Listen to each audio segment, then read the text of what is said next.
Now I have some 120 students with me. For surrender, 120 for surrender. What rate will take?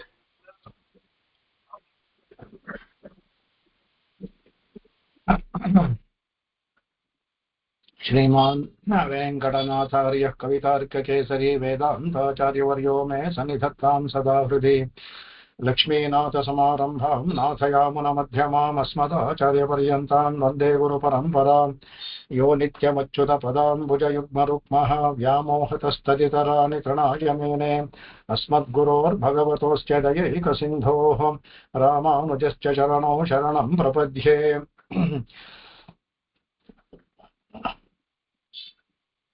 रामानुजदया पात्रं ज्ञानवैराग्यभूषणं श्रीमद्वेङ्कटनाथार्यं वन्दे वेदान्तदेशिकं श्रीरुण्डतूप्पुल् तिरुवेङ्कटमुडयान् पारन्नच्चொன்ன பழமொழியுள் ஓருன்றுதானே அமையாதோ ಧಾರಣಿಯಲ್ வாழ்வார்க்குவாನೇರ ಪೋಮಳವಂ வாழ்வு. ಈಗ 20ನೇ ಶ್ಲೋಕ, ಕಡೆಯ ಶ್ಲೋಕ ಅಂದರೆ ಕಡೆಯ ಶ್ಲೋಕ 21ನೇದು ಫಲಶ್ರುತಿ. ವಿಂಶತಿ ಲಕ್ಷಣ ಅಂತ ನಿಮಗೆ ಹೇಳಿದ್ದೆ. ವಿಂಶತಿ ಲಕ್ಷಣದಲ್ಲಿ 20 ಅಧ್ಯಾಯಗಳು ಮೀಮಾಂಸಾ ಶಾಸ್ತ್ರದಲ್ಲಿ. 20ನೇ ಅಧ್ಯಾಯ ಕಡೆ ಅಧ್ಯಾಯ. ಅದರಲ್ಲಿ ಉಪನಿಷತ್ ಭಾಗವಾದಂತ ಬ್ರಹ್ಮಕಾಂಡ ಅಂತ ಹೇಳ್ತಾರೆ. ಬ್ರಹ್ಮಕಾಂಡದ ಕಡೆ ಪಾದ ಇದು, 4ನೇ ಅಧ್ಯಾಯ. ಇದು 4ನೇ ಅಧ್ಯಾಯದಲ್ಲಿ ಬರುವಂತಹದ್ದು. ಇಲ್ಲಿವರೆಗೂ 19 ಅದ್ರಲ್ಲಿ 3 ತಗೊಂಡ ಅಂದ್ರು. ಈಗ 17, 18, 19 17, 18, 19 3 ಆಯ್ತು. ಇದು 3 ಉಪನಿಷತ್ ಕಾಂಡದ ಅಧ್ಯಾಯಗಳು. 17ರಲ್ಲಿ ಸಮನ್ವಯಾಧಿಕರಣ ಆಗುತ್ತೆ, ಸಮನ್ವಯ ಅಧ್ಯಾಯ ಅನ್ಬಿಟ್ಟದು. 2ನೇದು ಅವಿರೋಧ ಅಧ್ಯಾಯ ಅನ್ಬಿಟ್ಟು ಅಂತ. ಅದ್ರಲ್ಲಿ ಅಂದ್ರೆ ಸಮನ್ವಯ ಅಂದ್ರೆ ಎಲ್ಲವನ್ನು ಸಮನ್ವಯ ಮಾಡುವಂಥದ್ದು. ಶ್ರುತಿಯಲ್ಲಿ ಹೇಳಿರುವಂತ ಬೇರೆ ಬೇರೆ ಅರ್ಥಗಳು ಬರುವಂತಹ ಅದೆಲ್ಲವನ್ನು ಸಮನ್ವಯ ಮಾಡಿ, ಏನು ಅಲ್ಲಿ ಇಂದ್ರ ಅಂತ ಬರುತ್ತೆ, ಬ್ರಹ್ಮ ಅಂತ ಬರುತ್ತೆ, ಕೆಲವು ಸಮಯ ಅಗ್ನಿ ಅಂತ ಬರುತ್ತೆ. ಎಲ್ಲವೂ ಸಹ ಭಗವಂತನಿಗೆ ಅದು ಯಾವ ಇದರಲ್ಲಿ ಶ್ರುತಿ ಅದರ ಒಂದು ಸ್ವರವನ್ನ ಇಟ್ಕೊಂಡು ಹೋಗೋದು. ಆಮೇಲೆ ಪ್ರಕರಣವನ್ನು ಇಟ್ಟು ಇದು ಯಾರನ್ನ ಹೇಳ್ತಾ ಇದೆ, ಇದು ಇಂದ್ರ ಅಂದ್ರೆ ಈ ಇಂದ್ರನ್ನ ಹೇಳ್ತಾ ಇದೆಯೋ ಅಂತ ಭಗವಂತ ಗೊತ್ತಾಗುತ್ತೆ. ಅದರಲ್ಲಿ ಪ್ರಕರಣವನ್ನು ಇಟ್ಟು ಅದು 7 ಹೇಳ್ತಾರೆ, ಅದಕ್ಕೆ ಆಖ್ಯಾ ಪ್ರಕರಣ ಇದು ಅನ್ಬಿಟ್ಟು ಅಂತ. ಅದರಿಂದ ಇಟ್ಟು ನಿರ್ಧಾರ ಮಾಡೋದು, ಅದ್ರ ಸಮನ್ವಯ ಮಾಡೋದ್ರಿಂದ ಮೊದಲನೇ ಇದು ಅಧ್ಯಾಯ ಮುಗೀತು. 2ನೇದು ಅವಿರೋಧ ಅಧ್ಯಾಯವನ್ನು ಹೇಳಿದ್ವಿ 18ನೇದಲ್ಲಿ. ಅವಿರೋಧ ಅಧ್ಯಾಯ ಅಂದ್ರೆ ಅದರಲ್ಲಿ ಶ್ರುತಿಯನ್ನು ಒಪ್ಪಿಕೊಂಡವರು ಕೆಲವರು, ಶ್ರುತಿಯನ್ನು ಒಪ್ಕೊಳ್ದೇ ಇರುವಂತಹವರು ಕೆಲವರು. ಈಗ ನೀವು ಮೀಮಾಂಸಕರು ಮತ್ತೆ ನ್ಯಾಯವರು ತಗೊಂಡ ಅಂತ ಅಂದ್ರೆ ಸಾಂಖ್ಯರು, ಅವರಲ್ಲಿ ಒಂದು ಭಾಗ ಒಪ್ಕೊಳ್ದೇ ಇದ್ದವರು ದೇವರನ್ನ ಒಪ್ಕೊಳ್ದೇ ಇದ್ದಾರೆ. ಆದ್ರೆ ವೇದವನ್ನು ಒಪ್ಕೊಳ್ತಾರೆ ಅವರು. ಇವರೆಲ್ಲ ವೇದವನ್ನು ಒಪ್ಕೊಳ್ಳೋರು, ಇದ್ರಲ್ಲಿ ಯಾವ ಸಂದೇಹ ಇಲ್ಲ. ಆದ್ರೆ ಭಗವಂತನ ಒಪ್ಕೊಳ್ದೇ ಇರೋರು ನಿರೀಶ್ವರ ಸಾಂಖ್ಯ, ನಿರೀಶ್ವರ ಮೀಮಾಂಸ, ಶೇಶ್ವರ ಸಾಂಖ್ಯ, ಶೇಶ್ವರ ಮೀಮಾಂಸ ಅಂತ 2 ಭಾಗ ಬರುತ್ತೆ ಅದು. ಆಮೇಲೆ ನಮ್ಮ ದರ್ಶನಗಳು ಅದ್ವೈತ, ವಿಶಿಷ್ಟ ಅದ್ವೈತ, ದ್ವೈತ ಇವೆಲ್ಲವೂ ನಾವು ವೇದವನ್ನ ಪ್ರಮಾಣವನ್ನ ಇಟ್ಕೊಂಡೇ ಮಾಡುವಂತಹದ್ದು. ವೇದವನ್ನ ಪ್ರಮಾಣವಾಗಿ ಇಟ್ಕೊಳ್ದೇ ಇರುವಂತಹದ್ದು ಜೈನ, ಬೌದ್ಧ, ಚಾರ್ವಾಕ ಈ ತರಾದಿ ಏನಿದೆಯೋ ಅವುಗಳೊಂದು. ಸೊ ಇವೆಲ್ಲವನ್ನೂ ಸಹ ಏನಾಗುತ್ತೆ, ಒಪ್ಕೊಳ್ದೇ ಇದ್ದವರು ನೇರವಾಗಿ ಅವರ ಸಿದ್ಧಾಂತವನ್ನ ಖಂಡನೆ ಮಾಡಿ ಸರಿ ಇಲ್ಲ ಅಂತ ಅವಿರೋಧವನ್ನ ಯಾವ ವಿರೋಧವೂ ಇಲ್ಲ ಅಂದ್ಬಿಟ್ಟು ನಮ್ಮ ಇದಕ್ಕೆ ಸಿದ್ಧಾಂತಕ್ಕೆ ಅಂತ ಮಾಡ್ತೀವಿ. ಇವರಲ್ಲೂ ಸಹ ಒಪ್ಕೊಂಡವರಲ್ಲೂ ತಪ್ಪು ತಿಳುವಳಿಕೆಯಿಂದ ಅಪಾರ್ಥವನ್ನ ಮಾಡಿದ್ದಂತ ಅದನ್ನೂ ಸಹ ಅದ್ಭುತವಾಗಿ ವೇದವ್ಯಾಸರು ಸೂತ್ರಗಳನ್ನು ಮಾಡಿ ಅದನ್ನು ನಿರಸನ ಮಾಡಿ, ಅದಕ್ಕೆ ಅವಿರೋಧ ಅಧ್ಯಾಯ ಅನ್ಬಿಟ್ಟು 2ನೇದು. 3ನೇದು ಇದೆಲ್ಲ ಆದ್ಮೇಲೆ ಭಗವಂತನ ಪಡೆಯಬೇಕು. ಅದು ಏನಪ್ಪ ಉದ್ದೇಶ ಇದೆಲ್ಲ, ಯಾಕಂದ್ರೆ ಆ ಭಗವಂತನ ಪಡೆಯೋ ಉದ್ದೇಶ, ಅದಕ್ಕೆ ಸಾಧನೆ ಮಾಡಬೇಕು. ಅದಕ್ಕೆ ಸಾಧನಾಧ್ಯಾಯ 3ನೇದು. ಅಲ್ಲಿ ಬರುವಂತಹದ್ದು, ಯಾಕಂದ್ರೆ ಅಲ್ಲಿ ಅವರು ಶರಣಾಗತಿಯನ್ನು ತೆಗಿಲ್ಲ. ಯಾಕಂದ್ರೆ ಅದು ಕ್ಷಿಪ್ರಪದ ಒಂದು ಸಿಗುತ್ತೆ, ಅದರಿಂದ ಅದ್ರಲ್ಲಿ ಯಾವ ಒಂದು ಕಷ್ಟಪಡಬೇಕಾಗುತ್ತಿಲ್ಲ. ಅದರಿಂದ ಶರಣಾಗತಿಯ ವಿಷಯವನ್ನು ಹೇಳಲೇ ಇಲ್ಲ ಅವರದಲ್ಲಿ. ಸಾಧನೆ ಅಂದ್ರೆ ಭಕ್ತಿ ಯೋಗವನ್ನು ಹೇಳಿದ್ರು. ಭಗವಂತನ ಪಡಿಬೇಕಾದ್ರೆ 32 ಬ್ರಹ್ಮ ವಿದ್ಯೆ ಉಪಾಸನೆ ಮಾಡಬೇಕು. ಆ ಉಪಾಸನೆ ಯಾವ ತರ ಮಾಡಬೇಕು ಅದೆಲ್ಲ 3ನೇ ಅಧ್ಯಾಯದಲ್ಲಿ ಬರುತ್ತೆ. ಅದರಿಂದ ಸಾಧನಾಧ್ಯಾಯ ಅನ್ಬಿಟ್ಟು ಇದೆಲ್ಲ ಸಾಧನೆ ಮಾಡಿದ್ಮೇಲೆ ಒಂದು ಫಲ ಬರಬೇಕಲ್ಲ. ಯಾವ ಕೆಲಸ ಮಾಡಿದ್ರು ಒಂದು ಫಲ ಇದ್ದೇ ಇರುತ್ತೆ. ನಮ್ಗೆ ಸಾಧಾರಣವಾಗಿ ಫಲ ಅಂದ ತಕ್ಷಣ ನಾವು ಒಳ್ಳೆ ಫಲ ಅಂತ ತಗೊಳ್ತೀವಿ. ಲೋಕದಲ್ಲಿ ಒಳ್ಳೆ ಫಲ ಅಂದ್ರೆ ಒಳ್ಳೇದು. ಆ ಫಲ ಅಂದ್ರೆ 2 ತರವೂ ಆಗುತ್ತೆ. ಅದಕ್ಕೆ ಕತ್ತಿಯ 2 ಅಲಗಿದ್ದಂಗೆ ಅದು. ಒಳ್ಳೆ ಕೆಲಸ ಮಾಡಿದ್ರೆ ಒಳ್ಳೆ ಫಲ, ಕೆಟ್ಟ ಕೆಲಸ ಮಾಡಿದ್ರೆ ಕೆಟ್ಟದ್ದು, ಅದು ಫಲವೇ ಹೆಸರು, ಅದ ಕೆಟ್ಟ ಫಲ ಅದು. ಹಾಗಾಗಿ ಇದು ಫಲಾಧ್ಯಾಯ ಅನ್ಬಿಟ್ಟು ಇದರಲ್ಲಿ ನಾವು ಬರೋದು, ಇಲ್ಲಿ ಬರುವ ಫಲ. ಯಾಕಂದ್ರೆ ಬ್ರಹ್ಮನನ್ನೇ ಉಪಾಸನೆ ಮಾಡಿದ ಬ್ರಹ್ಮನ್ನ ಪಡೆಯೋದೇ ಏಕೈಕ ಫಲ. ಇದರಲ್ಲಿ 4ನೇ ಅಧ್ಯಾಯದಲ್ಲಿ ಆ ಫಲವನ್ನ ಹೇಳುತ್ತೆ. ಆ 4ನೇ ಅಧ್ಯಾಯದಲ್ಲಿ ಅದ್ಭುತವಾಗಿ ಯಾಕಂದ್ರೆ ಏನಾದ್ರೂ ಒಂದು ಫಲ ಸಿಕ್ಲ ಏನು ಮಾಡಿದ್ರು ಅದಕ್ಕೊಂದು ಫಲ ಇದ್ದೇ ಇರುತ್ತೆ. ಒಂದು ಎವರಿ ಆಕ್ಷನ್ ರಿಯಾಕ್ಷನ್ ಅಂತ ಹೇಳ್ತಾರಲ್ಲ, ಅದು ಎಲ್ಲಿಂದ ಏನ್ ಮಾಡಿದ್ರು ಅದಕ್ಕೊಂದು ಫಲ ಇದ್ದೇ ಇರುತ್ತೆ. ಒಳ್ಳೇದೋ ಕೆಟ್ಟದ್ದೋ ಅದು ಬೇರೆ ಮಾತು, ಒಂದು ಫಲ ಒಂದು ಅದಕ್ಕೆ ಇದ್ದೇ ಇರುತ್ತೆ. ಅದು ಇದರಲ್ಲಿ ಬರುವಂತಹ ಫಲ ಬ್ರಹ್ಮನ್ನ ಪಡೆಯುವಂತಹದ್ದು. ಅದರಲ್ಲಿ ಅನೇಕ ವಿಚಾರಗಳನ್ನು ಮಾಡ್ಕೊಂಡು ಹೋಗಿ ಆ ಬ್ರಹ್ಮನ್ನ ಹೇಗೆ ಪಡೆಯೋದು, ಯಾವ ತರ ಬ್ರಹ್ಮ ಅವನನ್ನ ಪಡೆಯೋದು ಹೇಗೆ, ಯಾವ ತರ ಹೋಗ್ಬೇಕು, ಆಗ ಅದರಲ್ಲಿ ಬಂದು ಅದರಲ್ಲಿ ಅರ್ಚಾದಿ ಮಾರ್ಗದಿಂದ ಹೋಗ್ಬೇಕು. ಅದೆಲ್ಲ ಯಾರಿಗೆ ಅರ್ಚಾದಿ ಮಾರ್ಗ, ಯಾರಿಗೆ ಎಲ್ಲವನ್ನೂ ವಿವರಣೆ ಮಾಡ್ತಾರೆ. ಅದೆಲ್ಲ ಮಾಡಿದ್ಮೇಲೆ ಆತ್ಮನ ಇದನ್ನ ಹೇಳಿ ಪರಬ್ರಹ್ಮನ್ನ ಹೇಳಿ ಕಡೆಯಲ್ಲಿ ಅರ್ಚಾದಿ ಮಾರ್ಗದಿಂದ ಹೋಗಿ ಪರಬ್ರಹ್ಮನ್ನ ಪಡೀತಾರೆ ಅಂದ್ಬಿಟ್ಟು ಅಲ್ಲಿಗೆ ಮುಗಿಯುತ್ತೆ. ಅದಕ್ಕೆ ಅಲ್ಲಿ ಹೋದವ್ರು ಮತ್ತೆ ಹಿಂತಿರುಗಿ ಬರಲ್ಲ ಅಂತ ಅಲ್ಲಿಗೆ ಸೂತ್ರ ಮುಗಿಯುತ್ತೆ. ನಚ ಪುನರಾವರ್ತತೆ ಇತಿ ಸೂತ್ರಾಭ್ಯಾಸ ಸರ್ವಂ ಸಮಂಜಸಂ ಅಂದ್ಬಿಟ್ರು ಭಾಷ್ಯಕಾರರು. ಎಲ್ಲವೂ ಸರಿಯಾಗಿದೆ, ಸಮಂಜಸವಾಗಿದೆ, ಇದರಲ್ಲಿ ಯಾವುದು ಇದರಲ್ಲಿ ಮಾತಾ ಇದೆ ಇಲ್ಲ ಅನ್ಬಿಟ್ಟು ಅಂತ. ಅದಲ್ಲಿ ಹೋದವ್ರು ಹಿಂದೆ ಬರೋದೇ ಇಲ್ಲ ಅನ್ಬಿಟ್ಟು ಅಲ್ಲಿಗೆ ಮುಗಿಯುತ್ತೆ ಅದು. ಈಗ ನಮಗೆ 3 ಮುಗೀತು, 3 ಅಧ್ಯಾಯ ಮುಗಿದ್ವಿ. ಈಗ 20ನೇದು ಫಲ, ಅದೇ ಫಲಾಧ್ಯಾಯ. ಇದು 4ನೇ ಅಧ್ಯಾಯ ಫಲಾಧ್ಯಾಯ. ಆ ಫಲಾಧ್ಯಾಯವನ್ನ ಸೂಚಿಸುವಂತ ಶ್ಲೋಕ ಇದು.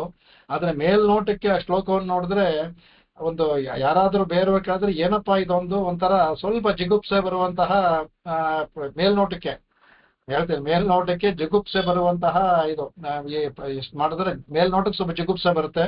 ವ್ಯಾಖ್ಯಾನ ಹೇಳ್ಕೊಂಡು ಹೋಗೋಣ ಅದನ್ನ. ಆದ್ರೆ ಅರ್ಥಗಳೇ ಬೇರೆ. ಅದನ್ನ ಅಂದ್ರೆ ಪಾರಮಾರ್ಥಿಕವಾಗಿ ನೋಡ್ಬೇಕು. ಅದನ್ನ ನೋಡ್ಕೊಳ್ಳೋಣ. ವಾಸೋ ಹೃತ್ವಾ ದಿನಕರ ಸುತೋ ಸನ್ನಿಧೌ ವಲ್ಲವೀನಾಂ ಲೀಲಾಸ್ಮೇರೋ ಜಯತಿ ಲಲಿತಃ ಆಸ್ಥಿತಃ ಕುಂದಶಾಖಾಂ ಸೌರೀಲಾಭಿಸ್ತದನು ವಸನೆ ತಾಭಿರಭ್ಯತ್ಯಮಾನೆ ಕಾಮೀ ಕಶ್ಚಿತ್ ಕರಕಮಲಯೋ ಅಂಜಲಿಂ ಯಾಚಮಾನಃ. ಇದರಲ್ಲಿ ಭಗವಂತ ಹೇಳ್ತಾನೆ, ಈ ಶ್ಲೋಕದ ಅರ್ಥ ಆಗೋದಕ್ಕೆ ಮುಂಚೆ ಒಂದು ಪೀಠಿಕೆ, ಅದರಲ್ಲಿ ಕೆಲವು ಪೀಠಿಕೆ ಹಾಕೊಂಡಿದ್ದಾರೆ. ಅದರಲ್ಲಿ ನಮ್ಮ ಕೃಷ್ಣ ತರದಾಚಾರ್ಯರು ಅದ್ಭುತವಾದ ಪೀಠಿಕೆಯನ್ನು ಹಾಕೊಂಡಿದ್ದಾರೆ. ಈ ಅವ್ರು ಹಾಕೊಂಡಿರೋ ಪೀಠಿಕೆ ನಮ್ಮ ತಿರುಪ್ಪಾವೈ. ಈಗ ಹೇಗೋ ಧನುರ್ಮಾಸ ಬಂತು, ಆ ತಿರುಪ್ಪಾವೈನಲ್ಲಿ ಏನಾಗುತ್ತೋ ಅದರ ಪೀಠಿಕೆನೆ ಈ ಶ್ಲೋಕಕ್ಕೆ ಹಾಕೊಳ್ತಾರೆ. ಅದರಲ್ಲಿ ಯಾವ್ದಪ್ಪ ಅಂದ್ರೆ ಇಲ್ಲಿ ಏನಾಗುತ್ತೆ, ಹಿಂದಿನದ್ರಲ್ಲೇ ಪ್ರತ್ಯಾಲೀಢ ಸ್ಥಿತಿಮತಂ ಪ್ರಾಪ್ತ ಗಾಢಾಂಗ ಪಾಳಿಂ ಅಂತ ಹೇಳಿದ್ರು. ಕೃಷ್ಣ ಎಲ್ಲರೂ ಸಂಶ್ಲೇಷ ಮಾಡಿದ್ರು. ಪ್ರತಿಯೊಬ್ಬರೂ ಅಲ್ಲಿರುವಂತ ಎಲ್ಲರೂ ಸಹ ಕೃಷ್ಣನನ್ನ ಆಲಿಂಗನ ಮಾಡ್ಕೊಂಡ ಇದ್ರು, ಮದುವೆ ಆದವರು ಮಾಡ್ಕೊಂಡಿದ್ರು ಅಂತ ಇದ್ರಲ್ಲಿ ಭಾಗವತೆಲ್ಲ ಬರುತ್ತೆ ಅವ್ರಿಗೆ. ಇಲ್ಲಿ ನೋಡುವಾಗ ಮೇಲ್ನೋಟಕ್ಕೆ ಏನಪ್ಪಾ ಇದು ನಮ್ಮ ಲೋಕಾರೂಢಿಯಾಗಿ ಮದುವೆ ಆಗಿರೋ ಇನ್ನೊಬ್ಬನ ಮನಸ್ಸಲ್ಲೂ ನೆನೆಸಬಾರ್ದಲ್ಲ, ಇದು ಅವರ ಪಾತಿವೃತ್ತಿಗೆ ಕುಂದು ಬರುತ್ತಲ್ಲ ಅಂತ ಹಾಕೊಂಡು ಅವಾಗ ಪಾತಿವೃತ್ತಿ ಕುಂದು ಬರೋದಿಲ್ಲ ಅಂದ್ಬಿಟ್ಟು ವಿವರಣೆ ಮಾಡ್ಕೊಂಡು ಹೋಗ್ತಾರೆ. ಹಾಗೆ ಭಗವಂತನಿಗೂ ಅಷ್ಟೇ, ಇಷ್ಟೆಲ್ಲ ಇದ್ರು ಅವನಿಗೆ ಬ್ರಹ್ಮಚಾರಿ ಅದು ಯಾಗವಾಪಿದಂತ ತೋರಿಸ್ತಾರೆ. ಬ್ರಹ್ಮಚಾರ್ಯ ಕೃಷ್ಣ ನಿನ್ನ ಬ್ರಹ್ಮಚಾರ್ಯಕ್ಕೆ ಯಾವ ಕುಂದು ಬರಲಿಲ್ಲ ಅಂತ ಸ್ವಾಮಿ ದೇಶಕನ್ ಹೇಳ್ತಾರೆ. ಅದರಲ್ಲಿ ಇದೆಲ್ಲ ಹೇಗೆ ಅಂತ ತಿಳ್ಕೊಳ್ಳೋಣ. ಇದೇನು ಬರೀ ನಾವು ಮೇಲ್ನೋಟಕ್ಕೆ ಒಂದು ಸಮರ್ಥನೆ ಮಾಡ್ಕೊಳ್ಳೋಕೆ ಹೇಳೋದು ಇಲ್ಲ ಏನು ಅನ್ನೋದನ್ನ ಇದ್ರಲ್ಲಿ ನೋಡ್ಕೊಳ್ಳೋಣ. ಇದ್ರಲ್ಲಿ ಏನಪ್ಪಾ ಅಂದ್ರೆ ಪೀಠಿಗೆ ಯಾವಾಗ ಇದೆಲ್ಲ ಆಯ್ತೋ ಅಲ್ಲಿ ಹುಡುಗರು ಎಲ್ಲ ಇರ್ತಲ್ಲ ಗೋಪುರ, ಅಲ್ಲಿರುವಂತ ವೃದ್ಧ ಗೋಪುರಿಗೆ ಎಲ್ಲರೂ ಗೊತ್ತಾಗುತ್ತೆ, ವಿಶೇಷ ಸಮಾಚಾರ ತಿಳಿಯುತ್ತೆ. ಎಲ್ಲ ನಮ್ಮ ಹುಡುಗಿಯರು ಎಲ್ಲರೂ ಸಹ ಹೋಗಿ ಕೃಷ್ಣನ್ ಜೊತೆ ಸರಸವಾಡ್ತಾ ಇದ್ದಾರೆ, ಅಲ್ಲಿ ಆಟ ಆಡ್ತಾರೆ, ಅವನ ಆಲಿಂಗನ ಮಾಡ್ಕೊಳ್ತಾರೆ, ಇದೆಲ್ಲವನ್ನೂ ಹೇಳ್ತಾರೆ. ಆಗ ವೃದ್ಧರಿಗೆ ಕೃಷ್ಣನನ್ನ 2 ತರ, ಕೃಷ್ಣ ಬಂದು ನಂದಗೋಪನ ಮಗ, ರಾಜನ ಮಗನಾದ್ರಿಂದ ಅವನ ದಂಡನೆ ಮಾಡೋದಕ್ಕೂ ಅವನಿಗೆ ನಿರ್ದೇಶ ಮಾಡೋಕೆ ಇವ್ರಿಗೆ ಸಾಧ್ಯವಿಲ್ಲ. ಒಂದು ಕಾರಣ. 2ನೇ ಕಾರಣ ಏನು ಅಂದ್ರೆ ಹೆಚ್ಚು ಅಂದ್ರೆ ತುಂಬಾ ಹೆಚ್ಚು ಅಂದ್ರೆ ಹೋಗಿ ದೂರ ಕೊಡ್ಬೋದು. ಯಶೋದೆಯಲ್ಲೋ ನಂದನಲ್ಲೋ ನಿನ್ ಮಗ ಈ ತರ ಮಾಡ್ತಾನೆ ನೋಡು, ನಮ್ಮ ಹುಡುಗಿಯರ್ನೆಲ್ಲ ಆಡತ್ ಮಾಡ್ತಾ ಇದ್ದಾನೆ, ಕೆಳಿಸ್ತಾ ಇದ್ದಾನೆ ಅಂತ ಒಂದು ದೂರ ಕೊಡ್ಬೋಯ್ತು ಅವ್ರ, ಬೇರೆ ಏನು ಮಾಡೋಕ್ಕಾಗಲ್ಲ. 2ನೇದಾಗಿ ಅವ್ರಿಗೆ ಕೃಷ್ಣ ಅವ್ರಿಗೂ ಬೇಕಾದವನೇ. ಯಾಕೆಂದ್ರೆ ಇಲ್ಲಿವರೆಗೆ ಅವ್ರನ್ನ ಎಷ್ಟು ಕಾಪಾಡಿದಾನೆ, ಅವರಿಗೆ ಗೋವರ್ಧನ ಇಟ್ಕೊಂಡು ಕಾಪಾಡ್ದ, ಕಾಳಿಂಗನಿಂದ ಕಾಪಾಡ್ದ, ಎಲ್ಲರನ್ನು ಕಾಪಾಡಿದಾನೆ.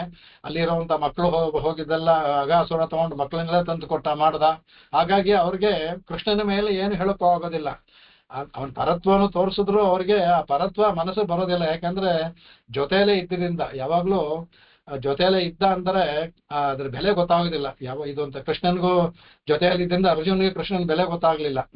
ಭಗವಂತ ಪರಮ ಅಷ್ಟೆಲ್ಲ ತೋರಿಸಿ ಇದೆಲ್ಲ ಮಾಡಿದ್ರು ಸಹ ಅವನಿಗೆ ಆ ಕೃಷ್ಣ ಪರತ್ವ, ಅವನ ಭಗವಂತನ ದಿವ್ಯ ರೂಪವನ್ನ ನೋಡಿದ್ರು ಸಹ ಅವನಿಗೆ ಆ ಮನಸ್ಸಲ್ಲಿ ನಿಲ್ಲೇ ಇಲ್ಲ. ಅವನು ಕೃಷ್ಣ ನನ್ನ ಸಖ ಅನ್ನೋದನ್ನೇ ನಿಂತ್ಕೊಳ್ತೈತವ್ರಲ್ಲ. ಅದೇ ತರ ಇವ್ರಿಗೂ ಸಹ ಈ ಆಂಜನೇಯರಿಗೂ ಸಹ ಈ ಶ್ಲೋಕದಲ್ಲಿ ಅದೇ ಅರ್ಥ. ಅವರು ಸಹ ಕೃಷ್ಣನಲ್ಲಿ ಬಹಳ ಭಕ್ತಿ ಇಟ್ಟಿದ್ರು. ಆ ಭಕ್ತಿ ಪ್ರೇಮವಾಗಿ ಇರುವ ಭಕ್ತಿ ಇತ್ತೈತವರ, ಆ ಕೃಷ್ಣನೇ ನಮ್ಮ ಸರ್ವಸ್ವ, ಅವನೇ ನಮ್ಮವನು ಅನ್ನೋ ಭಾವ ಅವ್ರಿಗೆ ಇನ್ನೂ ಬಂದಿರಲಿಲ್ಲ.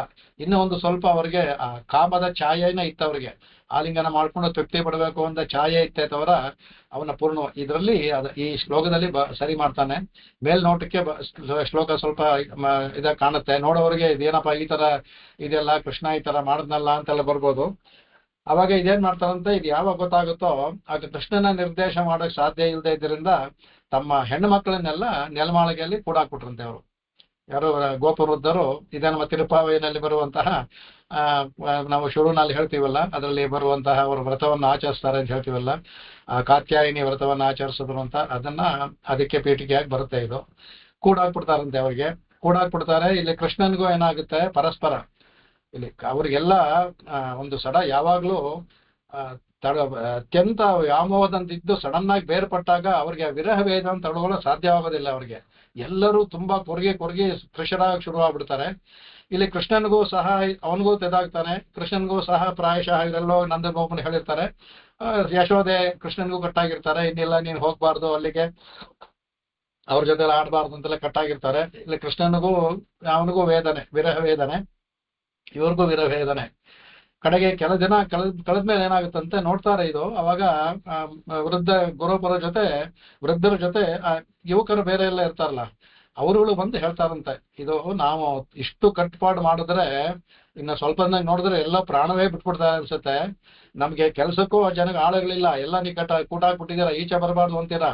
ಅವ್ರು ಬರೀ ಅನ್ನ ಕೊಟ್ರೆ ಅನ್ನಗಳು ಊಟಗಳು ಮಾಡ್ತಾ ಇಲ್ಲ ಅಲ್ಲ, ಹಾಗಾಗೇ ಇದೆ ಅದು. ಅವ್ರಿಗೆ ಸ್ವಲ್ಪ ಏನಾದ್ರೆ ಅವರೆಲ್ಲ ಪ್ರಾಣ ಬಿಟ್ಬಿಡ್ತಾರೆ. ಅದರಿಂದ ಅಷ್ಟು ಕಟ್ಟುಪಾಡು ಬರಬಾರ್ದು, ಸ್ವಲ್ಪ ಅವ್ರಿಗೆ ನಾವು ಸ್ವಾತಂತ್ರ್ಯವನ್ನು ಕೊಡ್ಬೇಕು ಹೊರಗಡೆ ಹೋಗೋದಕ್ಕೆ ಅನ್ಬಿಟ್ರು ಅಂತ. ಕಡೆಗೆ ಈ ವೃದ್ಧಗೊಬ್ಬರು ಈ ವ್ಯಾಖ್ಯಾನದಲ್ಲಿ ಇವ್ರು ಹಾಕೊಂಡ್ರುವಂತ ಪೀಠಿಗೆ ಏನ್ ಬರಂತ ಆಯ್ತು. ಹೇಗಿದ್ರು ಇವಾಗ ಧನುರ್ಮಾಸ ಬರ್ತಾ ಇದೆ ಇವಾಗ, ಆಗ ಹೋಗಿ ಇವರು ನದಿಯಲ್ಲಿ ಸ್ನಾನ ಮಾಡ್ಲಿ, ಯಮುನೆಯಲ್ಲಿ ಸ್ನಾನ ಮಾಡಿ ಒಂದು ವ್ರತವನ್ನ ಆಚರಣೆ ಮಾಡಲಿ. ಅದು ನಮಗೆ ಮಳೆ ಬೇಕಾಗುತ್ತೆ, ಮಳೆಯಲ್ಲಿ ತುಂಬಾ ಆಗ ಭಗವಂತ ಮಳೆ ನಿಲ್ಲಿಸ್ಬಿಡ್ತಾನೆ. ಅವನು ಗೊತ್ತು ಯಾವ ತರ ಇದ್ ಮಾಡ್ಕೋಬೇಕು ಅಂತ. ಮಳೆ ಬರೋದಿಲ್ಲ, ಆ ಮಳೆಗೋಸ್ಕರ ಒಂದು ವ್ರತವನ್ನ ಮಾಡ್ಲಿ, ಅದರಿಂದ ಆದ್ರೆ ನೀವುಗಳೆಲ್ಲ ಹೋಗಿ ಜೊತೆಲೇರಿ ಹೋಗಿ ಕರ್ಕೊಂಡ್ ಬನ್ನಿ, ಇದೆಲ್ಲ ಮಾಡಬೇಡಿ ಅಂತ ಹೇಳ್ತಾರೆ. ಆಗ ಇವರನ್ನ ಕಳಿಸ್ತಾರಂತೆ. ಇವ್ರಿಗೆ ಈ ಸ್ತ್ರೀಯರೆಲ್ಲ ಬರ್ತಾರೆ. ಇಲ್ಲಿ ಈ ಗೋಪಸ್ತ್ರೀಯರಿಗೆ ಏನಾಗಿದೆ, ಈಗ ಅವರಿಗೆ ಕೃಷ್ಣ ವಿಶ್ಲೇಷಣೆಯಿಂದ ಆಗಿದ್ದಂತ ಇದು ದುಃಖ, ಆ ವಿಶ್ಲೇಷಣೆ ಅವರಿಗೆ ಕೋಪವಾಗಿ ಮಾರ್ಪಡುತ್ತೆ ಅವ್ರಿಗೆ. ಹೌದು, ಈ ಕೃಷ್ಣನಿಂದ ಅಂದ್ರೆ ಯಾವಾಗ್ಲೂ ನಮ್ಗೆ ಕಾರಣದಿಂದ ನಮಗೆ ಆಗೋದಕ್ಕೆ ನಾವು ಇನ್ನೊಂದು ಕಾರಣ ಹುಡುಕ್ತೀವಿ. ಕೃಷ್ಣನಿಂದ ತಾನೇ ನಮ್ಗೆ ಇದೆಲ್ಲ ಆಯ್ತು, ಆಗ ಇನ್ಮೇಲೆ ನಾವು ಕೃಷ್ಣನ್ ನೋಡ್ಲೇಬಾರದು ಅಂದ್ರೆ ಅವ್ರ ಬರೀ ಮೇಲ್ ಮಾತಷ್ಟೇ. ಅವ್ರಿಗೆ ಅಂತರಂಗದಲ್ಲಿ ಕೃಷ್ಣ ಬೇಕು.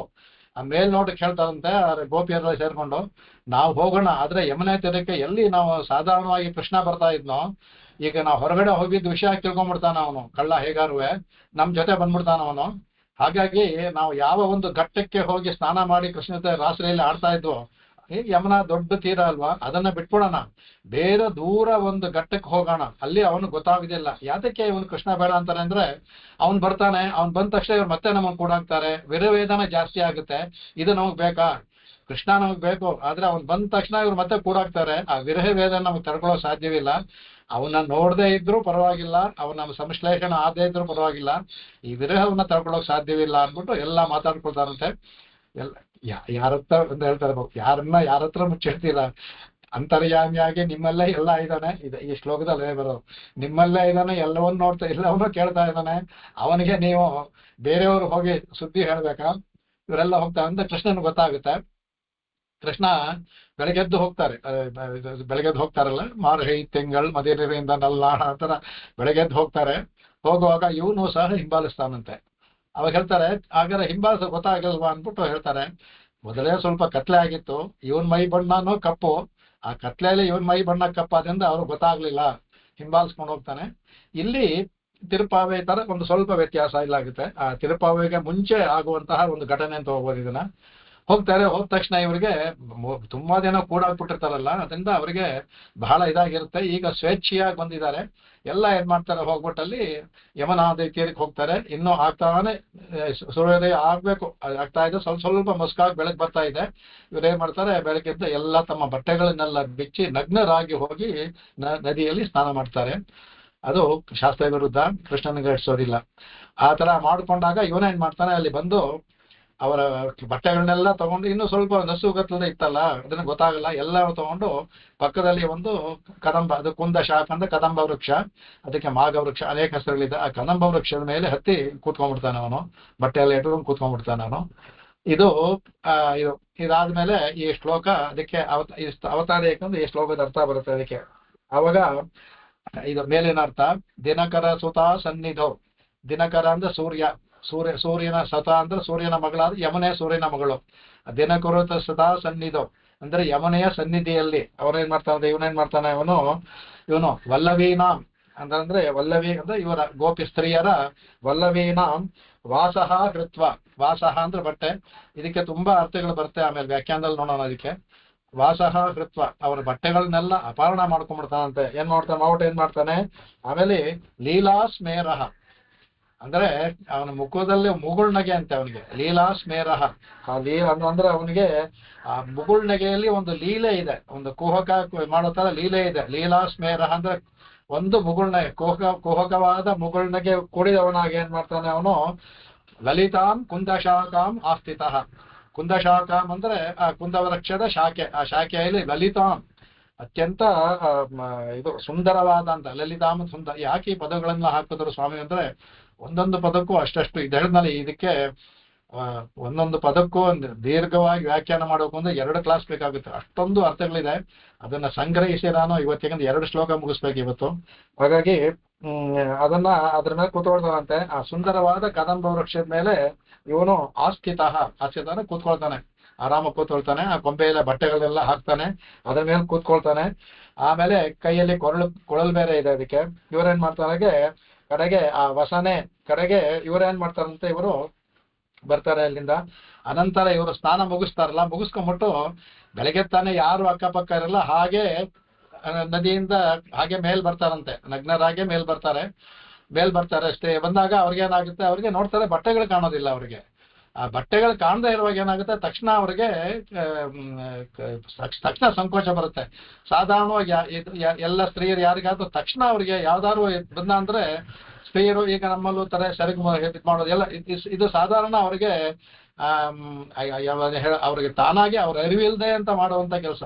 ತಕ್ಷಣ ಅವ್ರ ಮೈಯನ್ನ ಮುಚ್ಕೋಬೇಕು, ಇದು ಅವರಿಗೆ ಒಳಗಡೆನೆ ಬಂದಿರುವಂತ ಇನ್ಬಿಲ್ಟ್ ಅಂತಾರಲ್ಲ ಹಾಗೆ. ತಕ್ಷಣ ಅವ್ರಗಳಿಗೆ ಅದು ಬರುತ್ತೆ. ಅದು ಬಟ್ಟೆ ಕಾಣಿದ ತಕ್ಷಣ ಅವ್ರಿಗೇನಾಗುತ್ತೆ, ತಮ್ಮ ಗುಖ್ಯವನ್ನ ಒಂದು ಕೈನಲ್ಲಿ ಮುಚ್ಕೊಂಡ್ಬಿಡ್ತಾರಂತೆ. ಮುಚ್ಕೊಂಡು ನೋಡ್ತಾರೆ, ಯಾಕಂದ್ರೆ ಬಟ್ಟೆ ಇಲ್ಲದೆ ಇರುವಾಗ ಯಾರೋ ಬಂದು ತಗೊಂಡಿರ್ಬೇಕು. ಯಾರು ತಗೊಳ್ದೇವ್ರು ಪ್ರಾಣಿಗಳು ಏನಾಗಿದೆ ಅಂತ ಆ ಕಡೆಗೆ ನೋಡ್ತಾರೆ, ಎಲ್ಲಿ ನೋಡಿದ್ರು ಯಾರು ಕಾಣೋದಿಲ್ಲ ಅವ್ರಿಗೆ. ಅವಾಗ ಏನಾಗ್ತಾರೆ, ಸೌರೀಳಾಭಿಹಿ. ಸೌರೀಳ ಅಂದ್ರೆ ನಾಚಿಕೆ, ಅತ್ಯಂತ ನಾಚಿಕೆ ಒಂದಾಯ್ತು ಗೋಪಿಯಿಂದ ಮಾಡ್ತಾರಂತ ಕಡೆಗೆ. ಆವಾಗ ಇಲ್ಲಿ ಪೂರ್ಣವಾಗಿ ಶ್ಲೋಕದಲ್ಲಿ ಅದು ಬರೋದಿಲ್ಲ ಅರ್ಥ, ನಾವು ಅದನ್ನ ತಗೋಬೇಕು. ಅದಕ್ಕೆ ಸೌರೀಳಾಭಿ ಮಾಡ್ತಾವಂತೆ. ಆಮೇಲೆ ನೋಡುವಾಗ ಅವನಲ್ಲಿ ಕೂತ್ಕೊಂಡು ಕೊಳಲುತ್ತಾನೆ ಅವನು, ಕೆಳ ಕೃಷ್ಣ. ತಕ್ಷಣ ನೋಡ್ತಾರೆ ಮೇಲ್ ಕೃಷ್ಣ ಇದ್ದಾನೆ. ಇನ್ನೂ ಅವ್ರಿಗೆ ನಾಚಿಕೆ ಜಾಸ್ತಿ ಆಗ್ಬಿಡುತ್ತೆ. ಎಷ್ಟೇ ಅವನ ಸಂಶ್ಲೇಷಣೆ ಆಸೆ ಪಟ್ಟರು ಸಹ ಆ ಸ್ತ್ರೀಯರಿಗೊಂದು ಒಂದು ಲಜ್ಜೆ ಇದ್ದೇ ಇರುತ್ತಲ್ಲ, ಅದೇನೋ ಮಾಡೋಕ್ಕಾಗಲ್ಲ, ಆ ಲಜ್ಜೆ ಏನೋ ಇದ್ದೇ ಇರುತ್ತೆ ಅವ್ರಿಗೆ. ತಕ್ಷಣ ಅವಾಗ ಏನ್ ಮಾಡ್ತಾ, ಒಂದು ಕೈಯಿಂದ ತಮ್ಮ ಮುಖ್ಯಾಂಗವನ್ನು ಮುಚ್ಕೊಂಡಿದ್ದಾರೆ. ಆಗ ಅವನಿಗೆ ಕೃಷ್ಣನ್ಗೆ ಕೇಳ್ತಾರಂತೆ, ಕೃಷ್ಣ ಅಂದ್ಬಿಟ್ಟು ಇದರಲ್ಲಿ ಬಟ್ಟೆ ಕೊಡು. ಅವನು ಊರ್ತು ಗೊತ್ತಾಗುತ್ತೆ, ಬಟ್ಟೆ ಕಾಣುತ್ತೆ ಅವರಿಗೆ, ಸ್ವಲ್ಪ ಬೆಳಕಾಗಿರುತ್ತೆ. ದಯವಿಟ್ಟು ಬಟ್ಟೆ ಕೊಡು ಅಂದ್ಬಿಟ್ಟು ಅಂತ ಹೇಗೆ ಬಂದ ಅಂತ ಊಹಿಸೋದಕ್ಕೂ ತರ್ಕ ಮಾಡೋಕ್ಕೂ ಸಮಯ ಇಲ್ಲ ಅವ್ರಿಗೆ. ಬಟ್ಟೆಯನ್ನು ಕೊಡು ಅಂತ ಒಂದು ಕೈಲಿ ನಮಸ್ಕಾರ ಮಾಡ್ತಾರೆ ಅವ್ರಿಗೆ. ಆಗ ಕೃಷ್ಣ ಹೇಳ್ತಾನಂತೆ ಅವ್ರಿಗೆ, ಆಗ ಅಭ್ಯರ್ಥಮಾನೆ ಅಂದ್ರೆ ಒಂದು ಕೈನಲ್ಲಿ ನಮಸ್ಕಾರ ಮಾಡಲಾಗಿ ಅಂತ ನಾವು ತಗೋಬೇಕು. ಅದನ್ನ ಇದ್ರ ನೇರವಾಗಿ ಅರ್ಥ ಬರೋದಿಲ್ಲ. ಆಗ ಭಗವಂತ ಹೇಳ್ತಾನೆ ಅದಕ್ಕೆ, ಆಗ ಅವನ್ನ ತಾನು ಇರಲು ಸಾಲದು. ಕರಕಮಲಯೋಹೋ, ನಿಮ್ಮ 2 ಕೈಗಳಿಂದಲೂ ನೀವು ನನಗೆ ಅಂಜಲಿಂ ಯಾಚಮಾನಃ. ನಿಮ್ಮ 2 ಕೈಗಳಿಂದಲೂ ಸಹ ನೀವು ಅಂಜಲಿಯನ್ನ ಮಾಡಬೇಕು ಅಂತಾರಂತೆ. ಇವ್ರು ಹೇಗೆ ಮಾಡ್ತಾರೆ, ಇವ್ರಿಗೆ ನಾಚಿಕೆ. ತಕ್ಷಣ ಎಲ್ಲ ಓಡೋಗ್ತಾರಂತೆ, ಓಡೋಗಿ ನದಿ ಹೊಡೋಗ್ಬಿಡ್ತಾರೆ. ನದಿ ಓಡೋದ್ಮೇಲೆ ತಾವು ನದಿನಲ್ಲಿ ಕಂಠವರೆಗೂ ಮುಳುಗದ ಅಂದ್ರೆ, ಆಗ 2 ಕೈಯನ್ನು ಎತ್ತಿ ಅಂಜಲಿಂ ಯಾಚಮಾನಃ. ಅವಾಗ ಇವರು ಹೇಳ್ತಾರಂತೆ, ನಮಸ್ಕಾರವನ್ನ ಕೋರಿದವನು ಅಂದ್ರೆ ಒಂದು ಕೈಯಿಂದ ಸಾಲು, 2 ಕೈಯಲ್ಲೂ ನಮಸ್ಕಾರ ಮಾಡಬೇಕು, ಆಗ್ಲೇ ಬಟ್ಟೆ ಕೊಡ್ತೇನೆ ಅಂತ. ಆಗ ಇವರು ನಾಚಿಕೆಯಿಂದ 2 ಕೈ ಮಾಡಕ್ಕಾಗಲ್ವಲ್ಲ, 2 ಕೈ ಮಾಡಿದ್ರೆ ಪೂರ್ಣ ನಗ್ನತೆ ಗೊತ್ತಾಗ್ಬಿಡುತ್ತೆ ಕೃಷ್ಣನಿಗೆ. ಹಾಗಾಗಿ ಓಡೋಗಿ ನದಿಯಲ್ಲಿ ಹೋಗ್ತಾನಂತೆ. ಹೋಗಿ ಈಗ ನಾವು ಸಿನಿಮಾ ಪಿಕ್ಚರ್ ನೋಡ್ತೀವಲ್ಲ, ನದಿಯಲ್ಲಿ 2 ಕೈಗಳನ್ನು ನಮಸ್ಕಾರ ಅನ್ನುವಂಥದ್ದು. ಅದೇ ಕರಕಮಲಿ 2 ಕೈಗಳಿಂದ ಅಂಜಲಿಂದ ಮಾಡಬೇಕು ಅಂತ ಯಾಚಮಾನಃ ಕಶ್ಚಿತ್ ಕಾಮಿ ಅಂತ ಹೇಳ್ತಾ. ಅದಕ್ಕೆ ಅಂದ್ರೆ ಇವನು ಕಶ್ಚಿತ್ ಅಂದ್ರೆ ಅನಿರ್ವಚನೀಯವಾದ ಕಾಮಿ. ಇಲ್ಲಿ ವಿಟ ಪುರುಷ ಅಂತ ಹೋಗ್ಬೇಕು, ಅವನ ಕಾಮುಕ ಅಂತ ಹೋಗ್ಬೇಕು. ಮೇಲೆ ನೋಟದ ಅರ್ಥಕ್ಕೆ ಕಾಮುಕ ಅಂದ್ರೆ ಗೋಪಸ್ತ್ರೀಯರ ಕಾಮುಕ ವಿಟಪ.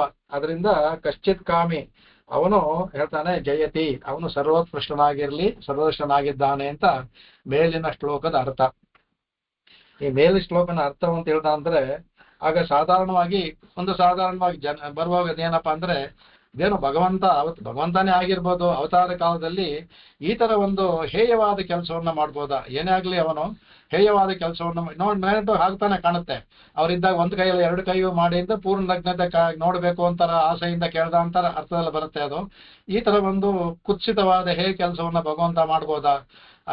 ಅದವನು ಹಾಗೆ ಮೇಲೆ ಆಟ ಆಡಿಸಿ ಬಟ್ಟೆ ಕೊಟ್ಟಿದ್ರು ಪರವಾಗಿಲ್ಲ, ಆ ತರ ಅವ್ರನ್ನ ಈ ತರ ಮಾಡದ್ನಲ್ಲ ಸರಿಯಾ ಅನ್ನೋದು ಮೇಲೆ ಇದು ಬೇರೆಯವರೆಲ್ಲ ನೋಡಿದ್ರೆ ಈ ತರ ಧರ್ಮದವರು ಇಲ್ಲ ಇವರು ಕಮ್ಯುನಿಸ್ಟ್ಗಳು ನೋಡಿದ್ರೆ ಈ ತರನೇ ಅರ್ಥವನ್ನ ಮಾಡೋದು, ಇದೆಲ್ಲ ಅದರಿಂದ ಸರಿ ಇಲ್ಲ ಇದೆಲ್ಲ ಅನ್ಬಿಟ್ಟು ಅಂತ ಮಾಡುವಂತದ್ದು.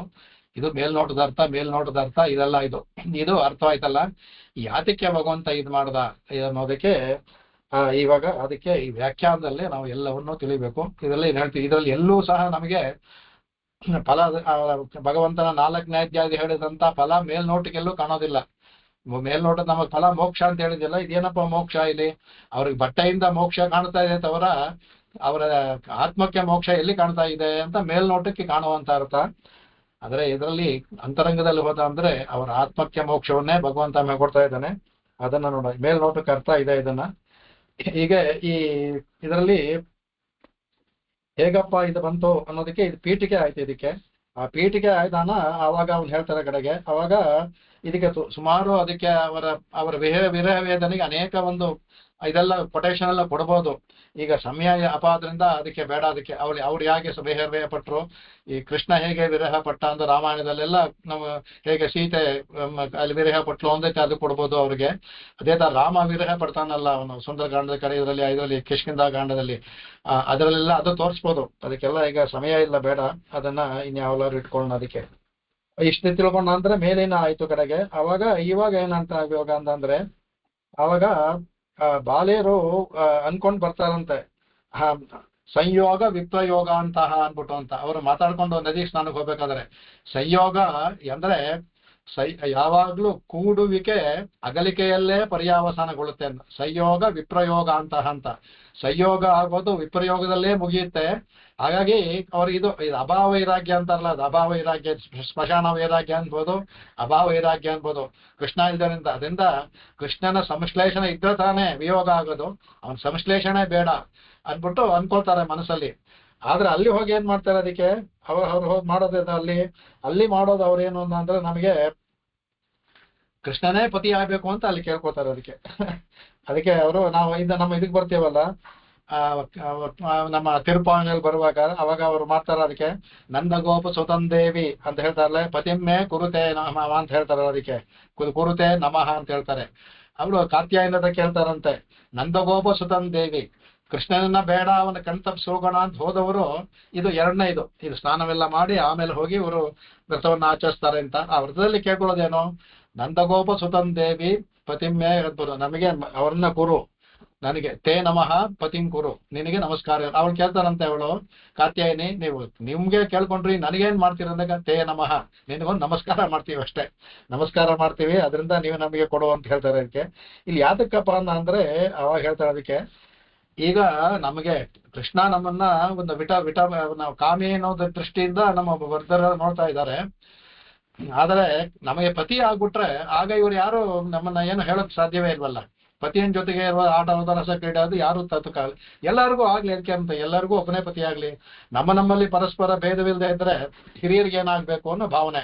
ಅದಕ್ಕೆ ಎಲ್ಲರೂ ಸೇರಿ ಕೃಷ್ಣನೇ ನಮ್ಮ ಪತಿ ಆಗ್ಬೇಕು ಅಂತ ತಿರುಪಾವೆಯ ಮುಂದಕ್ಕೆ ನೀವು ಅಲ್ಲಿ ಅನುಭವಿಸಿದ ಅಲ್ಲಿ ಹೆಲ್ವಾದಲ್ಲಿ ಬರುತ್ತೆ ಕಡೆಗೆ ಬಂದ್ಬಿಟ್ಟು ಅಂತ ಇಲ್ಲಿ ಅದನ್ನ ಹೇಳ್ತಾರೆ. ಅದಕ್ಕೆ ಇಲ್ಲಿ ಪತಿ ಅನ್ನೋ ಶಬ್ದದಲ್ಲೇ ನಾವು ಹೇಳಿದ್ರೆ ಇಲ್ಲಿ ಲೋಕದಲ್ಲಿ ಹೇಳ್ತಾರೆ. ಈ ಲೋಕದಲ್ಲಿ 14 ಈಗ ನಾವು ಹೇಳ್ತಿರಲ್ಲ, ನಮಗೆ ಸಾಧಾರಣವಾಗಿ ನಾಚಿಕೆ ಎಲ್ಲರೂ ಬರುವಂತದ್ದು, ಪ್ರತಿಯೊಬ್ಬರಿಗೂ ಸಹ ಬರುವಂತದ್ದು ಏನು ಅಂದ್ರೆ 14 ಲೋಕದಲ್ಲಿ 14 ಜನ ಯಾವಾಗ್ಲೂ ಎಲ್ಲರನ್ನೂ ನೋಡ್ತಾ ಇರ್ತಾರಂತ. ಅದಕ್ಕೆ ಅಂದ್ರೆ ನಾವು ಏಕಾಂತದಲ್ಲಿ ಯಾರು ನೋಡ್ತಾ ಇಲ್ಲ ಅಂದ್ರೂ ಸಹ ಈ 14 ಜನದಲ್ಲಿ ಯಾರೋ ಒಬ್ರು ನಮ್ಮನ್ನು ನೋಡ್ತಾನೆ ಇರ್ತಾರೆ. ಆ 14 ಅಂದ್ರೆ ಲೋಕದಲ್ಲಿ 14 ಜನ ಯಾವಾಗ್ಲೂ ನಮ್ಮನ್ನು ನೋಡ್ತಾನೆ ಇರ್ತಾರೆ. ಯಾವಾಗ ನಮಗೆ ಅಂದ್ರೆ ನಮ್ಮ ಭಾವನೆ ಯಾರು ಇಲ್ಲ, ನಾವು ಬಟ್ಟೆ ಬದಲಾವಣೆ ಮಾಡ್ಬೇಕು, ನಾವು ನಗ್ನರಾಗಿದ್ವಿ, ಇದೆಲ್ಲ ಇದು ಅಂದ್ರೆ ನಮ್ಮನ್ನು ಯಾರು ನೋಡ್ತಾ ಇಲ್ಲ ಅಂತ ನಮ್ಮ ಭಾವನೆ. ಅದರಲ್ಲಿ 14 ಸಾಕ್ಷಿಗಳು ಇದು ಇದಕ್ಕಂತೆಲ್ಲ ಎಲ್ಲದಕ್ಕೂ ಲೋಕಕ್ಕೆ 14 ಏನು ಒಂದು ವ್ಯವಹಾರ ಅಂತಂದ್ರು 14 ಜನ ಸಾಕ್ಷಿಗಳು ಇದ್ದೇ ಇದ್ದಾರೆ. ಅದಕ್ಕೆ ಯಾರಪ್ಪ 14 ಜನ ಅಂತ ಅಂದ್ರೆ ಅದನ್ನ ಹೇಳ್ತಾರೆ. ಅದಕ್ಕೆ ಆದಿತ್ಯ ಚಂದ್ರ ಅನಿಲೌ ನಶ್ಚ ಜೌರ್ಭೂಮಿ ರಾಪೋ ಹೃದಯಂ ಯಮಶ್ಚ ಅಹಶ್ಚ ಉಬೇಚ ಸಂಧ್ಯೆ ಧರ್ಮೋಪಿ ಜಾನಾತಿ ನರಸ್ಯ ವೃತ್ತಂ. ನರಸ್ಯ ವೃತ್ತಂ ಜಾನಾತಿ ಯಾರು ಅಂದ್ರೆ ಈ 14 ಜನ ನರಸ್ಯ ವೃತ್ತಂ. ನಮ್ಮ ಪ್ರತಿಯೊಂದು ನಡೆ ಒಳಗಡೆ ನಾವು ಮನಸ್ಸಲ್ಲಿ ಆಡ್ಕೊಳ್ಳುವ ಮಾತು ಸಹ. ಯಾಕೆಂದ್ರೆ ಯಾರಾದ್ರೊಬ್ಬ ಸಾಕ್ಷಿ ಇದ್ದೇ ಇರ್ತಾರೆ. ಯಾರಪ್ಪ ಅಂದ್ರೆ ಒಂದು ಮೊದಲು ಹೇಳ್ತಾರೆ ಅದಕ್ಕೆ ಆದಿತ್ಯ. ಇಲ್ಲಿ ದಿನಕರ ಸುತಾನ್ ಶುರು ಮಾಡಿದಾರಲ್ಲ, ಅದಕ್ಕೆ ದಿನಕರ ಮಾಡಿದ ಆದಿತ್ಯ. ಸೂರ್ಯನಿಗೆ ಕಣ್ಣು ತಪ್ಪಿಸಿ ಸೂರ್ಯನ ಕಿರಣದಿಂದ ಎಲ್ಲರೂ ಇದ್ದೇ ಇರ್ತಾರೆ, ಸೂರ್ಯನ ದೃಷ್ಟಿ ಇದ್ದೇ ಇರುತ್ತೆ. ಆಮೇಲೆ ಚಂದ್ರ, ರಾತ್ರಿ ಹೊತ್ತಾದ್ರೆ ಚಂದ್ರನ ದೃಷ್ಟಿ ಇರುತ್ತೆ, ಆ ಚಂದ್ರ ಇರ್ತಾನೆ. ಆಮೇಲೆ ಅನಿಲ, ವಾಯು ಅಂತೂ ಸ್ಪರ್ಶವೇ ಮಾಡ್ತಾ ಇರ್ತಾನೆ, ಎಲ್ಲಾರನ್ನೂ ಸ್ಪರ್ಶ ಮಾಡ್ತಾನೆ, ವಾಯು ಸ್ಪರ್ಶವೇ ಆಗ್ತಾ ಇರುತ್ತೆ, ನಮಗೆ ವಾಯು ಇರುತ್ತೆ ಅದಕ್ಕೆ. ಆಮೇಲೆ ವಾಯು, ಆಮೇಲೆ ಅನಿಲ, ಅನಶ್ಚ, ಆಮೇಲೆ ಅನ ಅಂದ್ರೆ ಬೆಂಕಿ, ಅಗ್ನಿ ಅದು. ಆಮೇಲೆ ಆಕಾಶ, ಆಮೇಲೆ ಜೌಹು ಅನ್ನೋದು ಆಕಾಶ ತಗೋಬೇಕು. ಭೂಮಿ ತಾಯಿ ಇದ್ದಾಳೆ, ಭೂಮಿ ತಾಯಿ. ಆಪಹ ಅಂದ್ರೆ ನೀರು. ಇಲ್ಲಿ ಯಮುನೆ, ಕೃಷ್ಣ ನೋಡಿದ ನಾಚಿಕೆ ಬಿಡು, ಯಮುನೆ ನೋಡಿದಾಳಲ್ಲ, ಯಮುನೆ ಅವಳು ಸ್ತ್ರೀ ಆದ್ರೂ ಸಹ ಇನ್ನೊಬ್ಬ ನೋಡಿದಾಳೆ, ಅದಕ್ಕೆ ಆಪಹ. ಆಮೇಲೆ ಹೃದಯಂ, ನಮ್ಮ ಹೃದಯ. ಬೇರೆ ಯಾರು ನಮ್ಮ ಹೃದಯ ನೋಡ್ತಾ ಇರ್ತಲ್ಲ ನಮ್ಮನ್ನ, ಹೃದಯದಲ್ಲಿ ನಮಗ್ ನಾವು ಮಾಡೋಕೆ ನಮ್ಮ ಹೃದಯ ಅಷ್ಟೇ ಅಲ್ಲ. ಯಮಶ್ಚ, ಯಮದು ಎಲ್ಲಾ ಕಡೆಯೂ ಕಾಲ. ಯಮ ಅಂದ್ರೆ ಇಲ್ಲಿ ಕಾಲ, ಎಲ್ಲಾ ಕಡೆಯೂ ಕಾಲ ಇರೋದು ಕಾಲ. ಇವಿ 14 ಜನೂ ಸಹ ಯಾವ್ದಾದ್ರು ಎಲ್ಲಾರು ಸಾಕ್ಷಿಯಾಗಿ ಲೋಕದಲ್ಲಿ ಇದ್ದೇ ಇರ್ತಾರೆ. ಯಾರು ನಮ್ಗೆ ನೋಡಿಲ್ಲ, ಸಾಧ್ಯವೇ ಇಲ್ಲ, ಸಾಕ್ಷಿಯಾಗಿ ಯಾರು ಇದ್ದೇ ಇರ್ತಾರೆ. ಇದು ಅವನ್ನ ಹೇಳ್ತಾರೆ. ಅದಕ್ಕೆ ಇದೆಲ್ಲವನ್ನೂ ಹೇಳಿದ್ರಲ್ಲ, ಅವಾಗ ಹೇಳ್ತಾರೆ ಇದು ಎಲ್ಲರಿಗೂ 14 ಜನ ಹೇಳಿದ್ರಲ್ಲ, ಈ 14 ಜನದಲ್ಲೂ ಅಂತರ್ಯಾಮಿಯಾಗಿರೋದು ಯಾರು? ಭಗವಂತ 15ನೇ ಸಾಕ್ಷಿ. ಅವನ ಸಾಕ್ಷಿಯನ್ನ ನೀವು ಹೇಳ್ಬೋದು, ರಾತ್ರಿ ಬೆಳಗ್ಗೆ ರಾತ್ರಿ ನೋಡ್ಲಿಲ್ಲ ಆತರ ಹೇಳ್ಬೋದು. ಆದ್ರೆ ಇವನ್ನ ಅಂತರ್ಯಾಮಿಯಾಗಿ ಭಗವಂತ ಇರೋದ್ರಿಂದ ಅವನು ಎಲ್ಲಾ ಕಾಲದಲ್ಲೂ ಎಲ್ಲಾ ಸಮಯದಲ್ಲೂ ನೋಡ್ತಾನೆ ಇರ್ತಾನೆ. ಹಾಗಾಗಿ ಅವನನ್ನ ಕಣ್ ತಪ್ಪಿಸೋದು ಯಾರಿಂದಲೂ ಸಾಧ್ಯವಿಲ್ಲ. 14 ಲೋಕದ ಸಾಕ್ಷಿ ಹೇಳಿದೆ. ಎಲ್ಲಕ್ಕಿಂತ ಅತ್ಯಂತ ಮಹಾತ್ತರವಾದ ಸಾಕ್ಷಿ ಅಂತರ್ಯಾಮಿಯಾಗಿರುವಂತ ಭಗವಂತ. ಅವನೇ ಈಗ ಗೋಪಾಲ, ಸಾಕ್ಷಾತ್ ಕೃಷ್ಣ. ಅಂದ್ರೆ ಇಲ್ಲಿ ಅಂತರ್ಯಾಮಿಯಾಗಿರುವ ಭಗವಂತ ನಿಮ್ಮನ್ನು ಯಾವಾಗ್ಲೂ ನೋಡ್ತಾ ಇರ್ಬೇಕಾದ್ರೆ ನಿಮಗೆ ಯಾಕೆ ನಾಚಿಕೆ ಅಂದ್ರೆ ಪಾರಮಾರ್ಥಿಕವಾಗಿ ನೋಡಿದ್ರೆ ಯಾರಿಗೂ ನಾಚಿಕೆ ಬರೋದು. ಅದಕ್ಕೆ ಅಂದ್ರೆ ಈ 14 ಭಗವಂತ ಯಾವಾಗಲೂ ಅಂತರ್ಯವಾಗಿ ನೋಡ್ತಾ ಇರ್ತಾನೆ, ನಮ್ಮ ಹೃದಯದಲ್ಲೇ ಅವನು ಇರೋದ್ರಿಂದ ನೋಡ್ತಾ ಇರ್ತಾನೆ. ನೋಡದೆ ಇರೋದು ಯಾವಾಗ? ನೀವು ಬಟ್ಟೆ ಉಟ್ಕೊಂಡು ಏನ್ ಮಾಡಿದ್ರು ನಮ್ಮ ಎಲ್ಲವನ್ನು, ಎಲ್ಲ ಜೀವ ಜಂತುಗಳನ್ನು ಭಗವಂತ ನೋಡ್ತಾನೆ ಇರ್ತಾನೆ. ಹಾಗಾಗಿ ಇಲ್ಲಿ ಸವರೀಳಾಭಿಹಿ ಕೃತಂ, ಇಲ್ಲಿ ನಾಚಿಕೆ ಪಟ್ಟವಳ ಅರ್ಥವೇನಿದೆ ಅಲ್ಲಿ ಏನ್ಬಿಟ್ಟು ಅದು ಪಾರಮಾರ್ಥಿಕವಾಗಿ ತಿಳ್ಕೊಂಡ ಅಂದ್ರೆ ಅವ್ರಿಗೆ ನಾಚಿಕೆನೆ ಬರಬಾರ್ದು. ಅಂದ್ರೆ ಕೃಷ್ಣನನ್ನ ಭಗವಂತ ಅಂತ ತಿಳ್ಕೊಂಡಿದ್ದಾರೆ. ಇಲ್ಲಿ ಇವ್ರು ಏನ್ ಮಾಡಿದ್ರು, ಅತ್ಯಂತ ಭಕ್ತಿ ಇದೆ. ನೋಡಿದ್ವಿ, ಅವ್ರಿಗಿರುವಂತ ಭಕ್ತಿ ಯಾರಿಗೂ ಇಲ್ಲ. ಅನಗಾ ಭಕ್ತಿ ಅವ್ರಿಗಿರೋದು, ಎಲ್ಲವೂ ಯಾವ ಒಂದು ಕಪಟವಿಲ್ಲದ ಭಕ್ತಿ ಇದೆ. ಆದ್ರೆ ಕೃಷ್ಣನ ಭಗವಂತ ನೋಡ್ತಾ ಇಲ್ಲ, ಗೋಪಾಲ ನೋಡ್ತಾ ಇದ್ದಾರೆ. ಅದು ಭಗವಂತ ಇಲ್ಲಿ, ಯಾಕಂದ್ರೆ ಅವ್ರಿಗೆ ಮೋಕ್ಷವನ್ನು ಕೊಡಬೇಕಾದ್ರೆ ಗೋಪಾಲ ಅಂತ ನೋಡ್ಬಾರ್ದು, ಗೋಪಾಲದ ಅವತಾರ ಮಾಡಿದಂತ ಭಗವಂತ ಅಂತ ನೋಡ್ಬೇಕು. ಆ ಒಂದು ವಿಷಯವನ್ನು ತಿಳಿಸೋಕೆ ಭಗವಂತ ಈ ಕೆಲಸವನ್ನ ಮಾಡ್ತಾನೆ. ನೋಡಿ ಹೇಗೆ ಅರ್ಥ ಪರಿವೇ ಆಗುತ್ತೆ. ಅದಕ್ಕೆ ನೀವು ಯಾರ ಹತ್ರ ನೀವು ಮುಕ್ತಿ ಅದಕ್ಕೆ ಅದು ಒಂದು. ಎರಡನೇದಾಗಿ ಆಮೇಲೆ ನಗ್ನಾತ್ನ ಸ್ನಾಯು ಅಂದ್ಬಿಟ್ಟು ಅಂತ ಶಾಸ್ತ್ರದ ಹೇಳುತ್ತೆ. ಅದಕ್ಕೆ ವೇದದಲ್ಲೂ ಬರುತ್ತೆ. ಅದಕ್ಕೆ ಇದರಲ್ಲೇ ಬರ್ತಲ್ಲ, ಅದು ನವಿವಸನ ಸ್ನಾಯಾತ್ ಅಂತ ಬರ್ತದಲ್ಲಿ. ಗುಹ್ಯೋವ ಏಷೋ ಅಗ್ನಿ ಅಂದ್ರೆ ಅಗ್ನಿಯಲ್ಲಿ ಇದ್ದಾನೆ. ನವಿವಸನ ಸ್ನಾಯಾತ್, ನಾವು ಬಟ್ಟೆಯನ್ನು ಉಟ್ಕೊಳ್ದೆ ನೀವು ನೀರಲ್ಲಿ ಸ್ನಾನ ಮಾಡಬಾರ್ದು. ನೀರಲ್ಲಾಗ್ಲಿ ಹೋಗ್ಲಿ ಯಾವಾಗಲೂ ಬಟ್ಟೆಯಿಂದ ಒಂದೇ ಮಾಡಬೇಕು. ಇದನ್ನ ಭಗವಂತ ಹಿಂದಿನ ಶ್ಲೋಕದಲ್ಲಿ ತೋರಿಸ್ಕೊಟ್ಟಿದ್ದಾನೆ. ಅದನ್ನೇ ಅವನು ಹೇಳೋದು. ಹಿಂದಿನ ಇದರಲ್ಲೇ ಹೊಡೆದಲ್ಲ, ಅವನ ಮೈಯೆಲ್ಲ ಬಟ್ಟೆ ಒದ್ದೆ ಆಗಿತ್ತು, ಅವನು ಬಟ್ಟೆ ತೆಗೆಯಕ್ಕಾಗ್ಲಿಲ್ಲ, ಅದರಿಂದ ಪಿಚಕಾರಿಯಿಂದ ಅವ್ರಿಗೆ ಮಾಡದ ಅನ್ನುವಾಗ ಅಲ್ಲಿ ತೋರಿಸ್ಕೊಟ್ಟಿದ್ದಾನೆ. ಅವನಲ್ಲಿ ಜಲಕ್ರೀಡೆ ಆಗ್ಬೇಕಾದ್ರೆ ಅವನು ಬಟ್ಟೆಯನ್ನ ಕಳಿಸಿರ್ಲಿಲ್ಲ, ಬಟ್ಟೆ ಒಂದಿಗೆ ಇದ್ದ, ಅದನ್ನ ತೋರಿಸ್ಕೊಟ್ಟಿದ್ದಾನೆ ಶಾಸ್ತ್ರವನ್ನ. ಆದ್ರೂ ಇಲ್ಲಿ ಇವರು ಬಟ್ಟೆಯನ್ನ ಕಳಿಸಿ ಸ್ನಾನ ಮಾಡ್ತಾ ಇದ್ದಾರೆ. ಅದಕ್ಕೆ ನವಿವಸನ ಸ್ನಾಯಾತ್ ಅನ್ನೋದು ಶಾಸ್ತ್ರ, ಅದು ಶ್ರುತಿಯಲ್ಲೇ ಬಂದಿದೆ ಅದಕ್ಕೂ. ಅದರಿಂದ ಅದೇ ಅದರಲ್ಲಿ ಹೇಳಿದ ಶ್ರುತಿ ಇಲ್ಲ. ಯಾಕೆಂದ್ರೆ ಗುಕ್ಯೋವ ಯೇಶೋ ಅಗ್ನಿ ಒಳಗಡೆ ಇದ್ದಾನೆ, ಅವ್ನು ನೋಡ್ತಾ ಇರ್ತಾರಪ್ಪ ನಿಮ್ಮನ್ನ, ಅದು ಕೂಡುದು ಅಪಚಾರವಾಗುತ್ತೆ ಅಂದ್ಬಿಟ್ಟು ಅಂತ ಶ್ರುತಿ ಇರುತ್ತೆ. ಇಲ್ಲಿ ಅಗ್ನಿನೂ ಸಹ 14 ಸಾಕ್ಷಿ, ಅವನು ಒಬ್ಬ. ಅದರಿಂದ ಕೂಡುದು ಅಂತ ಶಾಸ್ತ್ರ ಹೇಳುತ್ತೆ. ಇವರಿಗೆ ಶಾಸ್ತ್ರದಿಂದ ಇವ್ರಿಗೆ ಗೊತ್ತಿಲ್ಲ ಪಾಪ ಅವ್ರಿಗೆ, ಅದರಿಂದ ಶಾಸ್ತ್ರವನ್ನ ತಿಳಿಸ್ಕೊಡ್ಬೇಕು. ಅದರಿಂದ ಭಗವಂತ ಈ ಅಪಹರಣ ಮಾಡಿ ಅವ್ರಿಗೆ ತೋರಿಸ್ಕೊಟ್ಟ ಅವ್ರಿಗೆ. ಅಂದ್ರೆ ಇನ್ನು ಮೇಲೆ ಅವರು ಬಟ್ಟೆ ಇಲ್ಲದೆ ಸ್ನಾನ ಬಟ್ಟೆ ಕಳಿಸಿಟ್ಟಿದ್ರೆ ತಾನೇ ಈ ಅವಸ್ಥೆ ಬಂತು. ಬಟ್ಟೆ ಉಟ್ಕೊಂಡಿದ್ರೆ ಏನಾಗುತ್ತೆ, ಮೇಲೆ ಬಂದು ಬೇರೆ ಬಟ್ಟೆ ಇಟ್ಕೊಂಡಿದ್ರೆ ಬಟ್ಟೆ ಒಂದಿಗಿರುತ್ತೆ, ಯಾವ ಒಂದು ಇದು ಇರೋದಿಲ್ಲ. ಅವರಿಗೆ ಪ್ರಾಪಂಚಿಕವಾಗಿ ಇರಬೇಕಾದ್ರೆ ಸಂಕೋಚ ಇರೋದಿಲ್ಲ, ಅದಿದ್ದೇ ಇರುತ್ತೆ, ಅದೇನು ಮಾಡೋಕ್ಕಾಗಲ್ಲ. ಪ್ರಾಪಂಚಿಕ ಸಂಕೋಚ ಇರಲೂಬೇಕು ಅದು ಕೂಡ. ಇದನ್ನೇ ಈ ಒಂದು ಅತ್ಯಂತ ಇದನ್ನ ನಾವು ನಮ್ಮಲ್ಲಿ ಕನ್ನಡದಲ್ಲಿ ಅಕ್ಕಮಹಾದೇವಿ ಅಂತ ಬರ್ತಾಳೆ, ಅದು ನಮ್ಮ ಇಲ್ಲಿ ಲಿಂಗಾಯತ ವೀರಶೈವ ಇದರಲ್ಲಿ ಬರೋದು. ಅವಳು ಎಲ್ಲ ಲೋಕದ ಜನ ತಾತ್ಸಾರ ಮಾಡ್ತಾರೆ. ಅವಳಿಗೆ ಈ ತರ ಬಂದು ಎಲ್ಲ ಬಟ್ಟೆನ ಅವಳು ನಗ್ನಳಾಗೆ ನಡೀತಾ ಇದ್ಲು. ಅಂದ್ರೆ ಅವಳ ಭಾವನಲ್ಲಿ ಈ ಶರೀರನೇ ಒಂದು ಬಟ್ಟೆ, ಇದಕ್ಕೆ ಯಾಕೆ ಇನ್ನೊಂದು ಬಟ್ಟೆ ಅನ್ಬಿಟ್ಟು ಅಂತ. ಬೇರೆಯವರು ಹೇಗ್ ನೋಡ್ತಾರೆ, ಯಾವ ದೃಷ್ಟಿ ನೋಡ್ತಾರೆ ನನಗಿಲ್ಲ ಅನ್ಬಿಟ್ಟು ಅಂತ. ಕಡೆಗೆ ಅವರೆಲ್ಲ ಹೋಗಿ ಅವರೆಲ್ಲ ಕಡೆಗೆ ಬಂದು ಅವರು ಲೋಕಕ್ಕೆ ಇದಕ್ಕೋಸ್ಕರ ಒಂದು ಬಟ್ಟೆಯನ್ನ ಸುತ್ಕೊಳ್ಳಮ್ಮ ಅಂತ ಹೇಳಿ ಅವ್ರಿಗೆ ಇದ್ ಮಾಡ್ತಾರೆ. ಆಮೇಲೆ ಇದ್ ಮಾಡ್ತಾಳೆ ಅನ್ಬಿಟ್ಟು ಅಂತ. ಆ ಅಕ್ಕಮಹಾದೇವಿಗೆ ಈ ತರ ಬಂದಿತ್ತದು. ಅದೇ ಭಗವಂತ ಇದ್ ಮಾಡೋದು ಏನಂದ್ರೆ, ಇದು ಪ್ರಾಣಿಗಳು ಯಾವ ಬಟ್ಟೆ ಹಾಕುತ್ತೆ, ಪ್ರಾಣಿಗಳೆಲ್ಲ ಹಾಗೆ ಇರುತ್ತಲ್ವ. ಎಲ್ಲರೂ ಇದೇ ತರ ಇದ್ದಿದ್ರೆ ಯಾರಿಗೂ ಮನೋವಿಕಾರ ಇರ್ತಿರ್ಲಿಲ್ಲ. ಇಲ್ಲಿ ಜನಗಳಿಗೆ ಮನೋವಿಕಾರ ಬಂದಿದ್ದರಿಂದ ಈ ನಗ್ನತೆ ಇದೆಲ್ಲ ಬಂತು. ಅದನ್ನ ಅವಳ ಅಕ್ಕಮಹಾದೇವಿ ತೋರಿಸ್ಕೊಟ್ಲದ ಇದರಲ್ಲಿ. ಅವಳು ಯಾವನ್ನು ಹಾಗೆ ಹೋಗ್ತಿದ್ರೆ ಕಡೆಯವರೆಗೂ. ಆಮೇಲೆ ಅವರ ಗುರುಗಳ ಒಂದು ಆದೇಶದ ಮೇರೆಗೆ ಒಂದು ಅತ್ಯಂತ ಕ್ಲಿಪ್ತವಾದ ಒಂದು ಬಟ್ಟೆಯಿಂದ ಧರಿಸ್ಕೊಂಡು, ಅದು ಲೋಕದ ಜನಗೋಸ್ಕರ, ಹೇಗೆಂದ್ರೆ ಕೆಟ್ಟ ದೃಷ್ಟಿಯಿಂದ ಜನಗಳೆಲ್ಲ ನೋಡ್ತಾರಲ್ಲ ಮಾಡ್ತಾರಲ್ಲ ಅಂದಕ್ಕೋಸ್ಕರ ಅವ್ರು ಅದು ಹೇಳ್ತಾರೆ. ಅವ್ರ ಇದರಲ್ಲಿ ಅವರ ಗುರುಗಳು ಅವ್ರು ಹೇಳ್ತಾರೆ, ನೀನ್ ತುಂಬಾ ಆದ್ರೆ ಲೋಕದ ದೃಷ್ಟಿಯಿಂದ ಅದಕ್ಕೋಸ್ಕರ ನಾನೇನು ಉಟ್ಕೋಬೇಕು ಅಂತ ಆ ಬಟ್ಟೆಯನ್ನು ಉಟ್ಕೊಂಡು ಅವಳು ಅತ್ಯಂತ ಎಷ್ಟು ಬೇಕೋ ಅಷ್ಟು ತನ್ನ ಮಾನವನ್ನು ಮುಚ್ಕೊಳ್ಳೋಕೆ ಬೇಕಾದಷ್ಟು ಬಟ್ಟೆಯನ್ನು ಮಾತ್ರ ಉಟ್ಕೊಂಡು ಹಾಗೆ ಶಿವನ ಧ್ಯಾನ, ಶಿವನ ಧ್ಯಾನದಲ್ಲೇ ಕಾಳಾಡಲು. ಆದ್ರೆ ಮನೋಭಾವ ಅವಳಿಗೆ ಬಂದಿತ್ತದು. ಆ ಮನೋಭಾವವೇ ಬೇಕು ಇದರಲ್ಲಿ. ಅದರಲ್ಲಿ ಇದನ್ನ ಹೇಳ್ತಾರೆ. ಅದಕ್ಕೆ ಈ 14 ಜನ ಸಾಕ್ಷಿ ಇರ್ಬೇಕಾದ್ರೆ ಇವೆಲ್ರಿಗೂ ಅಂತರ್ಯಾಮಿಯಾಗಿ ಇನ್ನೊಬ್ಬ ಇದಾನಲ್ಲ. ಇವ್ 14 ಜನ ನೋಡುವಾಗ 14 ಜನ ಅಂತರ್ಯಾಮಿಯಾಗೂ ಭಗವಂತ ನೋಡ್ತಾನೆ. ಅದಲ್ಲದೆ ನಿನ್ನಲ್ಗೂ ಅಂತರ್ಯಾಮಿಯಾಗಿ ನಿನ್ನಲ್ಲೂ ನೋಡ್ತಾನೆ. ಅಂದ್ರೆ 15 ಸಲ ನೋಡ್ತಾನೆ ಭಗವಂತ, ನಿನ್ನಲ್ಲೂ ನೋಡ್ತಾನೆ. 14 ಜನ ಸಾಕ್ಷಿಯಲ್ಲೂ ಅಂತರ್ಯಾಮಿಯಾಗಿದ್ದು ಭಗವಂತ ನೋಡ್ತಾ ಇದ್ದಾನೆ. ಹಾಗಾಗಿ ಅವನೇ ಸಾಕ್ಷಿ ಇರ್ಬೇಕಾದ್ರೆ ಅವನು ಸರ್ವಸಾಕ್ಷಿ ಸಸಾಕ್ಷಿ, ಎಲ್ಲರಿಗೂ ಅವನೇ ಸಾಕ್ಷಿ ಅವನು ಅಂತಾದ್ರೆ ಅವನ ಬಗ್ಗೆ ಅವನ ಹತ್ರ ಇರ್ಬೇಕಾದ್ರೆ ಜೀವಾತ್ಮನಿಗೆ ಯಾವ ಒಂದು ಇದು ಕೂಡ ಇರಬಾರ್ದು. ಅದಕ್ಕೆ ಅದು ಒಂದು ಅರ್ಥ. ಎರಡನೇ ಅರ್ಥ, ವಾಸಾಂಸಿ ಜೀರ್ಣಾನಿ ವಿಹಾಯ, ಭಗವಂತ ಗೀತೆ ಹೇಳ್ತಾನೆ. ಈ ದೇಹವೇ ಒಂದು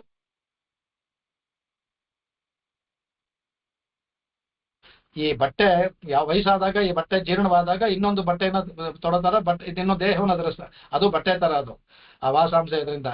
ಹಾಗಾಗಿ ಇವಾಗ ಈ ಆತ್ಮಕ್ಕೆ ಈ ದೇಹವೇ ಬಟ್ಟೆ ಆಗಿದೆ. ಆ ದೇಹಕ್ಕೆ ಅದು ಅಚೇತನ ದೇಹ. ಅಚೇತನಕ್ಕೆ ಆಗಿ ಇನ್ನೊಂದು ಅಚೇತನವಾದ ಬಟ್ಟೆ ಬೇಕು. ಅದಕ್ಕೆ ನಮ್ಮ ಆತ್ಮಕ್ಕೆ ಆಗ್ಲೇ ಬಟ್ಟೆ ದೇಹ ಇದ್ದೇ ಇದೆ ನಮಗೆ. ಇದನ್ನೇ ಅಕ್ಕಮಹಾದೇವಿ ತಿಳ್ಕೊಂಡಿದ್ದೆ. ಅದು ಒಳಗಡೆ ಇರುವ ಆತ್ಮಕ್ಕೆ ಈ ದೇಹನೇ ಬಟ್ಟೆ ತರ ಇದೆ ಅದು. ಈಗ ನಮ್ಗೆ ಏನಾಗಬೇಕು, ಯಾಕೆ ಭಗವಂತ ತಗೊಂಡ ಅಂದ್ರೆ ನಮಗೆ ಆ ಬಟ್ಟೆ ಹೋಗ್ಬೇಕು. ಸೂಕ್ಷ್ಮ ಶರೀರ ಆದ್ರೆ ತಾನೇ ಹೋಗ್ ಸಾಧ್ಯ. ಸೂಕ್ಷ್ಮ ಶರೀರಕ್ಕೆ ಹೊರಗಿರುವ ಬಟ್ಟೆ ಈ ದೇಹ, ಆ ಬಟ್ಟೆ ಭಗವಂತ ಏನ್ ಮಾಡ್ತಾನೆ ಅರ್ಥ ಇದ್ರಲ್ಲಿ ಆ ಬಟ್ಟೆಯನ್ನ ಕಳಿಸ್ತಾನೆ ನಮಗೆ. ಆ ಸೂಕ್ಷ್ಮ ಶರೀರವನ್ನ ಮಾಡೋದಕ್ಕೆ ಅನ್ನೋ ಬಟ್ಟೆ ಇದೆಯಲ್ಲ ಅದನ್ನ ಅಪಹೃತ ಮಾಡ್ತಾನೆ, ಭಗವಂತ ಕಳಿಸ್ತಾನೆ ನೋಡಿ. ಇದು ಪಾರಮಾರ್ಥಿಕವಾದ ಅರ್ಥ. ಆ ಬಟ್ಟೆಯನ್ನ ಕಳೆದೇನೆ ಈ ಸೂಕ್ಷ್ಮ ಶರೀರವಾದದ್ದು ಹೋಗುತ್ತೆ. ಹೇಗೆ ಹೋಗುತ್ತೆ ಸೂಕ್ಷ್ಮ ಶರೀರ? ಸೂರ್ಯನ ಕಿರಣ ಮೂಲಕ ಹೋಗುತ್ತೆ. ಅದಕ್ಕೆ ದಿನಕರ ಸೂತ ಅಂತ ದಿನಕರ ಪದವನ್ನು ಹಾಕಿದ್ರು. ಸೂರ್ಯ ಕಿರಣ ಮೂಲಕ ಹೋಗ್ಬೇಕದು. ಇಲ್ಲಿಗೆ ಅವರಿಗೆ ಇದೆಲ್ಲವೂ ಮಾರ್ಮಿಕವಾಗಿ ಭಗವಂತ ಅವ್ರಿಗೆ ತಿಳಿಸ್ಕೊಡ್ತಾ ಇದ್ದಾನೆ. ಈ ದೇಹ ಅನ್ನೋ ಬಟ್ಟೆ ಹೋದ್ರೇನೆ ಆಗ ಮೋಕ್ಷಕ್ಕೆ ಅವನು ಪಡೆಯುವ. ಯಾಕಂದ್ರೆ ಫಲಾಧ್ಯಾಯ, ಫಲ ಅಂದ್ರೆ ಮೋಕ್ಷ ನೋಡ್ಬೇಕಾದ್ರೆ ದೇಹ ಅನ್ನೋ ಬಟ್ಟೆ ಹೋಗ್ಬೇಕು. ಆ ಬಟ್ಟೆನ ಕಳಚಿ ಹಾಕ್ಬೇಕು ನಾವು. ಅದನ್ನ ಅವರು ಮೇಲ್ನೋಟಕ್ಕೆ ಬೇಲ್ದ ಬಟ್ಟೆ ಮಾತ್ರ ಕಳಿಸಿದ್ರು. ಈ ಬಟ್ಟೆ ಕಳಿಸಿದೆ ಅಂತ ಬಂತು, ಈ ಶರೀರ ಅನ್ನೋ ಬಟ್ಟೆಯನ್ನು ನಾವು ಕಳಿಸ್ಬೇಕು. ಅದಕ್ಕೆ ನಾವು ಅನೇಕ ಹೇಳಿದ ಸಾಧನ ಇದು ಉಪನಿಷತ್ತಲ್ಲಿ ಬರುವಂತಹದ್ದು ಬ್ರಹ್ಮವಿದ್ಯೆ ಹೇಳ್ತಾರೆ, ಸಾಧನ ಮಾಡಿ ಹೋಗಿ ಅಂತ. ನಾವು ಅದು ಕಷ್ಟವಾದದ್ದು ಅಂತ, ಕ್ಲಿಷ್ಟಕರವಾದದ್ದು ಅಂತ ನಾವು ಈಗ ಅದಕ್ಕೆ ಮಾಡ್ತೀವಿ. ಅದಕ್ಕೆ ಶರಣಾಗತಿಯನ್ನು ಇಟ್ಕೊಂಡು, ಶರಣಾಗತಿ ಒಂದು ಅದು ಸಹ ಅದು ಸಾಧನ ಭಕ್ತಿ, ಇಲ್ಲಿ ಸಾಧ್ಯ ಭಕ್ತಿ, ಅಷ್ಟೇ ವ್ಯತ್ಯಾಸ. ಇಲ್ಲಿ ಅಲ್ಲಿ 3ನೇ ಅಧ್ಯಾಯದಲ್ಲಿ ಹೇಳೋದು ಸಾಧನ ಭಕ್ತಿ, ಸಾಧನಾಧ್ಯಾಯದಲ್ಲಿ ಸಾಧನ ಭಕ್ತಿಯನ್ನು ಹೇಳ್ತಾರೆ. ಇಲ್ಲಿ ನಮಗೆ ಬೇಕಾಗಿರೋದು ಶರಣಾಗತಿ, ಸಾಧ್ಯ ಭಕ್ತಿ. ಇದು ಇವರಿಗೆ ಭಕ್ತಿ ಇದೆ, ಸಾಧ್ಯ ಭಕ್ತಿ ಬಂದಿಲ್ಲ ಅವ್ರಿಗೆ. ಭಕ್ತಿ ಕೃಷ್ಣನ ಮೇಲೆ ಪ್ರೇಮ, ಭಕ್ತಿ ಅನ್ನೋದು ಪ್ರೇಮ, ಎಲ್ಲ ಪರ್ಯಾಯ ಪದಗಳು. ಯಾರ ಮೇಲೆ ಯಾವ ತರ ಇಡ್ತೀವಿ, ಭಗವಂತನ ಮೇಲೆ ಇಡುವ ಪ್ರೇಮಕ್ಕೆ ಭಕ್ತಿ ಅಂತ ಹೆಸರು. ಅದಕ್ಕೆ ಅದು ಸಾಧ್ಯ ಭಕ್ತಿ. ಸಾಧ್ಯ ಭಕ್ತಿ ಅಂತಂದ್ರೆ ಇವನನ್ನು ಬಿಟ್ರ ಇಲ್ಲ, ನಮ್ಮನ್ನ ಪತಿಯಾಗಿ ಅವ್ರು ಈಗ ವರ್ಣಿಸ್ತಾರೆ. ಅವರು ಪತಿಯಾಗಿ ಅವರು ವರೆಸಿದ್ರು ಸಹ ಪತಿಂ ವಿಶ್ವಸ್ಯಾತ್ಮೇಶ್ವರಗುಂ ಶಾಶ್ವತಗುಂ ಶಿವಮಚ್ಯುತಂ ಅನ್ಬಿಟ್ಟು ಅವನು ವಿಶ್ವಸ್ಯ, ಈ ವಿಶ್ವಸ್ಯ ಪತಿ, ಆತ್ಮೇ ಪತಿ, ಎಲ್ಲ ಆತ್ಮಕ್ಕೂ ಪತಿ, ವಿಶ್ವಕ್ಕೂ ಪತಿ. ಯಾಕಂದ್ರೆ ಅವನು ಏಕಃ, ಅವನೊಬ್ಬನೇ ಪುರುಷ, ಇನ್ನೆಲ್ಲರೂ ಸ್ತ್ರೀ ಪ್ರಾಯರು. ನಾವೆಲ್ಲರೂ ಪುರುಷರು, ಸ್ತ್ರೀ ಎಂದು ಈ ಲಿಂಗ ಇಲ್ಲಿ ಮಾತ್ರ. ಅಲ್ಲಿ ಪಾರಮಾರ್ಥಿಕ ಎಲ್ಲರೂ ಸ್ತ್ರೀ ಪ್ರಾಯರೇ. ಹಾಗಾಗಿ ಭಗವಂತನ ಹತ್ರ ನಮಗೆ ಪತಿ ಆಗಿರೋದ್ರಿಂದ, ಭಗವಂತನ ಪತಿ ಆದ್ರಿಂದ ನಮಗೆ ಆ ಪತಿ ಎದುರಿಗೆ ನಗ್ನತ್ವ ಇರೋದು ಯಾವ ದೋಷವೂ ಇಲ್ಲ, ಶಾಸ್ತ್ರದಲ್ಲೂ ನಿಷೇಧ ಮಾಡಿಲ್ಲ. ಅದಕ್ಕೆ ಯಾವ ಕಾಲ ಸಮಯದಲ್ಲಿ ಅದು ಅಂದ್ರೆ ಲೌಕಿಕವಾದ ನಗ್ನತ್ವ ಹೇಳೋದು ನಾನು, ಅದು ಸಹ ಪತಿಯಾದಂತ ಭಗವಂತ. ಹಾಗೆ ಇವರೆಲ್ಲರೂ ಪತಿಯಾಗಿ ಅವನ್ನ ಆಸೆ ಪಡೋದ್ರಿಂದ ಕೃಷ್ಣನ ಎದುರಿಗೆ ಇರುವಂತಹ ನಗ್ನತ್ವ ಅವರಿಗೆ ಯಾವ ಒಂದು ಕುಂದೂ ಇರಲಿಲ್ಲ ಅವರಿಗೆ. ಅದಕ್ಕೆ ಕುಂದ ಶಾಖ ಅಂತ. ನಿಮ್ಗೆ ಯಾವ ಕುಂದೂ ಇಲ್ಲ, ಇದು ನನ್ನ ಎದುರಿಗೆ ಇರೋ ತೋರಿಸೋದಕ್ಕೆ ಕುಂದ ಶಾಖಕ್ಕೆ ಹೋದ ಅಂತ ಒಂದು ಕುಂದಾನಕ್ಕೆ ಬೇರೆ ಅರ್ಥ ಇದೆ, ತಗೊಳ್ಳೋಣ ಅದನ್ನ. ಇದರ ಏನು ಅಂದ್ರೆ ಇದ್ರ ಚೆನ್ನಾಗಿ ವ್ಯಾಖ್ಯಾನ ಮಾಡಿದ್ದಾರೆ. ಆದ್ರೆ 2-3 ಮುಖ್ಯವಾದ ವಿಷಯಗಳನ್ನ ಎಲ್ಲಾ ವ್ಯಾಖ್ಯಾನಕಾರರು ಬಿಟ್ಬಿಟ್ಟಿದ್ದಾರೆ. ಅದು ನನಗೆ ಸ್ವಲ್ಪ ಯಾಕೆಂತ ಗೊತ್ತಿಲ್ಲ. ಅದು ವಿಶೇಷವಾಗಿ ಬೇರೆ ಬೇರೆ ವಿಷಯಗಳು ತಗೊಂಡಿದ್ದಾರೆ. 1-2 ಮುಖ್ಯ ಅಂದ್ರೆ ಫಲಾಧ್ಯಾಯದಲ್ಲಿ ಅನೇಕ ಬ್ರಹ್ಮಸೂತ್ರಗಳನ್ನ ಇದಕ್ಕೆ ಹೇಳ್ಬೇಕು. ಯಾವ ಬ್ರಹ್ಮಸೂತ್ರವನ್ನೂ ಹೇಳಲಿಲ್ಲ ಅವರು. ಕೃಷ್ಣನೇ ಅನ್ಬಿಟ್ಟು ಮುಗಿಸ್ಬಿಟ್ರು. ಇಲ್ಲ, ಈಗ ಕೃಷ್ಣದಾತಾಚಾರ್ಯರು ಸೇರಿ ಹೇಳಿದ್ರು. ಆದ್ರೆ ನಾವು ನೋಡುವಾಗ ಅನೇಕ ನಾವು ಬ್ರಹ್ಮಸೂತ್ರವನ್ನು ತೋರಿಸ್ಬೋದು. ಇದು ಸ್ವಾಮಿ ಆಯಾ ಪದಗಳನ್ನ ಹಾಕಿ ತೋರಿಸ್ಕೊಟ್ಟಿದ್ದಾರೆ, ಅದನ್ನ ತೋರಿಸ್ಬೋದು. ಆದ್ರೆ ಅದನ್ನ ಯಾಕೋ ವ್ಯಾಖ್ಯಾನಕಾರರು ಅದೊಂದು ಬಿಟ್ರು. ಆಮೇಲೆ ಕುಂದ ಅನ್ನೋದಕ್ಕೆ ಕುಂದ ಶಾಖ ಇದೆಯಲ್ಲ, ವಸನ, ಕುಂದ ಶಾಖ, ಈ 3ಕ್ಕೂ ವ್ಯಾಖ್ಯಾನ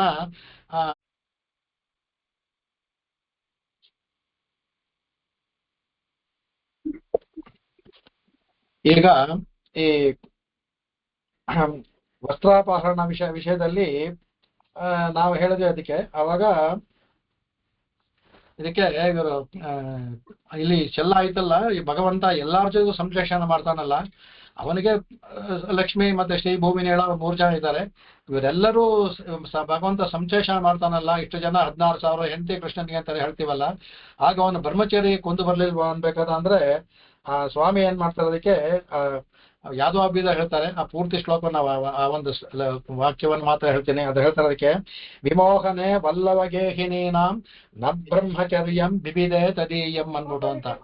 ಅಂದ್ರೆ ವಿಮೋಹನೆ ವಲ್ಲವ ಗೇಹಿನೀನ, ವಲ್ಲವ ಗೇಹಿಗಳು ಅಂದ್ರೆ ಇವರು, ಅವರೆಲ್ಲ ವಿಮೋಹನ ಮಾಡಿ ಅವ್ರನ್ನ ಮಾಡಿದೆಲ್ಲ. ಅವಾಗ ಆದ್ರೂ ಸಹ ನಿನಗೆ ತವ ಬ್ರಹ್ಮಚರ್ಯಂ ನ ಭಿದೇಯಂ ಬಿಬಿದೆ, ನಿನ್ನ ಬ್ರಹ್ಮಚರ್ಯಕ್ಕೆ ಯಾವ ಕುಂದು ಆಗ್ಲಿಲ್ಲ ಅಂತ ಹೇಳ್ತಾರೆ. ಇದಕ್ಕೆ ಏನಪ್ಪಾ ಇದು, ನಾವು ಸಹ ಲೋಕದಲ್ಲಿ ಮದುವೆ ಆದ ಅಂದ್ರೆ ಬ್ರಹ್ಮಚರ್ಯ ಹೋಗ್ತಲ್ಲ, ಮದುವೆನಲ್ಲೂ ಒಂದು ಬ್ರಹ್ಮಚರ್ಯ ಇದೆ, ಅದು ಬೇರೆ ಮಾತು. ಗೃಹಸ್ಥರಿಗೂ ಒಂದು ಬ್ರಹ್ಮಚರ್ಯ ಇದೆ. ಅವರ ಕಾಲ ನಿಯಮಿತವಾಗಿ ಅವರು ತಮ್ಮ ಪತ್ನಿಯರ ಜೊತೆ ಇದ್ರೆ ಅದು ಬ್ರಹ್ಮಚರ್ಯಕ್ಕೆ ಸಮಾನ ಅಂತ ಶ್ರುತಿಯಲ್ಲಿ ಹೇಳುತ್ತೆ. ಅದು ಇದು ನೈಷ್ಠಿಕ ಈ ಬ್ರಹ್ಮಚಾರಿ ಹೇಳಿರುವಂತಹದ್ದು. ಇದು ಅವನಿಗೆ ಭಗವಂತನಿಗೆ ಆಗ್ಲಿಲ್ವಾ ಅನ್ಬೇಕಾ. ಅದಕ್ಕೆ ಅವರು ಅಪೇದೀಕ್ಷಿತ ವ್ಯಾಖ್ಯಾನ ಮಾಡ್ಬೇಕಾದ್ರೆ ಶಿವಪಾರ್ವತಿಯ ಒಂದು ಉದಾಹರಣೆ ಕೊಡ್ತಾರೆ. ಶಿವ ಪಾರ್ವತಿ ಇಬ್ರು ಅವ್ರ ಅರ್ಧನಾರೀಶ್ವರರು ಅಂತ ಹೇಳಿ ಇಬ್ರು ಒಂದೇ ದೇಹ ಇರೋದು. ಅದಕ್ಕೆ ಆವಾಗ ಅವ್ರ ಪಾರ್ವತಿ ಅದನ್ನ ಕೇಳ್ತಾರೆ, ಇದಲ್ಲೇ ಅವಾಗ ನೀವು ತಪಸ್ ಮಾಡುವಾಗ ಈ ರತಿ ಅವ್ರ ಭಗವಂತನ ಅವ್ರ ಜೊತೆ ರತಿ ಕ್ರೀಡೆ ಆಡ್ತಾನೆ ಶಿವ ಕೆಲವು ಸಮಯ. ಇದರಲ್ಲೇ ನೋಡಿದ್ವಿ ರಾಮಾಯಣದಲ್ಲಿ 100 ವರ್ಷಗಳ ಕಾಲ ಅವ್ನು ಮಾಡಿದಾಗ ಅವನ ರೇತಸ್ಸಿನ ಶಾಖವನ್ನು ತಡೆಯಲಾರ್ದೆ ಎಲ್ಲ ದೇವತೆಗಳು ಮಾಡಿ ಆಗ್ಲೇ ಇದೆಲ್ಲ ಮಾಡೋದು. ಅವಾಗ ಅಂತ ನೋಡಿದ್ವಲ್ಲ ಆ ತರ. ಆಗ ಕೇಳುವಾಗ ಅವ್ನು ಹೇಳ್ತಾನೆ ಅದಕ್ಕೆ, ಸ್ವಶರೀರಸ್ಯ ಸಂಶ್ಲೇಷೆ ರತಿರ್ನ ಸ್ಯಾತ್ ವರಾನನೆ. ಇದಕ್ಕೆ ಅಪೇದೀಕ್ಷಿತ ಇದನ್ನು ಕೊಡ್ತಾರೆ. ಇದು ಹೇಳಿದ್ರಲ್ಲ ಯಾತಕ್ಕೆ ಅಂತ. ಅವ್ರು ಹೇಳ್ತಾನೆ, ಸ್ವಶರೀರೇ ಸಂಶ್ಲೇಷ, ನೀನು ನನ್ನ ದೇಹವೇ, ಅದ ನನ್ನ ಶರೀರದಲ್ಲೇ ನಾನು ಸಂಶ್ಲೇಷಣೆ ಅಂದ್ರೆ ನನಗೆ ಸಂಶ್ಲೇಷಣೆ ಉಂಟಾದ್ರೆ, ರತಿ ಉಂಟಾದ್ರೆ ಅದರಲ್ಲಿ ಅದಕ್ಕೆ ವರಾನನೆ ಅದು ನ ರತಿಹಿ, ಅದು ರತಿ ಅಲ್ಲ ಅದು ಅಂತ ಪಾರ್ವತಿಗೆ ಶಿವ ಹೇಳ್ತಾನೆ. ಅದನ್ನ ಇಲ್ಲಿ ಅಪಯ ದೀಕ್ಷಿತರು ಹೇಳ್ತಾರೆ. ಇಲ್ಲಿ ಆ ಥರನೇ ಇಲ್ಲಿ ಕೃಷ್ಣ ಇವ್ರ ಜೊತೆಯಲ್ಲಿ ಇದ್ರು ಎಲ್ಲರೂ ಅವ್ರ ಅಂಗಭೂತ ದೇಹದಲ್ಲೇ ಇರೋದು, ಎಲ್ಲರೂ ಎಲ್ಲರ ದೇಹದಲ್ಲೂ ಭಗವಂತ ಇರೋದ್ರಿಂದ ಅದರಿಂದ ಅದಕ್ಕೆ ಅವನ ಒಂದು ಬ್ರಹ್ಮಚರ್ಯಕ್ಕೆ ಯಾವ ಕುಂದೂ ಇಲ್ಲ. ಮೇಲ್ನೋಟಕ್ಕೆ ಹಾಗೆ ಕಂಡ್ರು ಭಗವಂತ ಅದು ತಾವರೆ ಎಲೆ ತರ ಮೇಲೆ ನೋಡ್ತಾ ಇರ್ತಾರೆ, ಎಲ್ಲೂ ಅದು ಅವನಿಗೆ ಅಶ್ಲೇಷವೇ, ಅವನಿಗೆ ಸಂಶ್ಲೇಷ ಇಲ್ಲ, ಸಂಶ್ಲೇಷ ನೋಟಕ್ಕೆ ಎಲ್ಲರಲ್ಲೂ ಅಶ್ಲೇಷವೇ ಭಗವಂತ, ಅದು ಯಾವುದೂ ಹೊಂಟೋದಿಲ್ಲ ಅನ್ನೋದು ಅಂತ ಹೇಳ್ತಾರೆ. ಅದಕ್ಕೆ ಇದಕ್ಕೆ ಅದ್ಭುತವಾಗಿ ಇದ್ರಲ್ಲೂ ಬ್ರಹ್ಮಸೂತ್ರದಲ್ಲೂ ಬರುತ್ತೆ. ಅದರಲ್ಲಿ ಈ ಭಗವಂತ ಅವರು ಇದನ್ನ ಪೂರ್ವಪಕ್ಷ ಹಾಕೊಳ್ತಾರೆ. ಇದರಲ್ಲಿ ಇದು ಎಲ್ಲ ಹೇಳ್ತೀರಾ ಭಗವಂತನ ಒಳಗಡೆ ಇದೆ ಅಂತೀರಾ, ಒಳಗಡೆ ಇದ್ಮೇಲೆ ಭಗವಂತ ಈ ದೇಹದಲ್ಲಿ ಈಗ ದೇಹದಲ್ಲಿ ಉಂಟಾಗಿರೋ ಮಲಿನ ಕೊಳೆ ಇದು ಎಲ್ಲವೂ ಅವನಿಗೂ ಉಂಟಾಗಬೇಕಲ್ಲ. ಅವ್ನ ಒಳಗಡೆ ಇದ್ಮೇಲೆ ಆ ರಕ್ತ ಮಾಂಸದಲ್ಲೇ ಜೊತೆಲಿ ಇರ್ತಾರೆ, ಅದೇ ಗಂಟಲ್ಲ ಅಂತ ಹೇಳ್ತೀರಾ ಅಂತ ಪ್ರಶ್ನೆಯನ್ನು ಹಾಕೊಳ್ತಾನೆ. ಅದಕ್ಕೆ ಅವಾಗ ಅವರೆಲ್ಲ ತೆಗೆದು ಹೇಗೆ ಅವನಿಗೆ ನಶ್ಲೇಷ ಆಗುತ್ತೆ ಅಂದ್ರೆ ವೇದ ಶ್ರುತಿಯಲ್ಲಿ ಹೇಳಿರೋ ತೆಗೆದು ಭಗವಂತನಿಗೆ ಯಾವುದು ಅವಾಗ ಇದನ್ನ ಕೊಡ್ತಾರೆ, ತಾವರೆ ಎಲೆ ತರ ಉದಾಹರಣೆ ಕೊಡ್ತಾರೆ. ಉದಾಹರಣೆ ಇದಕ್ಕೆ ಇನ್ನೊಂದು ಅದ್ಭುತವಾಗಿ ಲೌಕಿಕ ಉದಾಹರಣೆ, ಮುಕುರೈಶಂಕರ್ ಅಂತ ಇದ್ರು. ಅದರಲ್ಲಿ ಇವರು ಇರೋದಕ್ಕೆ ಎರಡು ಹಿಂದೆ ಅವರು, ಈಗಿನ ಹಿಂದೆಯವರು ಅದಕ್ಕಿಂತನವರು. ಅವರು ಅದ್ಭುತವಾಗಿ ಇದಕ್ಕೆ ಮಾಡ್ಬೇಕಾದ್ರೆ ಅಶ್ಲೇಷ ಇಲ್ಲ ಭಗವಂತನಿಗೆ ಅನ್ಭಾಗ ಹೇಳೋರು. ಈಗ ನೀವು ದೇಹದಲ್ಲೇ ಇದೆ, ನೀವು ದೇಹದಲ್ಲೇ ನಾಲ್ಗೆಯೂ ನಿಮ್ಮ ದೇಹದ ಅಂಗ ತಾನೆ, ನಿಮ್ಮ ಇದರಲ್ಲೇ ಇದೆ. ಅದು ಅಲ್ಲಿ ನಾಲ್ಗೆಗೆ ಒಂದು ಚುಚ್ಚಿದ್ರೆ ರಕ್ತವೂ ಬರುತ್ತೆ. ಆದ್ರೂ ಸಹ ನೀವು ತುಪ್ಪ ಗಿಪ್ಪ ಏನ್ ತಿಂದ್ರು ಸಹ ಕೈಗೇನಾದ್ರೂ ಆಮೇಲೆ ಹೋಗಿ ಸೀಗೆ ಇಲ್ಲ ಶಾಂಪೂನು ಹಾಕಿ ತೊಳ್ಕೊಬೇಕು.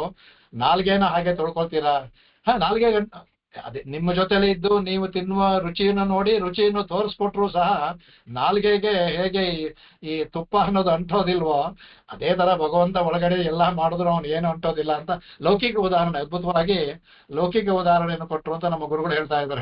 ಹೇಳೋಕೆ ಕೆಲವು ಸಮ ವ್ಯಾಖ್ಯಾನ ಮಾಡುವಾಗ ಹೇಳೋರು ಆ ತರ ಅಶ್ಲೇಷ ಆಗುತ್ತೆ ಅನ್ಬಿಟ್ಟು ಅಂತ. ಅದೇ ತರ ಇಲ್ಲಿ ಭಗವಂತ ಎಲ್ಲರ ಜೊತೆಯಲ್ಲಿದ್ರು ಎಲ್ಲೂ ಸಂಸ್ಪೃಷ್ಟ ಇಲ್ಲ, ಅವನಿಗೆ ಮೇಲ್ನೋಟಕ್ಕೆ ಅಷ್ಟೇ, ಇವ್ರಿಗೆಲ್ಲೂ ನೋಡುತ್ತೆ. ಅದಕ್ಕೆ ಹಾಗಾಗಿ ಅವನ ಎದುರಿಗೆ ಭಗವಂತನ ಎದುರಿಗೆ ಏನಿದ್ರು ನಮಗೆ ಆ ನಗ್ನತೆ ಆಗ್ಲಿ ಭಾವ ಇಲ್ಲ. ಒಂದು ಪತಿನೇ ಆಗ್ಬಿಟ್ಟ, ಆದ್ರೂ ಆ ಪತಿ ಆಗಿದ್ರಿಂದ ಇದ್ರು ಯಾವ ದೋಷವೂ ಇಲ್ಲ, ಇಲ್ಲದೇ ಇದ್ರು ಸಹ ಅವನೇ ಪರಮ ಸಾಕ್ಷಿ ಲೋಕಕ್ಕೆ.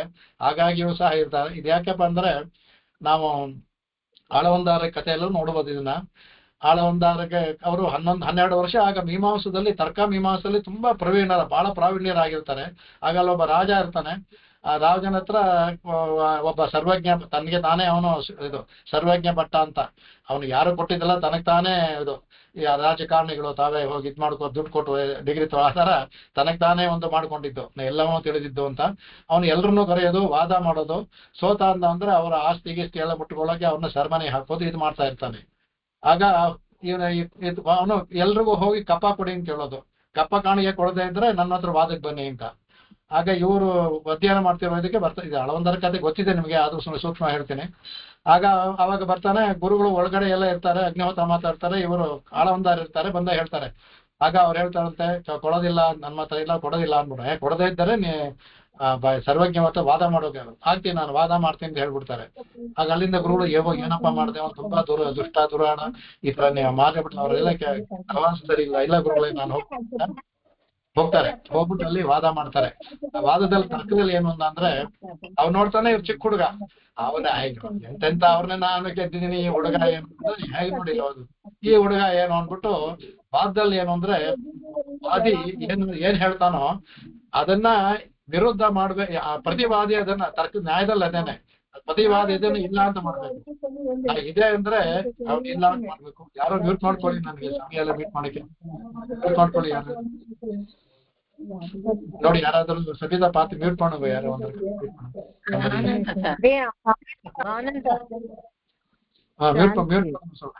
ಆನಂದ ನೋಡಿ ಮ್ಯೂಟ್ ಮಾಡ್ಕೊಳ್ಳಿ. ನೋಡಿ ಫ್ಲೋ ಹೋಗ್ಬಿಡುತ್ತೆ ಏನೋ ಹೇಳ್ತಾ ಇತ್ತು ಕಡೆಗೆ. ಆಗ ಅವನ್ ಹೇಳ್ತಾನೆ, ಸರಿ ಇವ್ರು ಹೇಳ್ತಾರೆ ಆಳವಂದಾರು, ಸರಿ ನೀವ್ ಹೇಳಿ, ನೀವೇನ್ ಹೇಳಿದ್ರು ಅದಕ್ಕೆ ನಾನು ವಾದ ಮಾಡ್ತೀನಿ. ಅವ್ರು ಹೇಳ್ದ, ನೀನ್ ಹೇಳೋ, ನಾನು ಅದನ್ನ ಇಲ್ಲ ಅಂತ ಮಾಡ್ತೀನಿ. ಯಾಕಂದ್ರೆ ಅವನು ವಾದದಲ್ಲಿ ತುಂಬಾ ಗಟ್ಟಿ ಅಂತ ಹೆಸರು ನೋಡಿರ್ತಾನೆ. ಆಗ ಆಳವಂದಾರು ಕೊಡ್ತಾರೆ ಅದ್ಭುತವಾಗಿ. ಯಾದಕ್ಕೆ ವೃತ್ತಾಂತ ಹೇಳ್ತಾ ಇದ್ದೀನಿ ಅಂದ್ರೆ ಇದ್ರಲ್ಲಿ ಅದ್ರ ಹೇಳ್ತಾ ಇರೋದಕ್ಕೆ, ಅವನು ರಾಜ ಇದ್ದಾನಲ್ಲ, ರಾಜ ಧರ್ಮಜ್ಞ, ರಾಜಪತ್ನಿ ಪತಿವ್ರತ. ರಾಜಮಾತಾ ಅವಂದ್ಯ. ಇವು ಮೂರು.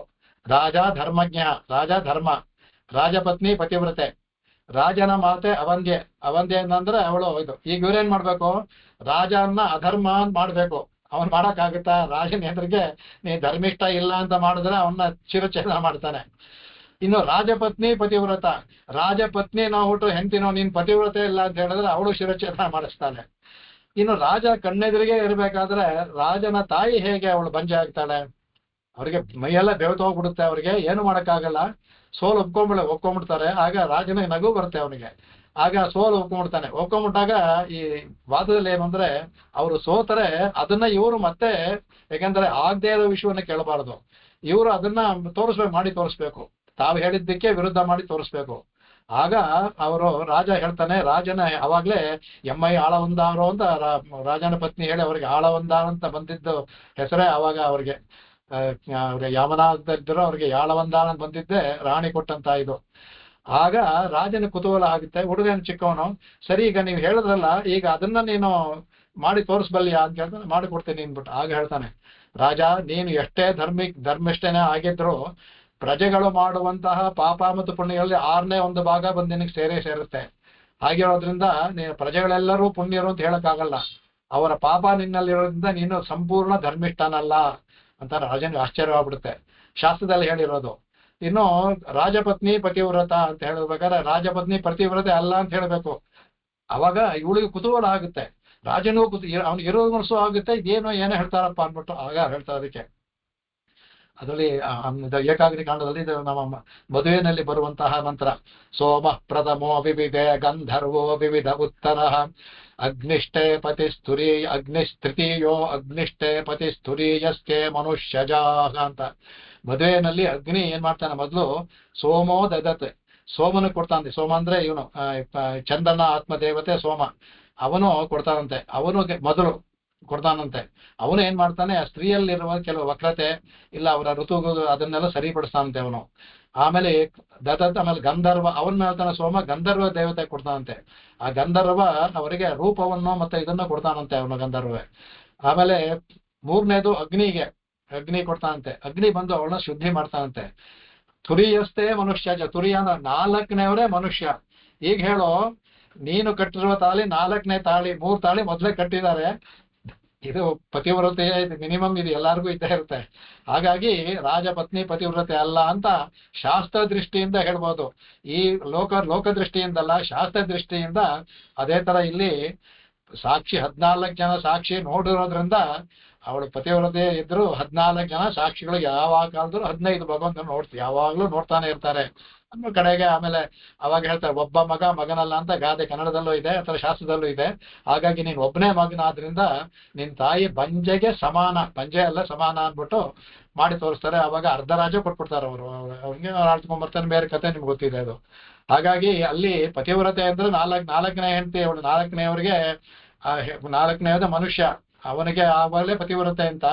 ಅದೇ ತರ ಇಲ್ಲಿ ವಸ್ತ್ರಾಪಹರಣ ಮಾಡೋದಿಲ್ಲ. ಇದು ಯಾವಾಗ್ಲೂ ಎಲ್ಲರೂ ನೋಡ್ತಾ ಇರ್ತಾರೆ. ಭಗವಂತ ಇವನೇನು ವಸ್ತ್ರಾಪಹರಣ ಮಾಡಿದ್ರಿಂದ ಅವ್ರ ಮಾನ ಹೋಗ್ಲಿಲ್ಲ, ಲೋಕದ ದೃಷ್ಟಿಯಿಂದ ಮಾಡುವಾಗೆ. ಯಾವಾಗ್ಲೂ 14 ಜನ ಸಾಕ್ಷಿಗಳು ಇದ್ದೇ ಇರ್ತಾರೆ. ಇಲ್ಲೇನು ಬೇರೆ ಯಾರು ಇರೋದಿಲ್ಲ ಅನ್ಬಿಟ್ಟು ಅಂತ ಅದನ್ನ ತೆಗೆದು ತೋರಿಸ್ಕೊಳ್ತಾರೆ. ಅದನ್ನ ಕಡೆಗೆ ಈ ದಿನಕರ ಸುತ ಅನ್ನುವಾಗ ಅಲ್ಲಿ ಹೇಳ್ತಾರಂತೆ, ಅಲ್ಲಿ ವ್ಯಾಖ್ಯಾನದಲ್ಲಿ ತಗೊಂಡು ಹೋಗ್ತಾರೆ. ಅದಕ್ಕೆ ಸ್ತ್ರೀಯರಿಗೆ ಆದ್ರೂ ಒಬ್ಬ ಸ್ತ್ರೀಯರು ಇನ್ನೊಬ್ಬ ಸ್ತ್ರೀಯರಾಗಿ ಅವರು ಇಷ್ಟಪಡೋದಿಲ್ಲ, ಯಾರಿಗೂ ಆಗ್ಲಿ, ಪುರುಷರಂತ ಸ್ತ್ರೀಯರು ಆಗ್ಲಿಲ್ಲ. ಆದ್ರೆ ಇವರಿಗೆ ಯಮನೆಯಲ್ಲಿ ಇವ್ರು ನಗ್ನರಾಗಿರೋದು ಅವ್ರಿಗೇನು ಅನ್ಸೋದಿಲ್ಲ. ಅದೇನೊಂದು ಎಲ್ಲಕ್ಕೂ ಮನಸ್ಸಿನ ಭಾವನೆಯೇ ಕಾರಣ ಅನ್ನೋದಕ್ಕೆ. ಆ ಭಾವನೆ ಬರಬೇಕು. ಹೇಗೆ ನದಿಯಲ್ಲಿರ್ಬೇಕಾದ್ರೆ ಅವ್ರಿಗೇನು ಅನ್ಸೋದಿಲ್ವೋ, ಅದೇ ತರ ಕೃಷ್ಣನ ಎದುರಿಗಿರ್ಬೇಕಾದ್ರೂ ಆ ಭಾವನೆ ಅವ್ರಿಗೆ ಬರಬೇಕು. ಯಾಕಂದ್ರೆ ಕೃಷ್ಣನನ್ನ ಅವರೊಬ್ಬ ವಿಟಪುರುಷನನ್ನಾಗಿ ನೋಡ್ತಾ ಇದ್ದಾರೆ, ಅದು ಕೂಡುದು ಅಂತರ್ಯಾಮಿಯಾಗಿರುವ ಭಗವಂತ ಅಂತ ನೋಡ್ಬೇಕು. ಆಗ್ಲೇ ಭಗವಂತ ಅವರಿಗೆ ಮೋಕ್ಷವನ್ನು ಕೊಡೋಕೆ ಸಾಧ್ಯವಾಗುತ್ತೆ. ಅದನ್ನ ಅವ್ರು ತಿಳಿಸ್ಬೇಕು. ನಿಮ್ಮ ಭಕ್ತಿ ಸಾಧ್ಯ ಭಕ್ತಿ ಇದೆ, ಅದು ಪರಭಕ್ತಿ, ಪರಜ್ಞಾನ, ಪರಮಭಕ್ತಿ ಹೋಗ್ಬೇಕದು. ಆ ಎಲ್ಲೇ ಹೋಗ್ಬೇಕಾದ್ರೆ ಈ ಭಾವನೆ ಎಲ್ಲ ಹೋಗ್ಬೇಕು ನಮಗೆ. ಆಗ್ಲೇ ಈ ದೇಹ ಅನ್ನೋ ಒಂದು ಬಟ್ಟೆ ಕಳಿಸ್ಬೇಕಾದ್ರೆ ಇದೆಲ್ಲ ನಾವು ಬೇಕಾಗಿದ್ದು. ಅದಕ್ಕೋಸ್ಕರ ಈ ವಸ್ತ್ರಾಪರಣದಲ್ಲಿ ಭಗವಂತನ ಈ ಸೂಚಕ ಇಷ್ಟೆಲ್ಲ ಅರ್ಥಗಳೆಲ್ಲ ಇದೆ. ಇನ್ನು ಕೆಲವೆಲ್ಲವೇ ನಾವು ಇದರಲ್ಲಿ ಹೇಳಿದಂತ ಅರ್ಥಗಳನ್ನ ಹೇಳ್ಕೊಂಡು ಹೋಗ್ಬೋದು. ಅದು ಇವಾಗ ಬೇಡ, ಅದನ್ನ ಮುಂದೆ ಕೇಳೋಣ. ಯಾರು ಕಡೆಗೆ ಇವಾಗ ಭಗವಂತ ಯಾತಕಪ್ಪ ಅಂಜಲಿ ಕೇಳ್ದ ಅನ್ಬಿಟ್ಟು ಅಂತ ಹೇಳ್ತಾರೆ. ಆ ಲೀಲಾಸ್ಮೇರಹ ಅನ್ನೋದು ಅದಕ್ಕೆ. ಲೀಲಾಸ್ಮೇರಹ ಅಂದ್ರೆ ಭಗವಂತ ಈಗ ಇಲ್ಲಿ ಲೀಲೆಯಾಗಿ ಕೇಳ್ತಿದ್ದೆ, ಲೀಲೆಯಿಂದ ನಕ್ಕದ ಅಂತ ಸ್ವಾಮಿ ಹೇಳ್ತಾ ಇದ್ದಾರೆ. ಆ ಲೀಲೆಯಿಂದ ನಗ್ದ ಅಂದ್ರೆ ಇಷ್ಟೆಲ್ಲ ನನ್ನ ಜೊತೆ ಸಂಶ್ಲೇಷಣೆ ಮಾಡಿದೀರಾ, ಇಷ್ಟು ಜನ ಆಡಿದೀರಾ, ಇನ್ನೂ ನೀವು ನನ್ನನ್ನು ತಿಳ್ಕೊಳ್ಳಿಲ್ವಲ್ಲ ಅಂತ ಒಂದು ಹುಸಿನಗೆ. ಈಗ ನಿಮಗೆ ಈ ತರ ನಾ ತಿಳಿಸ್ಬೇಕಲ್ಲ ನಿಮಗೆ ಅಂತ ಅವನಿಗೊಂದು ಹುಸಿನಗೆ, ಲೀಲಾಸ್ಮೇರಹ. ಅದರಿಂದ ಅವ್ರಿಗೆ ಅದನ್ನ ಹೇಳ್ತಾರೆ ಅದಕ್ಕೆ. ಅಂದ್ರೆ ತಾಸಾಮಾವಿರ ಭೂಚೌರಿಹಿ ಸ್ಮಯಮಾನ ಮುಖಾಂಬುಜ ಅಂತ ಹೇಳೋ ತರ ಅವ ಮಂದಸ್ಮಿತ ಅವನಿಗೆ. ಅಂದ್ರೆ ಪರಿಹಾಸ ಕೂಡಿದಂತ ಅವನ ಅವ್ರ ಕಡೆಗೆ. ಅಂದ್ರೆ ಈ ಪ್ರಾಕೃತವಾದ ಈ ಬಟ್ಟೆ ಮೇಲೆ ವ್ಯಾಮೋಹ ಇಟ್ಕೊಂಡು, ಅಂದ್ರೆ ನಾವ್ ಎಲ್ಲರಿಗೂ ಸೇರೋದು ಪ್ರಾಕೃತವಾದ ವಸ್ತುಗಳು. ಬಟ್ಟೆ ಒಂದು ಕಾರಣ, ಪ್ರಾಕೃತವಾದ ವಸ್ತು ಮೇಲೆ ವ್ಯಾಮೋಹ ಇಟ್ಕೊಂಡ ಅಂದ್ರೆ ಅಪ್ರಾಕೃತವಾದ ಅಲ್ಲಿ ಸಿಗುವಂತ ನಮಗೆ ಬಟ್ಟೆ ಆನಂದ, ಅದು ಅಲ್ಲಿ ದಿವ್ಯ ಶರೀರ ಬರುತ್ತಲ್ಲ ಆ ಬಟ್ಟೆ, ಅದ್ರ ಮೇಲೆ ಇರೋದು ಬಿಟ್ಟು ನಾವು ಪ್ರಾಕೃತವಾದ ವಸ್ತುಗಳ ಮೇಲೆ ಇಟ್ಕೊಂಡಿದಾರಲ್ಲ ಇನ್ನು ಅಂತ ಅದೊಂದು ಹುಸಿನಗೆ ಅಂತ ಮೇಲ್ ತಗೋಬೋದು ಅದಕ್ಕೆ. ಅದನ್ನ ಬಿಟ್ಟು ಇವರು ಅಪ್ರಾಕೃತವಾದ ಒಂದು ಬಟ್ಟೆಯನ್ನ ಕೇಳದೆ ಪ್ರಾಕೃತವಾದ ಬಟ್ಟೆಯನ್ನ ಕೇಳ್ತಾ ಇದಾರಲ್ಲ ನಮಗೆ ಅಂತ ಇಲ್ಲಿ ಭಗವಂತನಿಗೆ ಹುಸನಗೆ ಅಂತೆ. ಸರಿ ಕೊಟ್ಟ. ಇವನಾತಕಪ್ಪ ಕೇಳ್ದ ಅಂದ್ರೆ ಅಂಜಲಿಂ ಯಾಚಮಾನಃ. ಭಗವಂತನಿಗೆ ಏನು ಅಂದ್ರೆ ತುಂಬಾ ಅವ್ರ ಭಕ್ತಿ ಉಳ್ಳವರು ಮಾಡಿದ್ದಾರೆ, ಅವರಿಗೆ ಜ್ಞಾನ ಕಡಿಮೆ, ಅವ್ರಿಗೆ ಹೇಗಾದ್ರೂ ಮೋಕ್ಷವನ್ನು ಕೊಡಬೇಕು ಅಂತ ಇದಕ್ಕೆ. ಭಗವಂತನಿಗೆ ಏನು ಮೋಕ್ಷ ಕೊಡ್ಬೇಕಾದ್ರೆ ಉಪಾಯ ಭಕ್ತಿ ಯೋಗ ಮಾಡಬೇಕು. ಭಕ್ತಿ ಯೋಗಕ್ಕೆ ಅರ್ಹತೆಯೂ ಇಲ್ಲ, ಮತ್ತೆ ಭಕ್ತಿ ಯೋಗಕ್ಕೆ ಇವರು ಸ್ತ್ರೀಯರು ಆಗಿದ್ದಾರೆ, ಗೊಲ್ಲರು, ಅದರಿಂದ ಅರ್ಹತೆ ಇಲ್ಲ, ಮಾಡೋಕ್ಕೂ ಸಾಧ್ಯವಿಲ್ಲ. ಅದು ಶರಣಾಗತಿ ಮಾಡಬೇಕು. ಶರಣಾಗತಿ ಮಾಡೋದಕ್ಕೆ ಇನ್ನು ಪೂರ್ಣವಾಗಿ ಇವ್ರಿಗೆ ಗೊತ್ತಿಲ್ಲ ಇವ್ರಿಗೆ. ಹಾಗಾಗಿ ಇವನೇನ್ ಮಾಡ್ತಾನೆ ಇವಾಗ ಇವನು, ಅದಕ್ಕೆ ಅಂಜಲಿಂ ಯಾಚಮಾನಃ. ಅಂಜಲಿಯನ್ನಾದ್ರೂ ಮಾಡಿ ನೀವು. ಅಂಜಲಿಯನ್ನಾದ್ರೂ ಮಾಡ್ದ ಅಂತ ಅಂದ್ರೆ ಅಂಜಲಿ ಅದು ಶರಣಾಗತಿಗೆ ಸಮಾನ ಅನ್ನೋದು ಅದಕ್ಕೆ. ಈ ಭಗವಂತ ಈ ಅಂಜಲಿಗೆ ಅನೇಕ ಒಂದು ವ್ಯಾಖ್ಯಾನ ಮಾಡ್ತಾರೆ. ಅದಕ್ಕೆ ಅಂಜಲಿಯನ್ನು ಮಾಡ್ಬೇಕಾದ್ರೆ ಸಂಪೂರ್ಣವಾಗಿ ಮಾಡಬೇಕು. ಒಂದು ಕೈನಲ್ಲಿ ಮಾಡೋದು ಅಂಜಲಿ ಆಗಲ್ಲ, ಎರಡು ಕೈಯು ಸೇರಿದ್ರೆ ಮಾತ್ರ ಅಂಜಲಿ.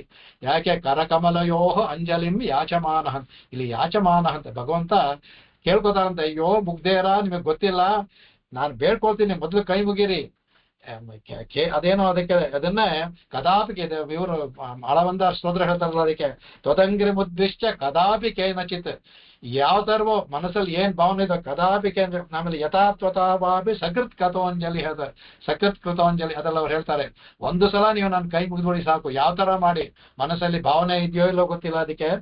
ತದೈವ ಮುಷ್ಣಾತಿ ಹೇಳ್ತಾರೆ, ಅಶುಭಾನ್ ಅಶೇಷತಃ. ಅದರಲ್ಲಿ ಆ ಸ್ತೋತ್ರ ಬರೋದು. ಅದರಿಂದ ಭಗವಂತ ಎಲ್ಲ ಅಶುಭಗಳು ಅಂದ್ರೆ ಪಾಪಗಳನ್ನೆಲ್ಲ ತೊಳೆದಾಗ್ತಾನೆ. ಅಶೇಷತಃ ಎಲ್ಲ ಪಾಪಗಳು ಹೋಗುತ್ತೆ. ನಮ್ಮನ್ನ ಪೂರ್ಣವಾಗಿ ಮಾಡ್ಬಿಟ್ಟು ಕಡೆಗೆ ಏನ್ ಮಾಡ್ತಾನೆ, ಶುಭಾನಿ ಪುಷ್ಣಾತಿ. ನಮಗೆ ಶುಭವನ್ನೇ ಇಲ್ಲಿ ಶುಭಾನಿ ಪುಷ್ಣಾತಿ ಅಂದ್ರೆ ಮೋಕ್ಷವನ್ನೇ ಕೊಡ್ತಾನೆ. ಅದಕ್ಕೆ ನಜಾತು ಹೀಯತೆ ಅಂದ್ರೆ ನಾವು ಮಾಡಿದಂತ ಕೆಲಸ ಯಾವತ್ತೂ ಹೀಯತೆ ಅಂದ್ರೆ ವ್ಯರ್ಥವಾಗೋದಿಲ್ಲ. ಅದಕ್ಕೆ ಭಗವಂತ ಅಂಜಲಿಂ ಯಾಚಮಾನಃ ಅಂತ ಕೇಳ್ತಾರೆ. ಅದಕ್ಕೆ ತಿರುಪಾಯಲ್ಲಿ ಬರೋ ಅಂಬರಮೇ ತಂಡೀರೆ ಅಂತ ಅಂಬರಮಿಂದ ಶುರು ಮಾಡಿ 4 ಪಾಶಗಳು ಅಕಾರ ಉಕಾರ ಮಕಾರದಲ್ಲಿ ಹೋಗುತ್ತಲ್ಲ, ಅದು 33 ಅಮರಕ್ಕೂ ಅಲ್ಲಿ ಹೋಗುತ್ತೆ. ಕುತ್ತು ವೆಳಕೆರೆಯ ಒಂದು ಮರ ಹೇಳ್ತಿ ಎಲ್ಲ ಸೇರಿ 4 ಬರುತ್ತಲ್ಲ ಅಂಬರ. ಅಲ್ಲಿ ಅಂಬರ ಅಂದ್ರೆ ಬಟ್ಟೆನೆ. ಅಲ್ಲಿ ಯೋಗಿಕಾರ್ಥವಾದ ಅಂಬರ ಅಂದ್ರೆ ಈ ಬಟ್ಟೆಯನ್ನ ಅವ್ರ ಈ ಕೃಷ್ಣನಿಗೆ ಬೇಕಾಗಿರೋ ಈ ಬಟ್ಟೆಯನ್ನು ತೆಗೆದು ಅವರೆಲ್ಲ ಅಲ್ಲಿ ದಿವ್ಯವಾದ ಬಟ್ಟೆಯನ್ನು ಉಟ್ಕೋಬೇಕು. ಅಲ್ಲಿ ದಿವ್ಯವಾದ ಶರೀರನ ಪಡ್ಕೋಬೇಕು. ಅದು ದಿವ್ಯವಾದ ಬಟ್ಟೆ, ಆ ಅಂಬರಮೇ ಅದು. ಅದನ್ನ ಇಲ್ಲಿ ಅದ ತೋಳ್ತಾರೆ. ಅದಕ್ಕೆ ಈ ಸಂಶ್ಲೇಷಣೆ ವಿಶ್ಲೇಷಣೆ ಎಲ್ಲ ಯಾವ ಒಂದು ದೃಷ್ಟಿಯಲ್ಲಿ ನೋಡಬೇಕು ಅಂತ ನಾವು ಇದಕ್ಕೆ ಅಂಜಲಿ ಅನ್ನೋದು ಇದು. ಈ ಒಂದು ಶ್ಲೋಕ ಇಟ್ಕೊಂಡೆ, ಈ ಒಂದು ಆಳವಂದರ ಸ್ತೋತ್ರ ಈ ಶ್ಲೋಕವನ್ನು ಇಟ್ಕೊಂಡೆ ಅಂಜಲಿ ವೈಭವ ಅಂತ ಒಂದು ಚಿಲ್ಲರೆ ರಹಸ್ಯ ಮಾಡಿದ್ದಾರೆ. ಅದ್ಭುತವಾಗಿ ಸ್ವಾಮಿ ಮಾಡಿದ್ದಾರೆ ಅದರಲ್ಲಿ ಅಂಜಲಿ ಅನ್ಬಿಟ್ಟು. ಅವ್ರ ಎಲ್ಲಾ ಸ್ತೋತ್ರಗಳಲ್ಲೂ ನಾವು ನೋಡ್ಬೇಕು ಅಂಜಲಿಯನ್ನ ಹೇಳ್ತಾರೆ. ವರದಾಜ ಪಂಚಾಸ್ತ್ರ ಹೇಳ್ತಾರೆ, ಪ್ರತ್ಯಸ್ತ್ರ ಅಂಜಲಿ ರಸವು ತವ ನಿಗ್ರಹಾಸ್ತ್ರ ಅಂತಾರೆ. ನೀನು ನನ್ನೆಲ್ಲ ನಿಗ್ರಹಾಸ್ತ್ರ ಬಿಡ್ತೀನಿ ಅಂತ ಭಗವಂತ, ನಾನು ಮಾಡಿದ ತಪ್ಪುಗೂ ಕೋಪ ಬಂದೇ ಬರುತ್ತೆ ನಿನಗೆ. ನೀನ್ ನಿಗ್ರಹಾಸ್ತ್ರವನ್ನು ಬಿಡ್ತೀನಿ ಅಂದ್ರೆ ಅದಕ್ಕೊಂದು ಪ್ರತ್ಯಸ್ತ್ರ ಇದೆ, ಏನಂದ್ರೆ ಅಂಜಲಿ. ಪ್ರತ್ಯಸ್ತ್ರ ಅಂಜಲಿ ರಸವು ನನ್ನ ಹತ್ರ ಅದಕ್ಕೆ ಪ್ರತ್ಯಸ್ತ್ರ ಇದೆ ಅನ್ನೋ ಅಂಜಲಿ ತವ ನಿಗ್ರಹಾಸ್ತ್ರ. ಕೈ ಮುಗಿದ್ಬಿಟ್ರೆ ಕರ್ಗೋಗ್ಬಿಡ್ತಾನೆ. ಅಂಜಲಿ ಅಂದ್ರೆ ಜಲತೀತಿ, ಜಲ ಅಂದ್ರೆ ಕರ್ಗೋದು, ಕರ್ಗೋಗ್ಬಿಡ್ತಾ ಅಂತೆ ಭಗವಂತ. ಅದು ಅಂಜಲಿಗೆ ಇನ್ನೊಂದು ಅರ್ಥ. ಆ ಅಂಜಲಿ ಮಾಡ್ತಾ ಭಗವಂತ ಕರ್ಗೋಗ್ಬಿಡ್ತಾನಂತೆ. ಆಗ ಎಲ್ಲೂ ನಮ್ಮ ಪಾಪಗಳು ಯಾವ್ದು ಕಣ್ಣಿಗೆ ಬಿಡೋದಿಲ್ಲ ಅನ್ಬಿಟ್ಟು ಅಂತ. ಅದೇ ತರ ಅವರು ಇದರಲ್ಲೂ ಸಹ